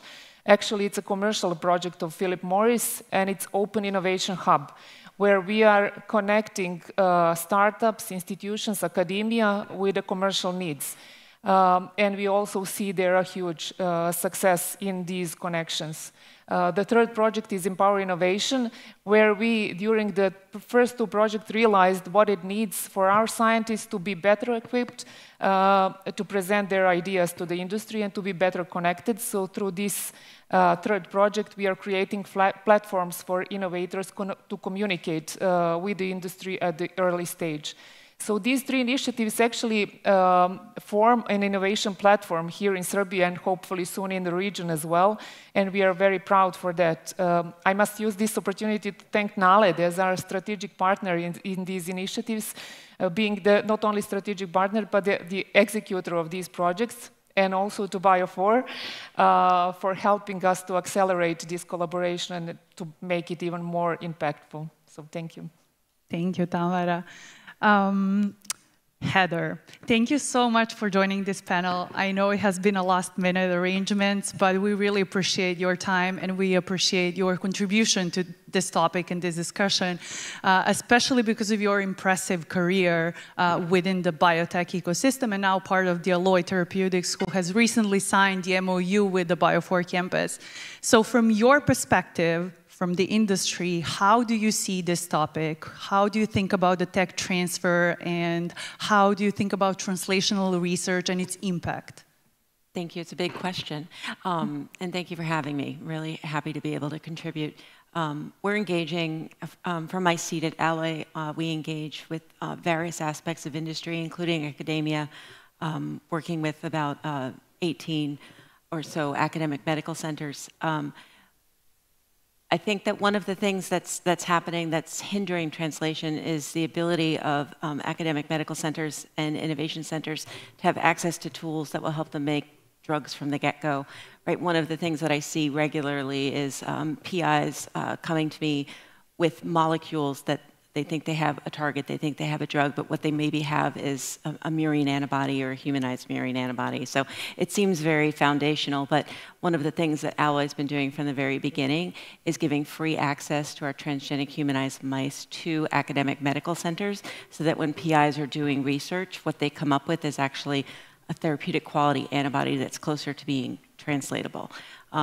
The other thing that I've seen happening a lot lately that Alloy's participating in, which I'm excited about, is that there are some really forward-thinking incubators and tech transfer offices that are thinking more about how to get academic PIs' ideas into an MVP, a minimum viable product, to be something that is possibly translatable. And Alloy's participating in that in a way that we've created a program where we can give advice and we can do a little bit of translational medicine. Sometimes it's in the target validation space. Sometimes it's in just actually thought partnership, a little bit of free consulting. Like, oh, you know, you really want to run this one last model here. Do you have someone that can do that for you? I don't think that there's a lot of players out there that have the technical skills and intellectual horsepower to help PIs get to making what they're doing translatable and attractive to future investment for nothing. I think there just has to be a little bit more generosity, I think, also in the private sector for helping PIs in academia think about how to bring their ideas forward. One of the things Alloy is doing for this, which is probably akin to all programs that you're running, is running an entrepreneurship institute where we're actually helping PIs understand what it looks like to translate their work into academia. And so my perspective is that things are getting much better, that people are thinking about velocity, and that there are private industry stepping forward to kind of bring and bridge from an academic idea to something that has legs, as they say. Thank you, Heather. So when you think when you're hearing all of these different examples, and when you think about how to make the most successful nexus between the industry, academia, and the government, what would you say? Considering that you had different aspects of your career coming from different sectors that I just mentioned. Yes, we can speak exactly about different roles. And I can start with the role of scientific institutions. I have a scientific background, but also you mentioned that I was a director of one scientific institute with strong commercial activities and commercial part.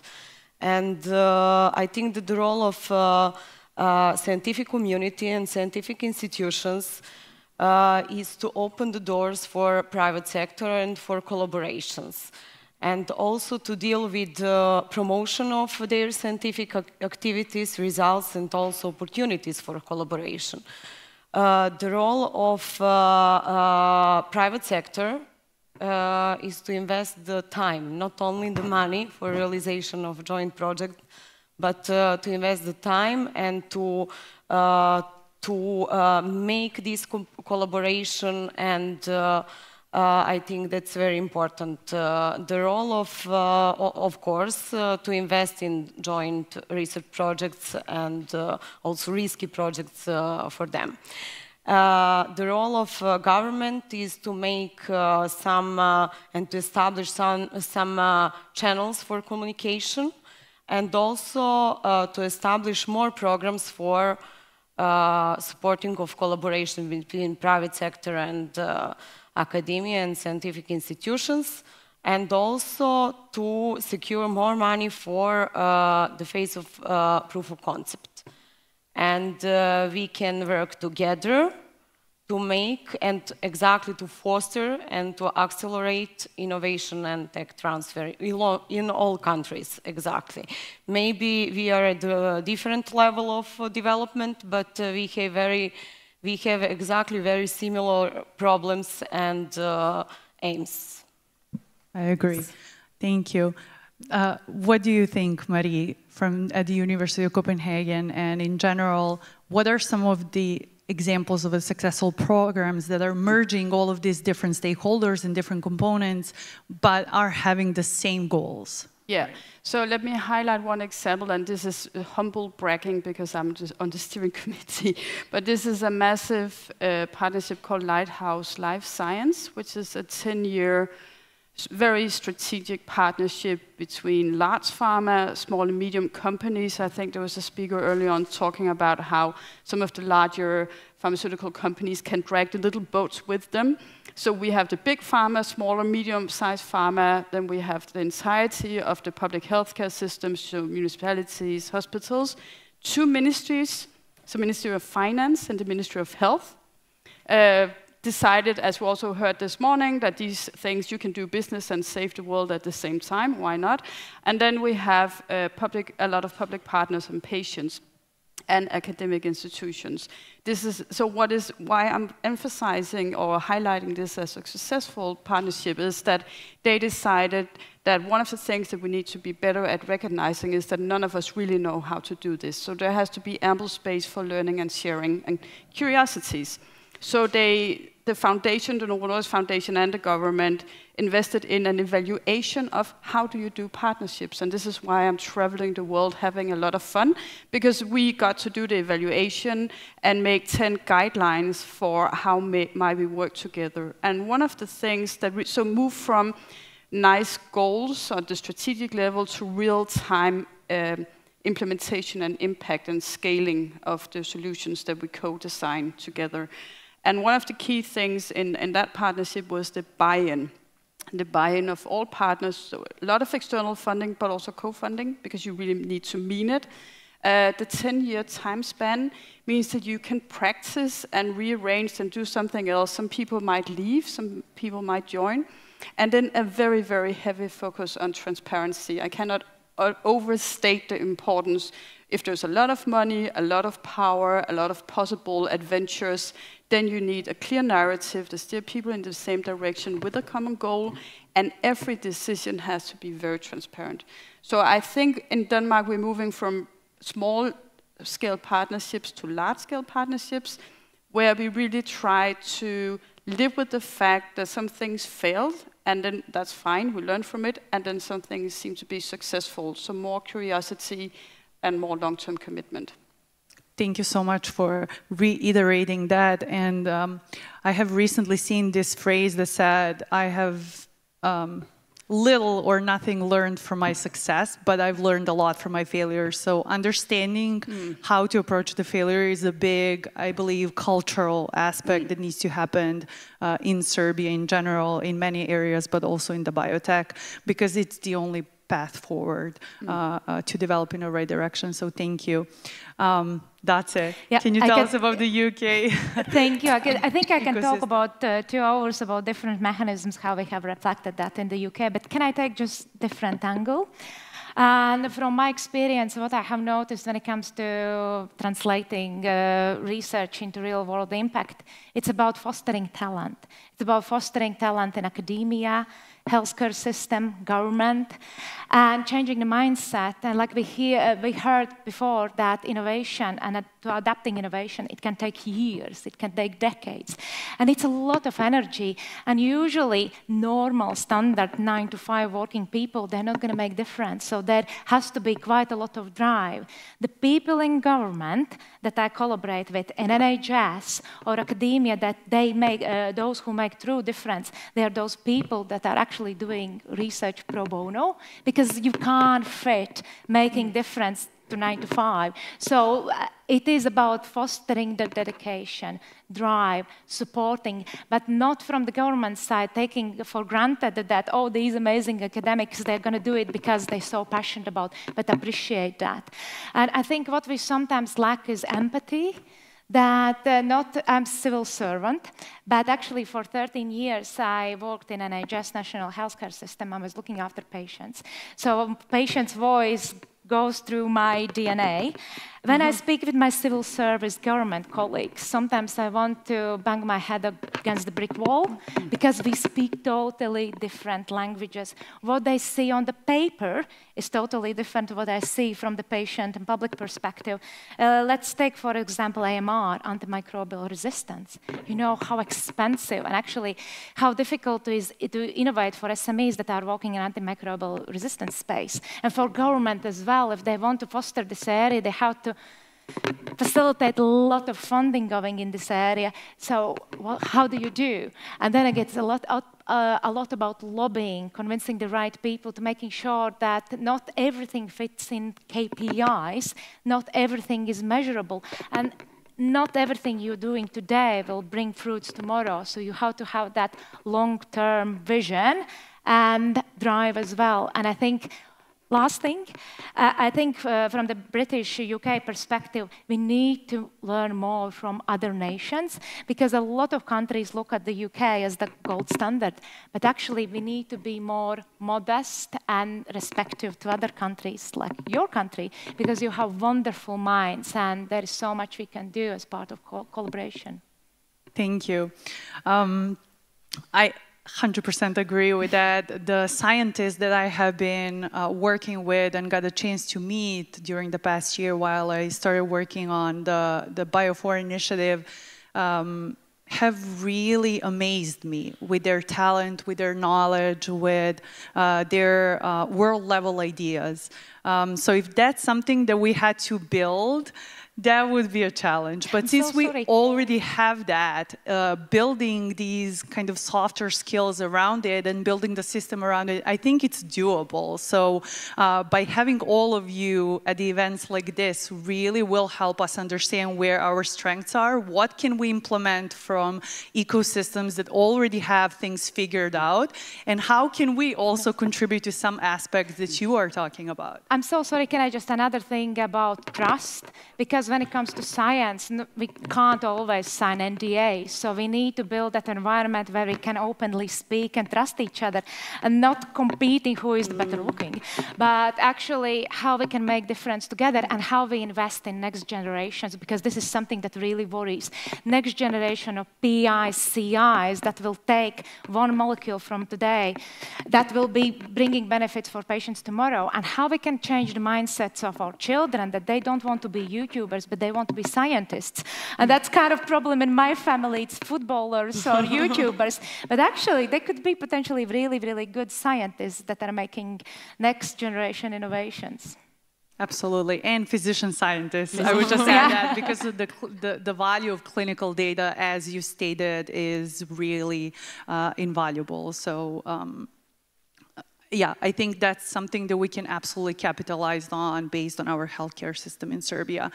Tamara, what are you seeing that it's working? What are some of the examples? You mentioned a couple of different programs that are doing really great things for both PMI and for development of the biotech in Serbia. What are some of the examples that you've seen work very well? So first of all, I 100% agree with everything that ladies have said already. So without repeating what's already said, I would use one word, and it's a synergy. It's the word that we actually use a lot in our company because we are a hub for different markets. So we are leveraging synergies very much because people are very much connected in this region. But here, when I say synergies, I mean synergies within different processes, and also leveraging synergies from different experts which has the same goal. So first, when we initiated the first project, Startup could be a success on its own, but we wanted more. We wanted to complement other things, you know, to make it even more successful, because we realized that there is fertile soil here in Serbia, and we from Serbia are very much proud of that. We initiated the second one, and then during the phases of both projects, we realized that there is space for more. And that's why we initiated the third pillar, where we really create platforms for collaboration. And when some of the examples that we are executing are innovation fairs, for example, where at certain institute, which is every time different institute is a host, and you all know already that we've been in Vinča, in INEP, and where different teams can present their ideas, and we invite literally the whole industry, all of the companies that are interested to see what is there at a certain institute, at experts that would like to express their ideas and to communicate with industry at the early stage of those ideas. So that is something that really motivates us when we see the results of the initiatives that we are doing here. So I would say synergies, and also, you know, always being, you know, curious and exploring more and complementing to what you are already doing. I think it must be a success. Absolutely, thank you. I think it reiterates also the importance of both. So we cannot think about it anymore as a silo, things like basic and fundamental research, and then on the other side, industry. It's really both. It has to work together. And it's actually, when you see it work, when it's a successful example of it working, you can see how it informs each other. So like the great scientists will do great basic and fundamental research, and then when they apply to the real world problems, they will get information about the new questions that they want to ask. So it really pushes the whole ecosystem together. So as soon as we can see how these things work together, we will be able to focus more on the results and the successful examples. Heather, what can you tell us about some of the examples that are working in terms of connecting, from your perspective, being part of the Alloy Therapeutics, government, industry, and academia? Sure. So a couple different perspectives. I've had the pleasure of working with some scientists who are doing some work in Canada. And were doing the work on grant funding, which is wonderful. But they brought me along with the grant funding process, and I understand that the way that this particular grant process in Canada works, I have to find the lady from Canada, is that the next bit of funding is identifiable, and there's a path to it, and they understand their progress against getting it. I've also worked with other countries, maybe my own, where there's funding that comes in, and then you really don't have line of sight on the next bit of funding, which makes how to progress what you're working on quite uncertain. And so I think in terms of funding, it's important for there to be a lot of transparency and for there to be continuity of programs that fund things across all different stages, as opposed to having those PIs have to find individual caches of funding across places. In terms of what's working well for Alloy, we do form companies as well, and some of them do come out of academia. We've also gone hunting for different funding sources, and one of the ones that we've had a tremendous amount of success with is CIPRIT, which is run in Texas. But CIPRIT is now running funding around different kinds of biotech industry, and I believe they're doing some things outside as well. And so we've seen a lot of good funding come through there. It's sizable funding, but it's also funding that matches what you can raise privately. So you have to have some skin in the game, and then the government comes in and matches, which I also think is very helpful. So two different ways of doing it, I suppose. Thank you, Heather. That was very good to hear. As we're approaching the kind of last round of the questions, I wanted to end on the positive note. So if you can talk about the most successful examples in terms of the tech transfer or translational research with impact that is coming from your own professional careers. I can start. I have one that I'm very excited about. A long time ago, I went to a conference, and again, these entrepreneurship institutes in the universities are so important. And I was introduced to someone who was a postdoc who was kind of working part-time on an idea at the Polsky Center at the University of Chicago. Fast forward about a year, this woman was still working on it. She moved to Boston. The idea was ready to use a tool. We put an Alloy license in there for transgenic mouse. The company became Pyxis Therapeutics. And so it was just really exciting to watch someone who was working on something kind of with a quarter of her time from the Polsky Center, having it turn all the way into a therapeutics company. So it was exciting to be along the ride. Amazing. Okay, I can go next. Without going into details of projects that we already have because of the confidentiality, I would just say that I am very proud that after 1 year of running PM Innovia project, we already have 10 contracts signed with different institutions and startups, which is really a testament to what we have been saying here, that in Serbia there are a lot of incredible young scientists. Congratulations. Thank you very much, and a wealth of ideas. So it was not easy, I must admit, and this year was rough. The huge thank you goes to the scientific board, many great people that I met during this project, which really gave their best for these projects, not only to pick them up and to see which of them could fit, but also through shaping these projects to come to the end. And after nearly 1 year, I must admit, I was really anxious that if we are going to sign any agreement, but when we did the first one, it was really a huge milestone, and then it just continued. So now we have a couple of more in preparation, so I'm, again, touch the wood, so I'm very proud of that as well. Coming from Serbia, we as a team from Serbia, we are proud that some of the ideas from Serbia can have a global relevance. So hopefully we will even spread more. So yeah, good things to come. Can I give 2 examples? So I will be really, really quick. One, about 10 years ago when I worked for NHS, I recruited patients for clinical study for chronic kidney disease patients, where we looked at patients' different measurements, we collected bloods, froze plasma, and then 2 hours ago there was a lady, by accident I drank coffee with her, and then she said, we started to talk. And I said, I'm from UK. And she said, do you know crisis study? And that was the trial. And this is just beautiful. You have to come to Serbia to just reconnect with your past. So I'm really, really glad about that. But the second one, the big one for me, was actually helping to set up COVID vaccine trials at the beginning of pandemic. And it was absolutely wonderful. And how we worked with pharma, innovators, clinicians, academia, literally within hours, helping to change life for everyone, really. That was incredible. Yeah, those are 2 of my examples. Amazing, thank you. If she gets 2, I have to get 2 as well. So, sorry. So the first one is actually me playing Santa Claus, because last year I was in the expert committee evaluating proposals for the Innovative Health Initiative. If you don't know it, look it up. It's massively well-funded, 4.6 million euros, half from industry, half from the European Union.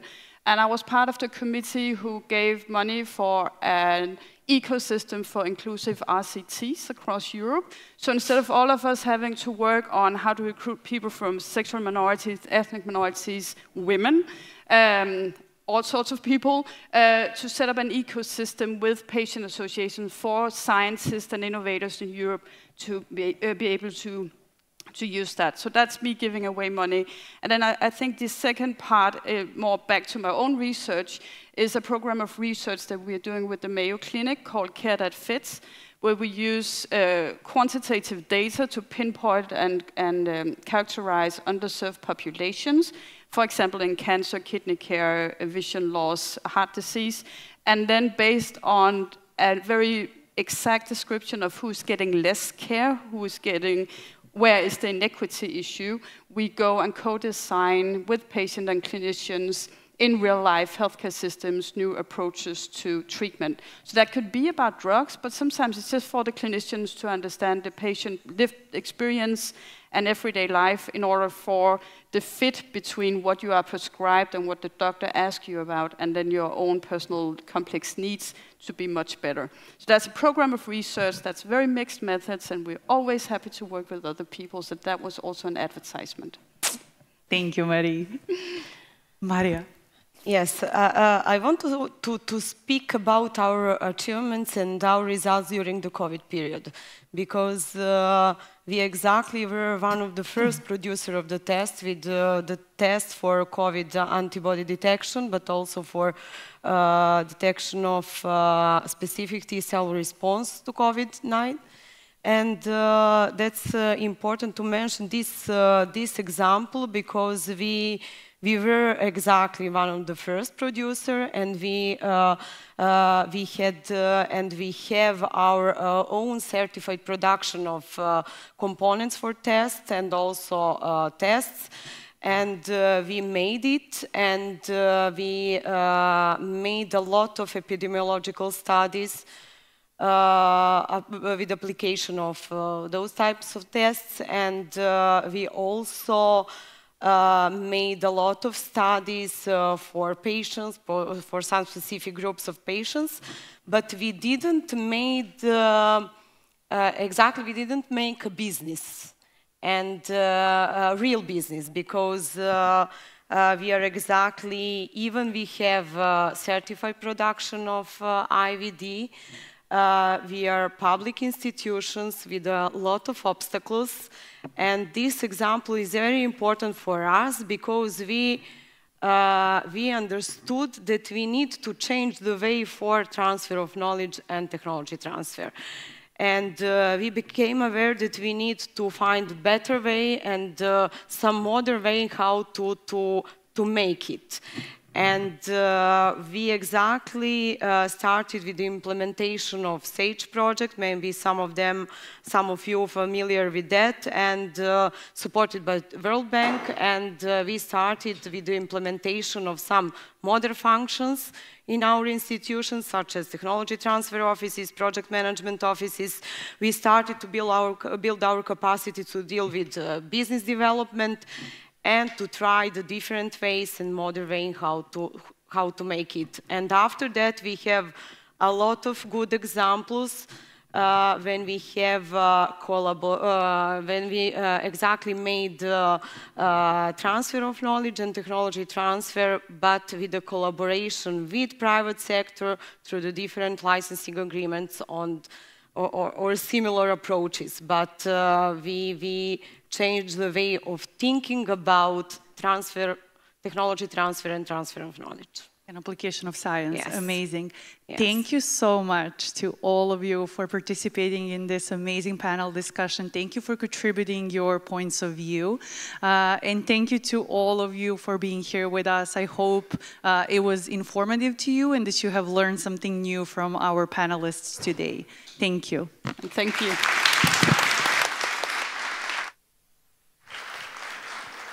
Also, many thanks from my side to all speakers, all lady speakers today for sharing such practical and inspiring insights. The discussion perfectly captured the essence of the Bio4 vision. Now, we have the privilege of hearing from one of the greatest pioneers of modern science. Dr. Craig Venter, founder of the Craig Venter Institute, is a genomic science visionary whose work has forever changed our understanding of life. From sequencing the first human genome to advancing synthetic biology, his groundbreaking research continues to redefine the frontiers of biology and medicine. Ladies and gentlemen, let's now hear from Dr. Craig Venter joining us online.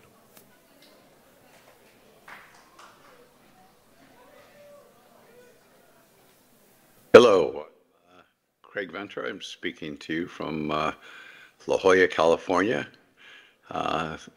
Thank you for asking me to participate in the Biotech Future Forum. I'm sorry I can't be there with you in person. I would have loved to have been in your beautiful city, but I hope to get there again in the future. So I'm going to talk to you about designing life, synthetic life, and the process we went through, because it's a very key part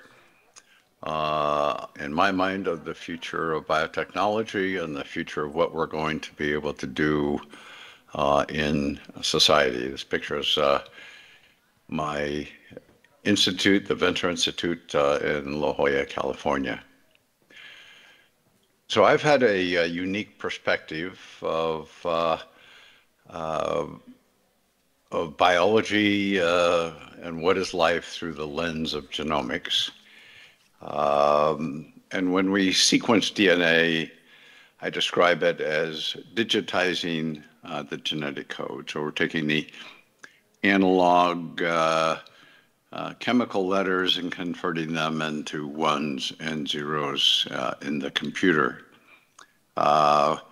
We first did this in the late 80s and 90s by high throughput sequencing of cDNA clones called express sequence tags. This allowed very rapid discovery of human genes, and they were essential for annotating the human genome when it was sequenced.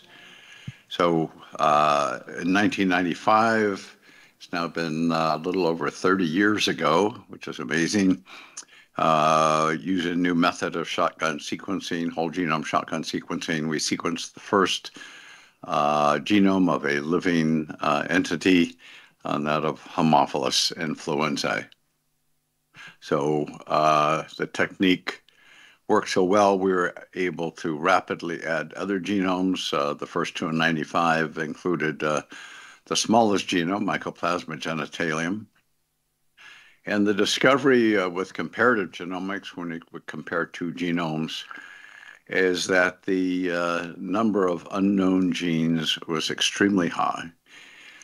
We rapidly added multiple genomes of various bacteria, spirochetes, then the fruit fly, mouse, and human. And the number of unknown genes kept increasing, not decreasing. So it became clear that we would have to do synthesis of a genome to try and understand the basis of life through genomics. Synthesis as proof is a very important concept that goes back to the 1800s when Wohler first synthesized urea. That was of great historical significance because it was an organic compound that existed and produced by humans, but it was synthesized from inorganic reactants. So that changed philosophies and approaches, but established that synthesis of proof is an important concept. So we had technical questions. Can chemistry permit the synthesis of entire chromosomes? And even if we could synthesize an entire chromosome from chemicals, would we be able to boot it up and have life? Before we did the first experiment, we commissioned a bioethics review so that we wouldn't just be jumping into a whole new world and creating problems. The review came back that we were taking reasonable approaches and argued that we should proceed. So we're starting at the other end. So we're starting with the digital code in the computer, and we're converting those ones and zeros synthetically with chemical synthesis back into the genetic code. So we wanted to do a test to make sure this could be done with high accuracy. We decided historically to use Phi-X174. It was the first DNA virus that was sequenced by Sanger and colleagues when he was developing his dideoxy sequencing method. We initially tried just to put 50 mer oligos together with PCR, but even with selection by infectivity, which gives you over 1 million-fold selectivity, we didn't get one single molecule active virus. So DNA synthesis, the chemical synthesis is N-1 accuracy problem. So with my colleagues Ham Smith and Clyde Hutchison, we developed error correction so we could correct the errors in the DNA. We redid the synthesis, and when the synthetic DNA was applied to E. coli, the virus was synthesized. You can see here on the lawn of E. coli, the clear plaques is where the virus killed the E. coli cells. So we call this a situation where the software built its own hardware. The software we put in was chemically made DNA molecule. It got synthesized into the virus. The virus killed E. coli and spread to kill others. So we showed that we could do accurate DNA synthesis, but it's very different making a small virus versus making a megabase chromosome. This took us several years of developing multiple new techniques that I won't review now.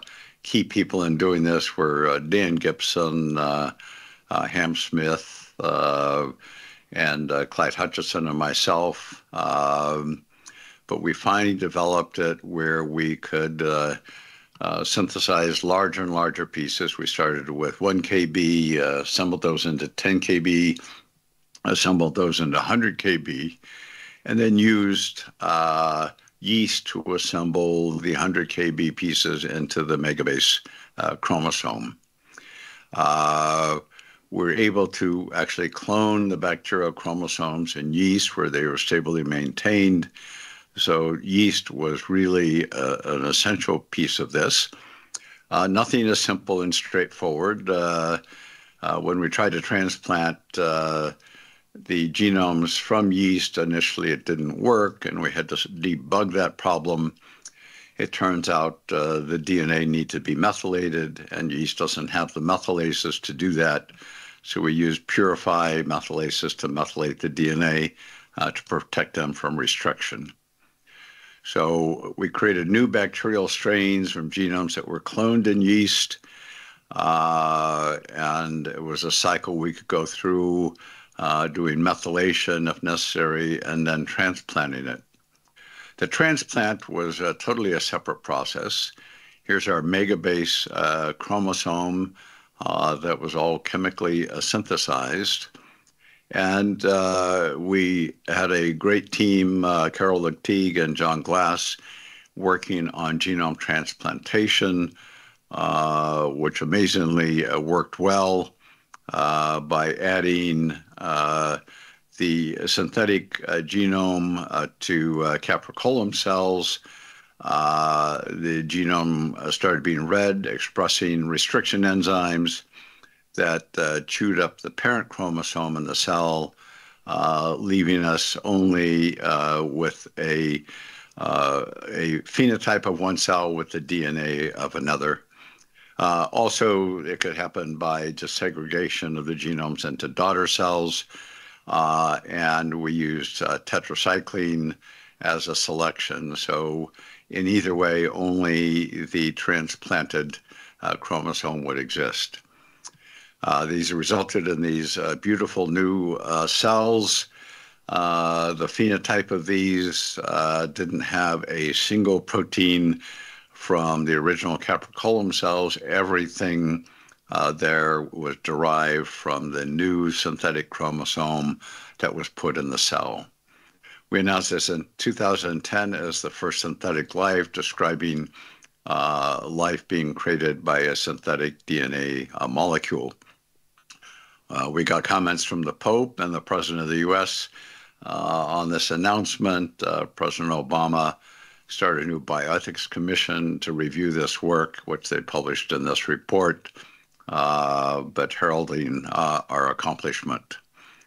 We added watermarks to the DNA so there would be no confusion in the future whether this was a naturally occurring organism. We created a code where we could write quotations, all the researchers' names, and institutions. A major quote we put in was from Richard Feynman. The quote on the internet was wrong. Caltech sent us his original quote from the blackboard, which was, "What I cannot create, I do not understand." But we thought that was totally appropriate for this. So we view life as a DNA software system. You change the software and you change the species. We wanted to make a minimal cell. We used transposon mutagenesis developed by Clyde Hutchison to identify non-essential genes. If the gene was knocked out but the cell lived, it was easy to identify. We had to go through a design build because our designs did not work, and the reason for that is roughly a third of the genes in the genome were essential for life or of unknown function. We went through 3 cycles. Finally, we got down to the minimal genome. It's the smallest genome of any self-replicating organism. We called it DNA Syn 3.0. This was published in 2016 on the design and synthesis.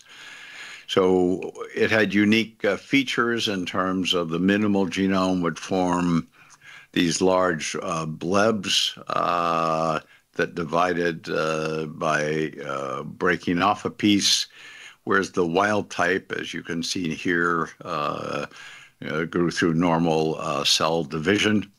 You can see the 3.0 lacked that and would form these giant blebs with pieces breaking off to form daughter cells. Having a minimal cell allows us to repeat the evolutionary history, so we added back several genes to restore normal cell division, as all cells do. But interesting, the known genes involved in cell division did not work on their own, and we had to add several proteins of unknown function. We get asked all the time, can AI design life? Right now, the answer is clearly no. It's been most helpful with the protein structural predictions, and this helped lower the number of unknowns. We're down to 78 unknowns now in the cell, but we could line up the 3-dimensional structures to identify proteins of unknown function, but they didn't always work correctly. Most of the times we did, but sometimes we actually got close matches, but it was inconsistent with experimental findings. So we repeated evolution by adding proteins back. Here's the one that was close in structure, but it was a different unknown function. So AI is useful, but does not solve everything, and AI cannot predict the function of unknown genes because they're not in the training set. Another group added motility genes to the synthetic thing, and now the cells can swim and move around. People are doing computer models. This is based on EM micrographs showing the ribosomes.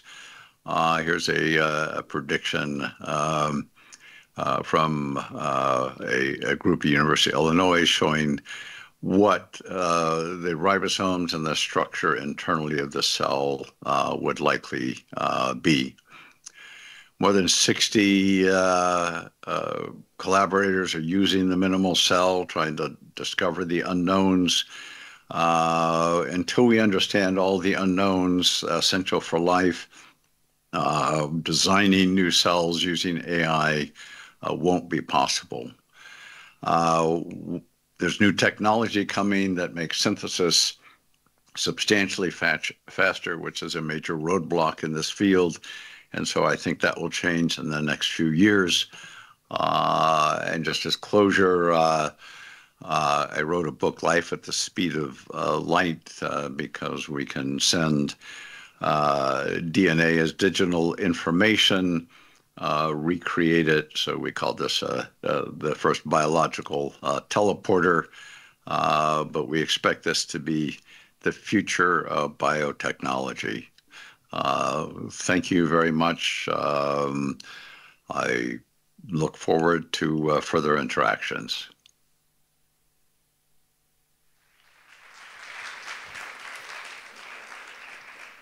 Many thanks to Dr. Venter. And now, as we come to the close of the first day of the Biotech Future Forum 2025, we reflect on a day filled with discovery, dialogue, and inspiration.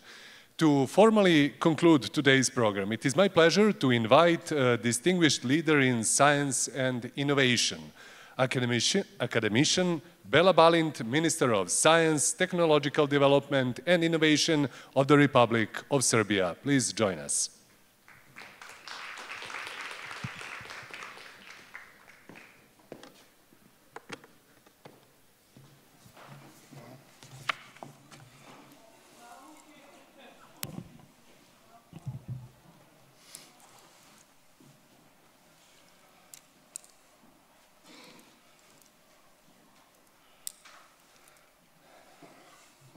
Poštovani svi, to znači i dame i gospodo i uvažene ekscelencije, etc., etc. Kad god gledam neko predavanje vezano za genetski inženjering, uopšte za mapiranje gena, za izučavanje gena, za biotehnologiju i slične stvari, uvijek se setim nekih mojih želja iz početak, sredina 80. godina.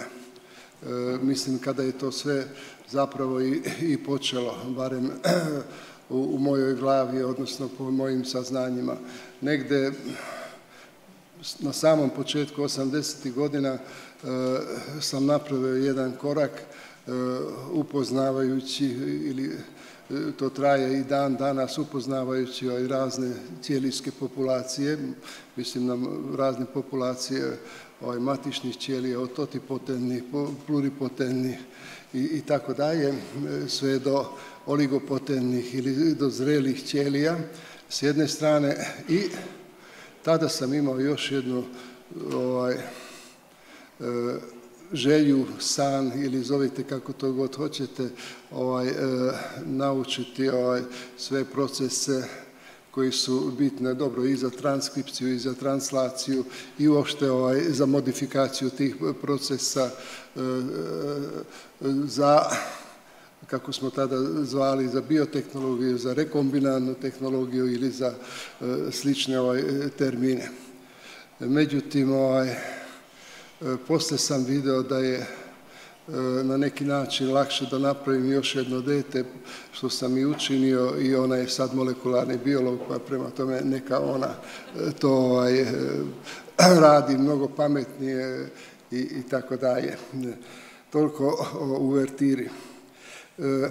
Kao što ste malo pre čuli, stigli smo do nekog formalnog zaključka jučerašnjeg i današnjeg dana. Ja sam veoma ponosan i zahvalan što mogu da vam se obratim sa ove pozicije, jer mislim da na osnovu podataka da koliko zemalja, koliko kontinenta bilo je uključeno, možemo reći da je centar bio centar naučnih događanja, ne samo kod nas, nego i u svijetu.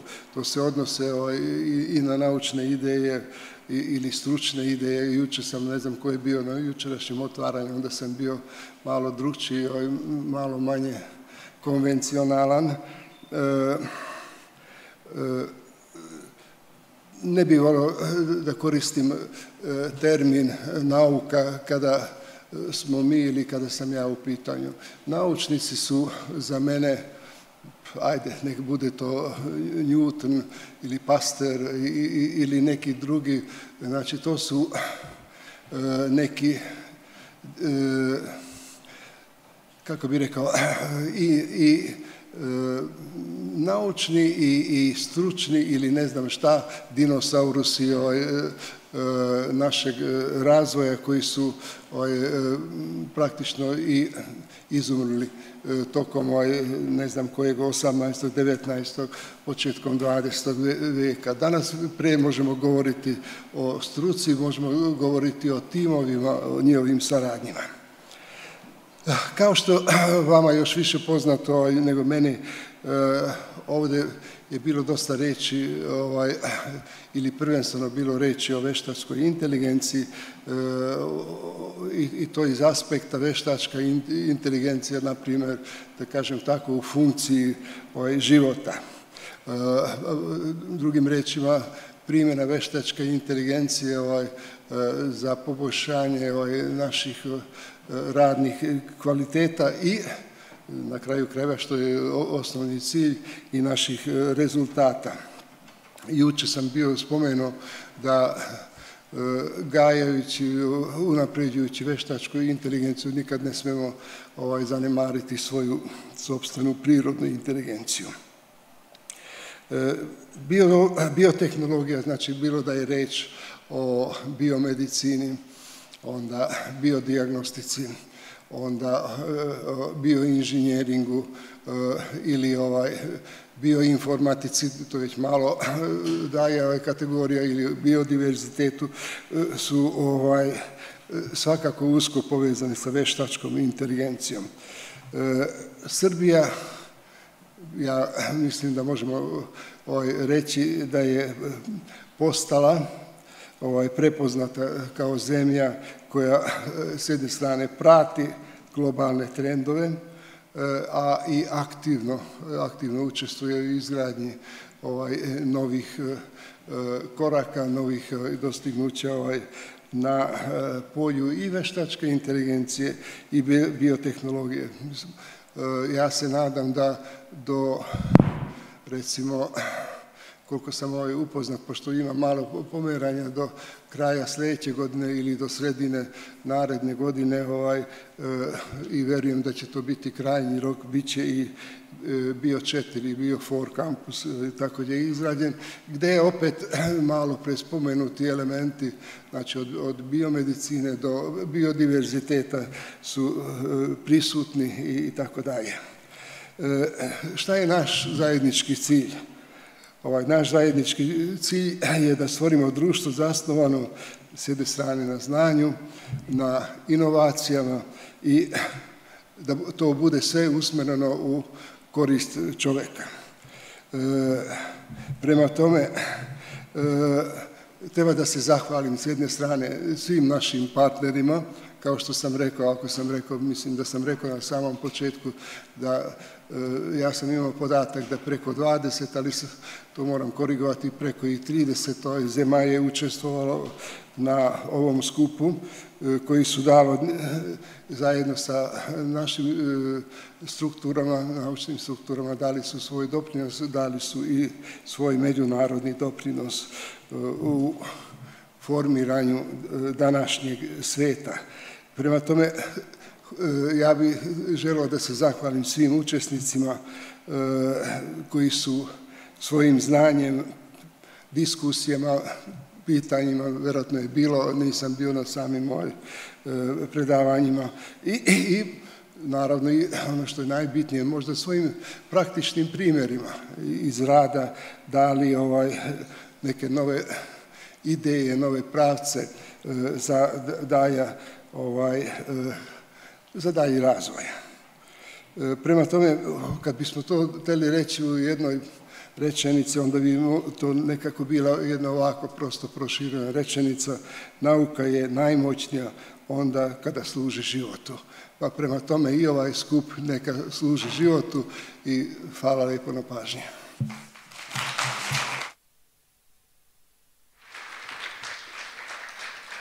Thank you very much, Minister Balint. To conclude the first day of the Biotech Future Forum 2025, I have to thank you all for your active participation, your curiosity, and the energy you brought to today's discussions. We warmly invite you to continue the conversations, share ideas, and connect with colleagues at a cocktail reception immediately following this session. Enjoy the evening, and we look forward to see you again next year in Belgrade. Thank you very much.